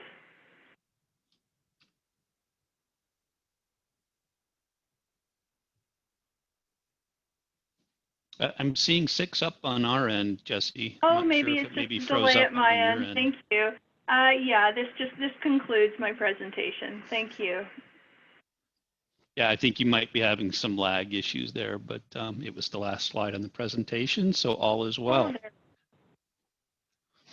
Thank you, Jesse. Much appreciated for that presentation. So again, if there's any specific questions, comments from panel members with respect to the preliminary management strategies for US and Canadian porcupine, river, chum, salmon, please feel free.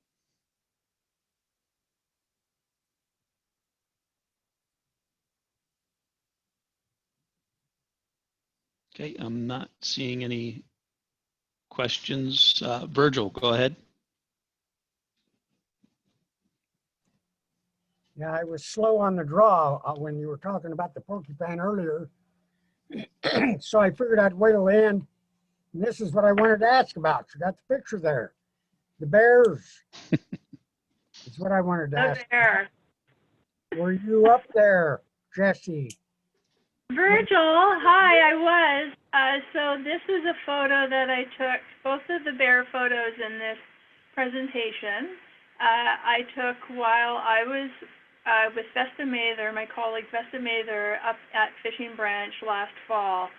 And if I may just take like 30 seconds here just to describe how these bears were visiting us on, well, not us, they were looking for fish on a daily basis. In 14 days, we saw the bears every day except for 2 days. And yeah, they were ranging through the camp across the weir, you know, looking for chum. And last year's chum run was, you know, poor doesn't describe it. And these bears, I mean, although they didn't look like they were starving, because boy, they're big and they've got heavy coats and they're getting ready for winter.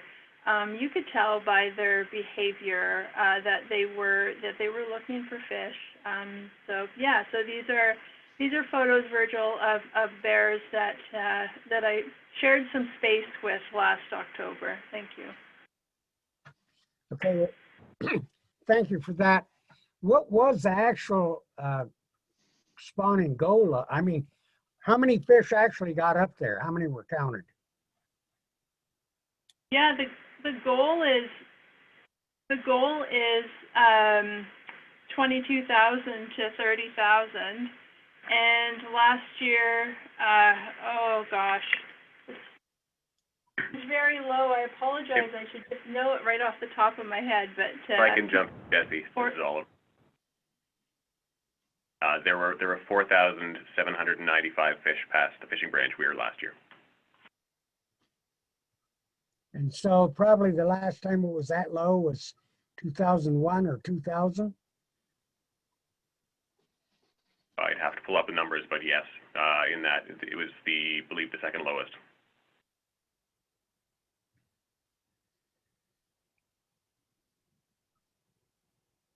Well, that's all I have. I was curious about the bears. Just one quick other question. So the bears, there was so few salmon, the bears didn't get to make any stashes of them to eat in the spring that you noticed? I wouldn't know. I did not venture to follow them into the bush, so I wouldn't know. We're off to the other spawning grounds. I know your predecessor had found where they had done that, made big piles and then covered them up with the brush and tundra and etc. moss. Oh. Thank you. Yeah, thanks. Thank you, Virgil. Thank you, Jesse and Oliver, for that description. Additional questions, comments from panel members on Porcupine River chum?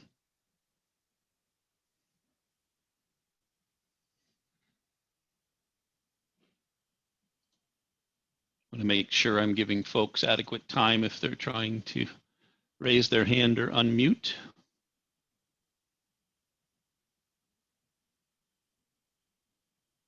Okay, seeing none. Thank you again to all staff for their excellent presentations, both for this component as well as the presentations that were presented for all the forecast and preseason management presentations. It's appreciated and recognized the very hard work that folks put into this effort. So again, moving along with our agenda, I will note maybe again a quick time check that we, as sometimes happens in these panel meetings, we might start getting a little behind on our agenda, but we typically manage to catch up at one point or another, and we've done so here. The final agenda topic that we have to discuss for today's public session is discussion of any specific panel management recommendations associated with Porcupine River Fall Chum for the 2021 season. I will maybe start out by reiterating, similar to the Mainstem Chum salmon, the U.S. section did not have any specific recommendations associated with the Porcupine River. And by extension, by way of endorsement of the preliminary strategies presented of how the agencies anticipate approaching Porcupine River management for this coming season. Mr. Co-Chair, I'd look to hear from you and your section's perspective. Mr. Chair, no specific recommendations were identified in advance of today's session, beyond obviously those that have been proposed by the Alaskan and Canadian fishery managers, but certainly take the opportunity to confirm that with panel members at this time. Thank you, Mr. Co-Chair. So yes, I will open up the floor to any additional comments, discussion concerning Porcupine River Chum salmon management for the 2021 season. I want to again give adequate time in case folks are trying to unmute or raise their hands.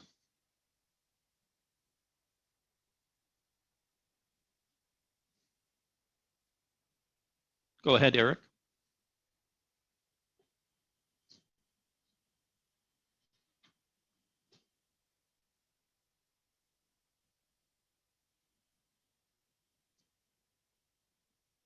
Eric, I can see you're unmuted, but if you're trying to talk, I'm afraid we There can't. I am, John. Sorry.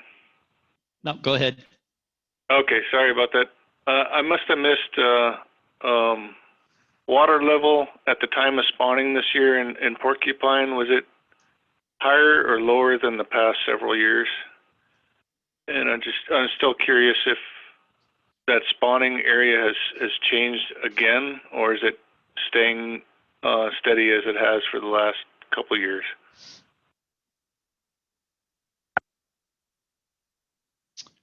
Maybe I'll look to Oliver or Jesse, if who'd be best to maybe address that. Go ahead, Oliver.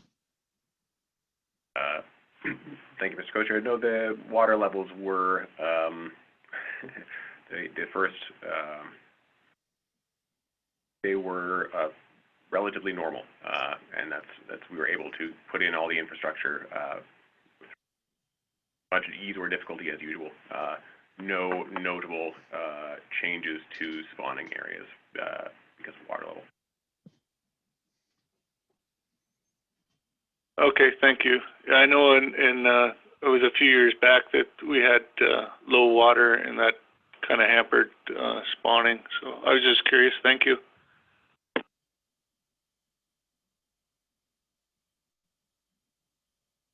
Thank you, Eric and Oliver. Oliver, do you have a follow-up? Apologies, just trying to operate my hand-raising machine. Well, the joys of remote meetings. Any additional comments, questions from panel members with respect to Porcupine Chum?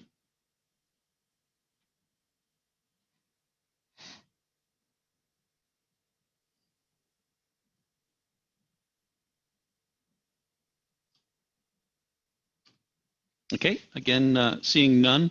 By way of comments from both myself and the Canadian co-chair.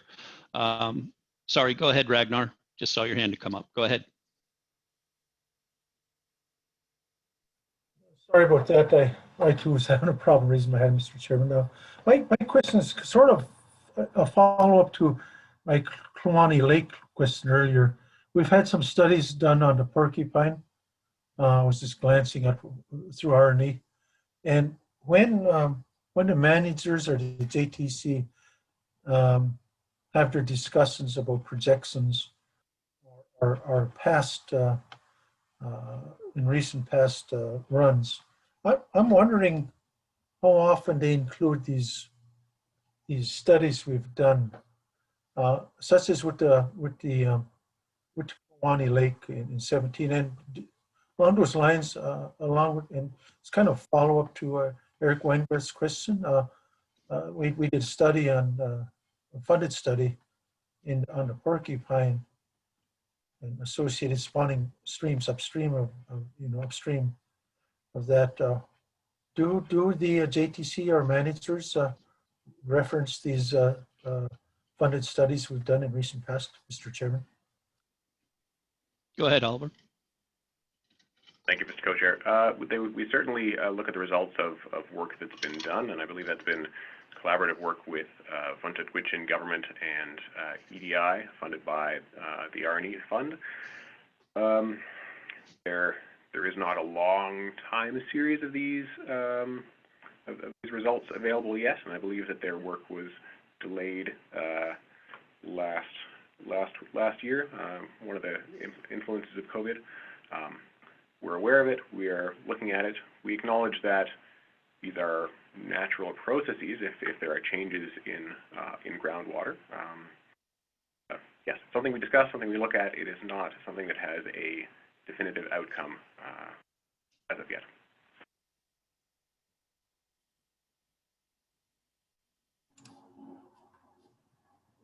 Thank you, Mr. Chairman. I just wanted to make sure that these good studies we're doing are funding that they're referenced by the managers in JTC, Mr. Chairman. Thank you, Ragnar.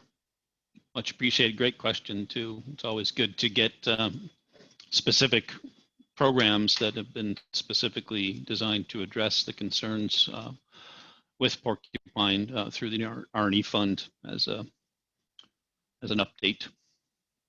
Any additional questions, comments from panel members regarding Porcupine chum salmon?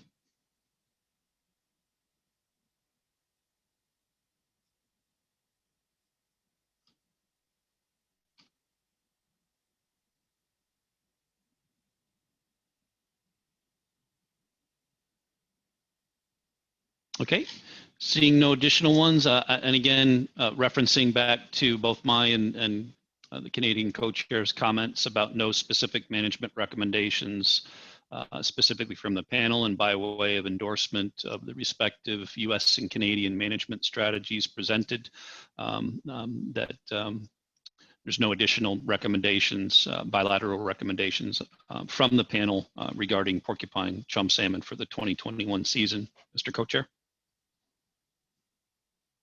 Thank you, Mr. Chair, and I confirm that that is the case. Thank you, Mr. Chair. So that takes us to the end of our agenda here today for day one of our public two-day session. I understand that we do have at least one person that has signed up for public testimony. And we are a little early, about 15 minutes early with respect to the scheduled time. Perhaps I'll defer to Tom and PSC with respect to the status of the individual that signed up to provide public testimony today. Thank you, Mr. Chair. And I'll ask my colleague Victor whether that person is in meeting or whether they should be invited to dial in at this point. Okay, well, maybe taking advantage of the time that we have available to us right now, if you wouldn't mind bringing up the instructions and materials that's provided on the panel website, just so that all folks that are listening in or viewing the meeting via YouTube live stream might have some more specific details on how to go about signing up for public testimony. Thank you for that, Tom. And if you wouldn't mind walking through it to provide some instruction. Yeah, certainly. So there's an opportunity to provide public testimony now, but I guess we'll be looking really for people to be registering for tomorrow's session at this point, which will scheduled to take place at 3 o'clock Alaska time, 4 o'clock Yukon time. If you do wish to provide testimony, then it's possible to do that by telephone. And in order to be provided with the phone details for this meeting so that you can dial in and participate, you need to get in touch with my colleague Victor here at the Pacific Salmon Commission, please. Victor's details are on the screen now, also available on the Yukon River Panel website under the Meetings tab. I'm aware we do have a few people listening on the phone only, so I'll read out the phone number now. So Victor's phone number is 604-331-8613.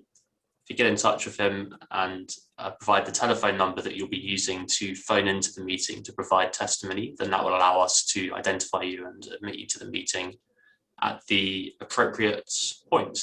Thank you. Thank you, Tom. I appreciate that walkthrough.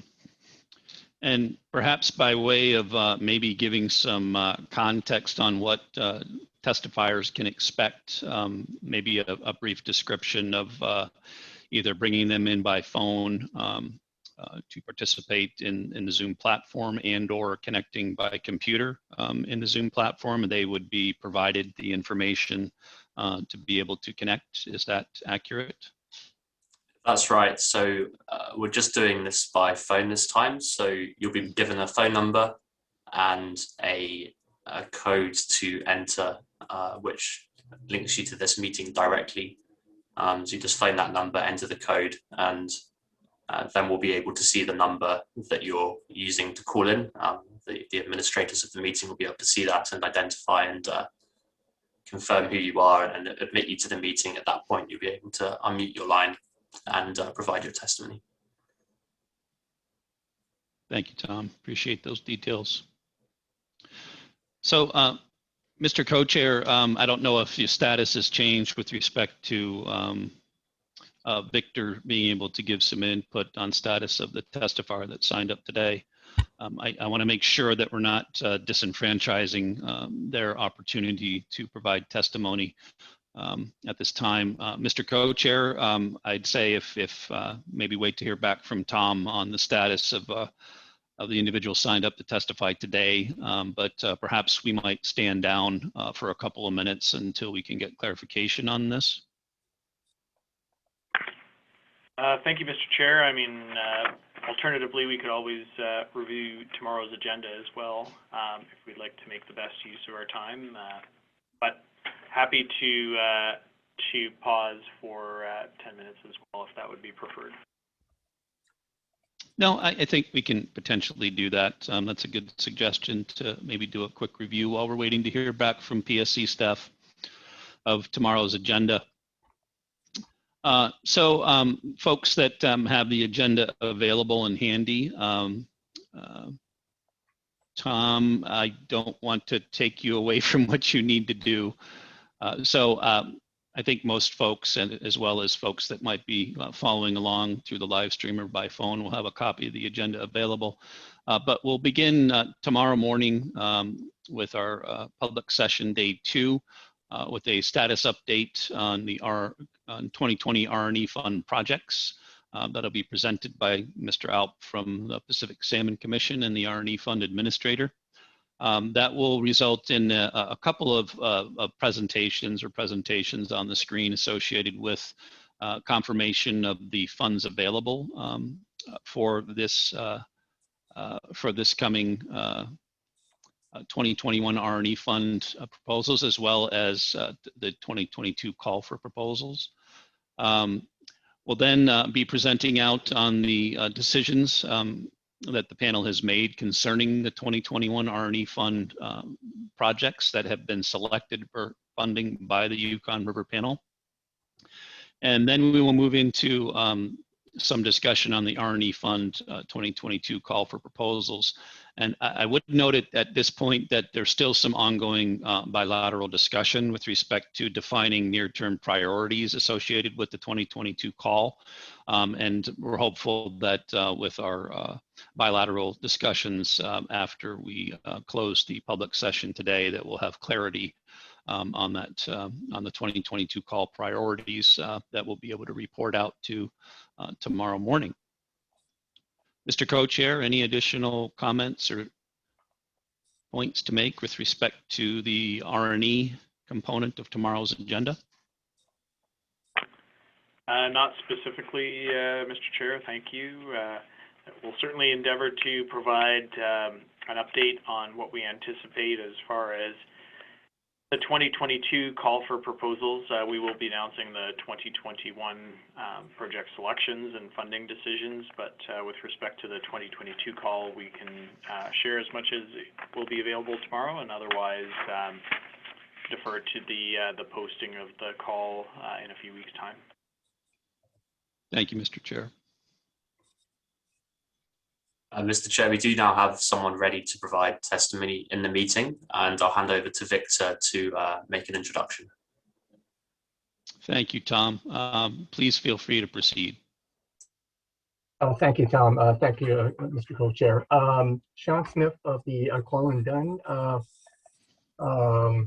First Nation will testify this afternoon, and he will be discussing the traditional knowledge of Chinook salmon and issues currently facing the stock.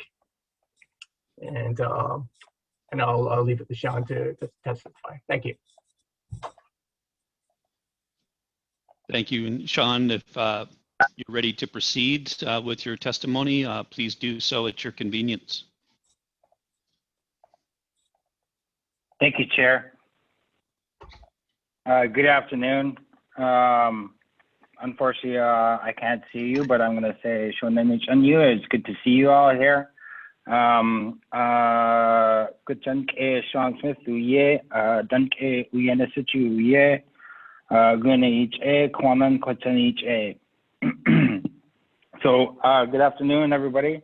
I hope the talks have been going well and the reports and stuff like that and discussions.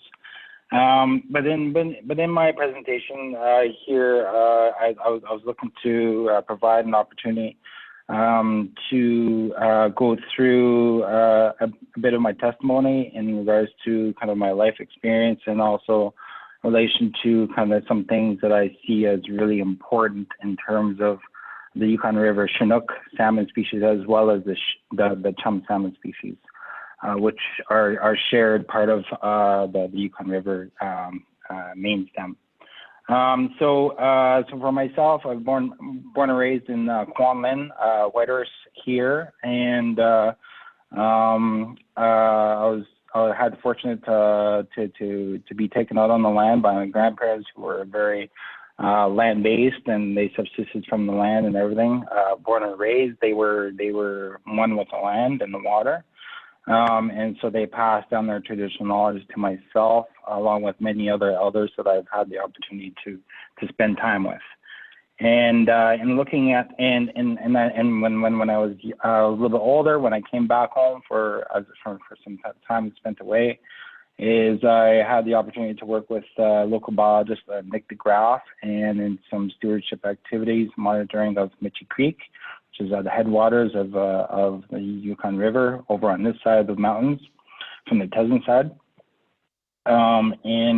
Yeah, just some discussions and stuff, and looking at that experience, you know, there's a lot to learn from that, especially in looking at from year to year changes and stuff, and about some things that are done from the higher level all the way down to the grassroots, to the biologists that are monitoring the conditions in the creeks and stuff. So in looking at kind of the stuff, the issues last year and the concerning rates of salmon that was basically projected to be coming up the river, it was very concerning when it was actually realized that we were missing thousands upon thousands of salmon from the Chinook salmon stock. And so worrying about kind of the actual cycle, the whole cycle of salmon spawning and then going out and stuff like that. It raised me to some levels of great concern that I thought, I basically looked at all the previous work and stuff done on various levels, and the systems that we have in place are not working at all.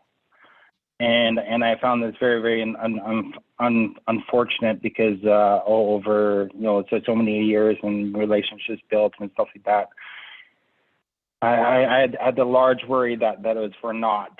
And so, as in the practice of medicine, a doctor, when they see a patient whose condition it reaches to a critical point, they have to put in emergency measures into place in order to recover that patient, to bring them back from that critical stage in their health.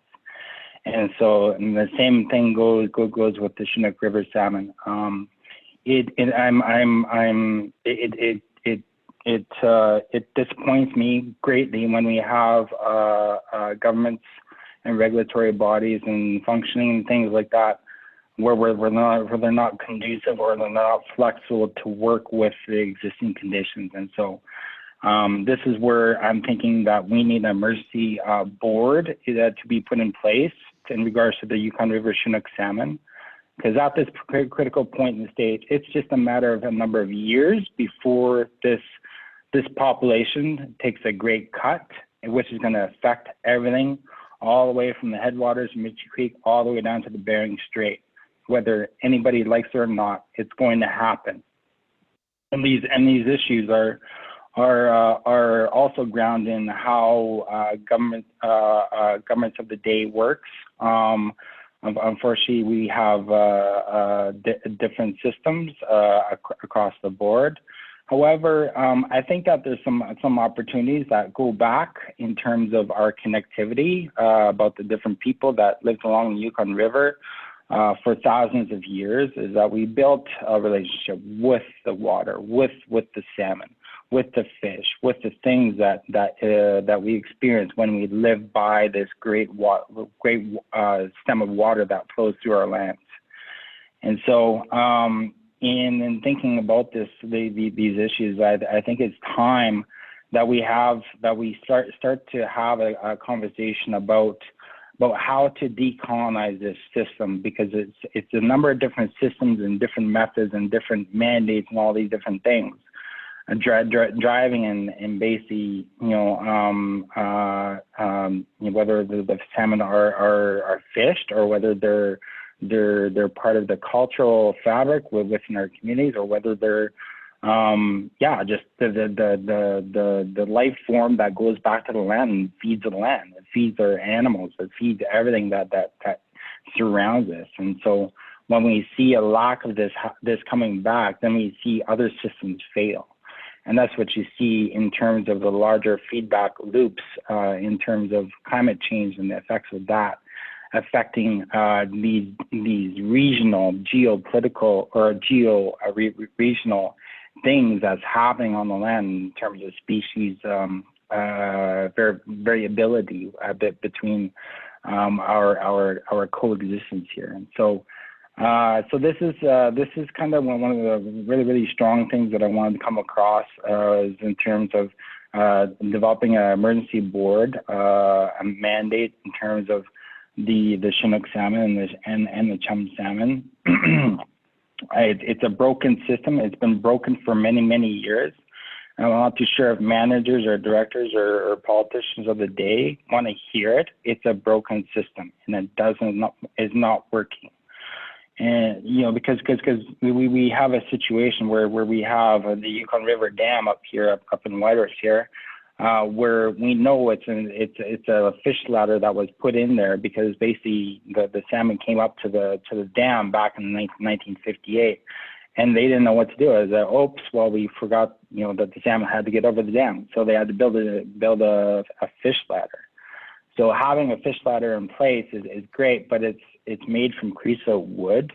It was a poor design. There is functional deficiencies in terms of its operational efficiency to get the salmon to allow a passageway for the salmon to get over that salmon.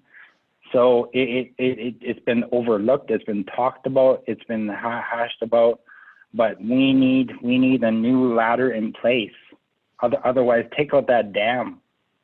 It's one or two of the things. So it's not rocket science. And in terms of the money that's created by Yukon Energy and all the different partners and everybody else, that's money that needs to go back into the fish. If we're not effective and efficient with our cost, then these are the things that we need to do. Some of the other higher pieces in terms of this emergency board is to actually develop a new relationship between Yukoners and Alaskans.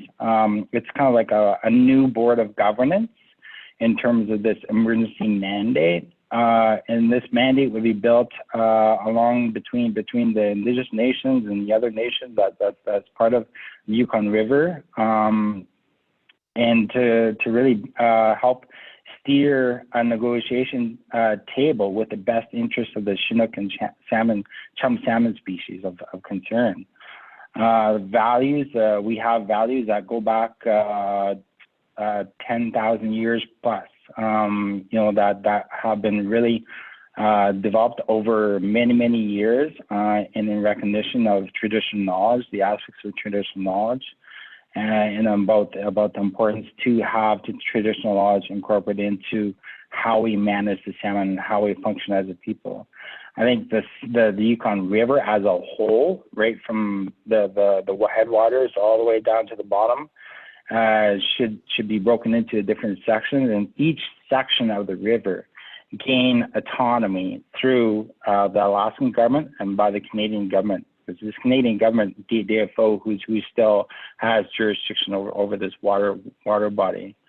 Some of the other thoughts I had around there was to actually take it to the next level, and in terms of the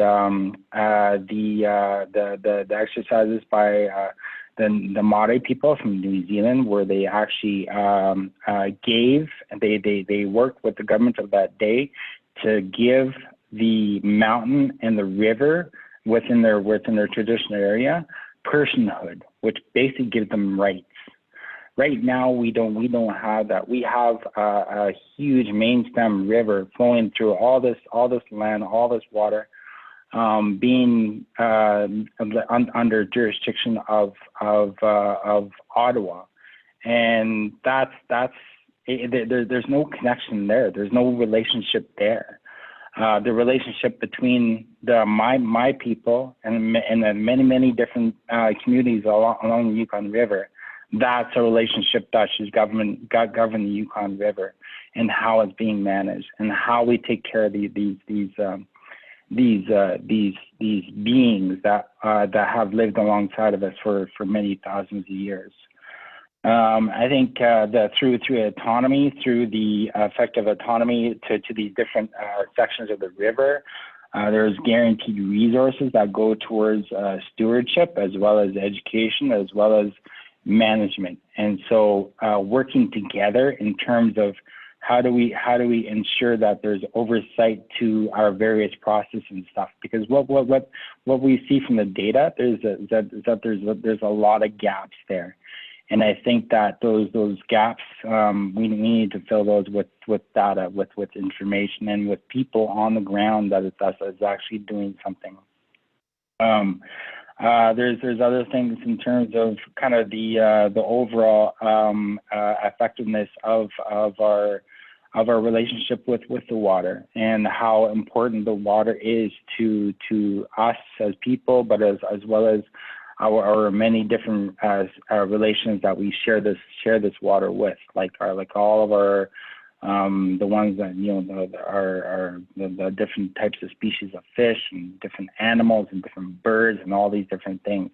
It's all bound in one thing. And so in a holistic way of looking at this river, I really see a very important connection for us to make with that, because these things, They've been through a lot of change over many thousand years, but it's really concerning right now. And this is the care and love that we have with our earth, with our water, with the very things that gives us life. And so these things, I think it would be really important for us to, as nations, as different people, to connect with one another and to really draw upon a strong approach rather than a broken approach. Because I've been to these meetings. I've heard all these different things for a number of years, and they say the same thing, and nothing changes at any level. And so what I'm talking about is big. It's about really giving the river rights. It's giving the salmon rights. It's giving every living thing in that water rights, because that's what it deserves. It deserves that and more. I know that there's commercial interest and stuff like that down river and in Alaska. But I think this is something that needs to evolve. These different jurisdictional regulations and stuff like that. We need to evolve things, because things are not evolving. And when we don't evolve, when we don't develop, when we don't innovate, things go away. And that's what I don't want. I don't want to tell that story to my daughter, to my grandkids, to my many future generations that's going to be asking questions of, why didn't you do something today? And so, yeah, these are the things that I wanted to share. I'm willing to work with and meet with the different nations along the Yukon River, especially here in the Yukon. I know I've built up a number of different relationships with different leaderships and different elders and different knowledge keepers, and I think that this is something that we need to do on, that we need to move on, because it's something much bigger than all of us. And what are we actually doing? Are we just having meetings just to have meetings and talk about the same thing, or are we having meetings to actually get to something and to get to something real?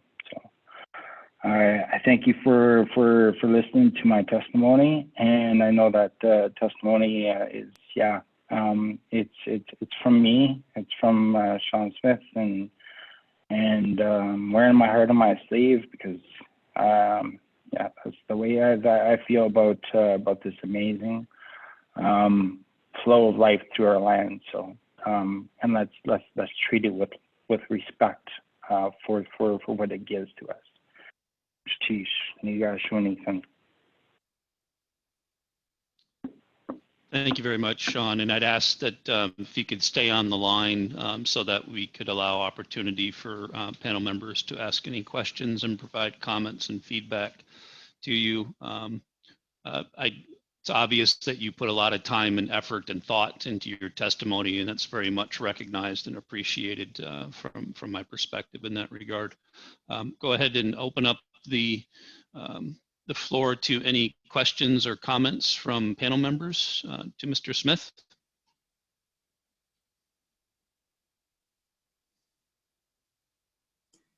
Dennis, go ahead.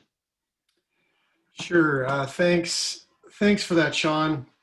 Dennis here from the Yukon River Panel. I wanted to just thank you for, typically how this works is people like yourself will provide this passionate testimony, and then, we thank you for your testimony and we acknowledge it, and then we walk away. But I really want to challenge us to take some of that and really try to throw it on the table and work with it, to Sean's point.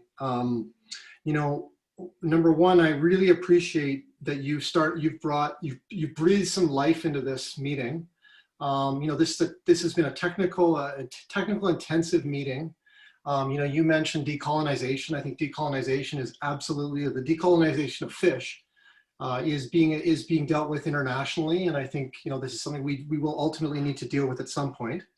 So I wanted to I wanted to raise the governance aspect. So I think the holistic nature of what you're bringing up and the governance aspect and the innovations that you're suggesting, I really would like to give that some thought, and I think we need to put our brains together on how this could be more effective, because I agree it's also not working. I also want to acknowledge the personhood component. I mean, I'm not sure how far personhood, I believe it is happening in Alaska as well on some of your Arctic rivers. You know, there are some indigenous people that are working on personhood as we are discussing it here in the Yukon. But it's the first time I've heard the concept of the Yukon River and providing the personhood rights. So that's something I'd like to also get on the record, keep on the table, and figure out a way we can discuss. So thank you, Sean, for bringing in the holistic nature of salmon, which is what I think every user along this river, you know, salmon are not numbers, they're not science, they're not, you know, just to be counted and measured. They're to be, you know, it's that heart piece, it's the artery of the system, it's the cultural sharing and the knowledge, and thank you at the 11th hour for bringing that in to this meeting.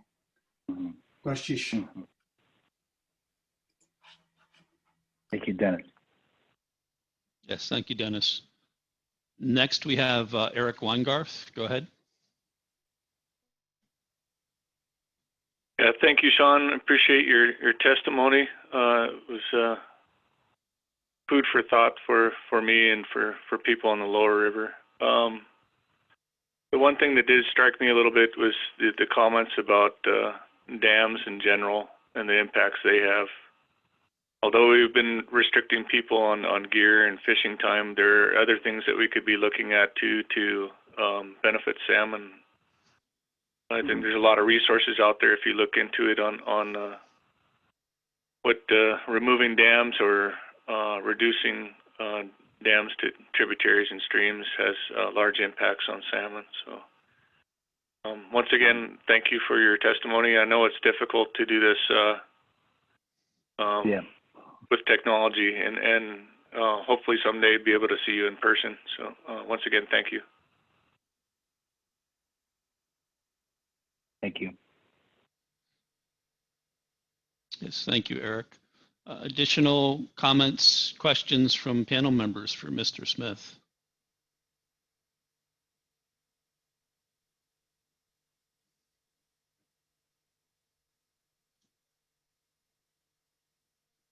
Perhaps some folks might be waiting to raise their hand, but I would like to make some additional comments that to your testimony, Mr. Smith. Again, thank and appreciate the time and effort and thought that you put into your testimony. Was much appreciated in that regard. And a big takeaway that I have, besides the aspect of many of the concepts that you're presenting, seems daunting from, I think, many of our perspectives. The level of collaboration and coordination at national government levels in that regard seems somewhat daunting. I don't say that to dissuade or to say that things aren't possible in regards to what you've articulated here, but it is something that makes me scratch my head a little bit with respect to where to start along those lines. But in particular, I very much understand and can appreciate the perspective about the system being broken. I can very much understand that frustration that comes with that. One big takeaway that I have from your testimony is that I think there's components of the system and whatever scale that you're considering, whether it be at the local level, whether it be at the territorial level, the national, the international level in that regard, that there are components of this process that maybe are going on behind the scenes that may not be readily apparent to all individuals that care so deeply for the resources of the Yukon River.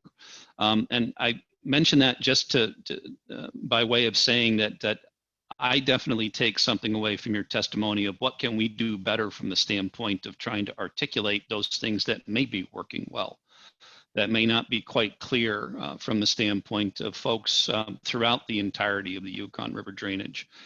So that's something that I definitely take away from your testimony. It doesn't mean that any efforts that any of us may make to try and address that component is going to have an effect on changing perspectives or feeling that maybe the system isn't quite as broken as they believe that it is in that regard. But it's something that I am taking away from your testimony. And again, I very much appreciate where you're coming from and the thought and time you put into your testimony. Thank you. Thank you, Mr. Chair. Additional comments? Responsibility is Go ahead. huge. No, just the responsibility is huge, and looking down the road in terms of all kinds of different things, including the impacts of kind of the changes that happened since non-First Nation people have started coming into our traditional territory. We've seen lots of change, and we've seen things come back, and we've seen things go away. But yeah, it's just the legacy, the legacy that we want to leave behind, right? Yeah, very much. Thank you. Any additional comments or questions from panel members for Mr. Smith? Mr. Chair, certainly want to make sure that you may have an opportunity as well.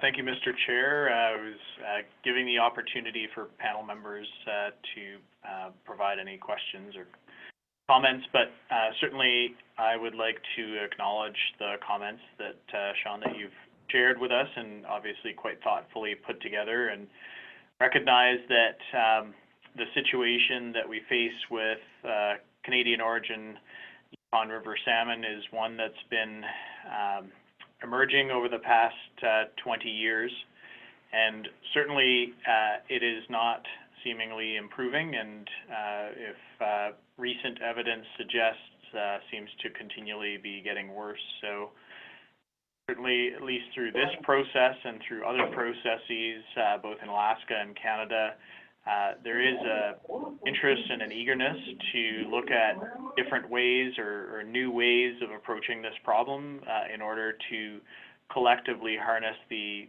efforts and the commitments that I believe all people share throughout the Yukon River to seek to address the challenge of low salmon abundance. And so do very sincerely appreciate your thoughtfulness and your suggestions around perhaps new and innovative ways of looking at this problem. Thank you. Thank you for your comments. And I'm available for any further discussions or more complete presentation. I was given under 5 minutes, and so I was like, okay, how can I fit all this in 5 minutes? So, but if you wanna spell it out more clear, I do have further information on it. So for discussion, I appreciate you guys taking time out to listen to me today. Sure. Yeah, thanks. And you did an excellent job of articulating a lot of very interesting and food for thought information into a short time. So well done. And I just want to make sure that, and to double check that we have your specific information in case anybody would like to reach out to you specifically. So that can, if it's already been provided through Victor when you signed up, then we should be good to go there. Yeah, Victor has it. Very good. Well, thank you again, Sean. It's much appreciated. All right, Ganesh, everybody. Take care. Take care. So maybe just to check in again real quick with Tom, confirming that was the one sign up for testimony that we had today, correct? Thank you, Mr. Chair. That was the case. I'll just ask Victor to confirm again that no one has signed up over the course of the testimony that was just given. That's correct. Go ahead, Victor. Yes, sorry, Mr. Co-Chair. Yes, that was the only individual that was going to testify this afternoon. Thank you. Appreciate it. Thank you, Victor, for that confirmation.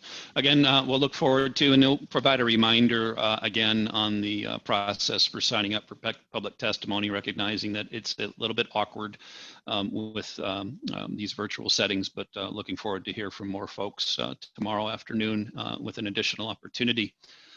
With that said, I believe that closes out our agenda for today. And we will go ahead and close out the today's public session with the anticipation of starting up again tomorrow morning with the remainder of our agenda items at 9 a.m. Alaska time, 10 a.m. Yukon time. Mr. Co-Chair, any final comments? Thank you, Mr. Chair, and certainly looking forward to tomorrow's bilateral public session. So I know we have a number of interesting presentations on deck, so certainly looking forward to those. Thank you, Mr. Co-Chair. Let's go ahead and close out. Now, again, as a reminder, we are planning to go into bilateral closed session with the closing of the public session. I guess I would defer to Tom on the specific actions that need to be taken in that regard, recognizing that this is the group for that closed session. This is just a matter of closing down the live stream and what actions need to be taken. And if so, please do proceed to take those actions.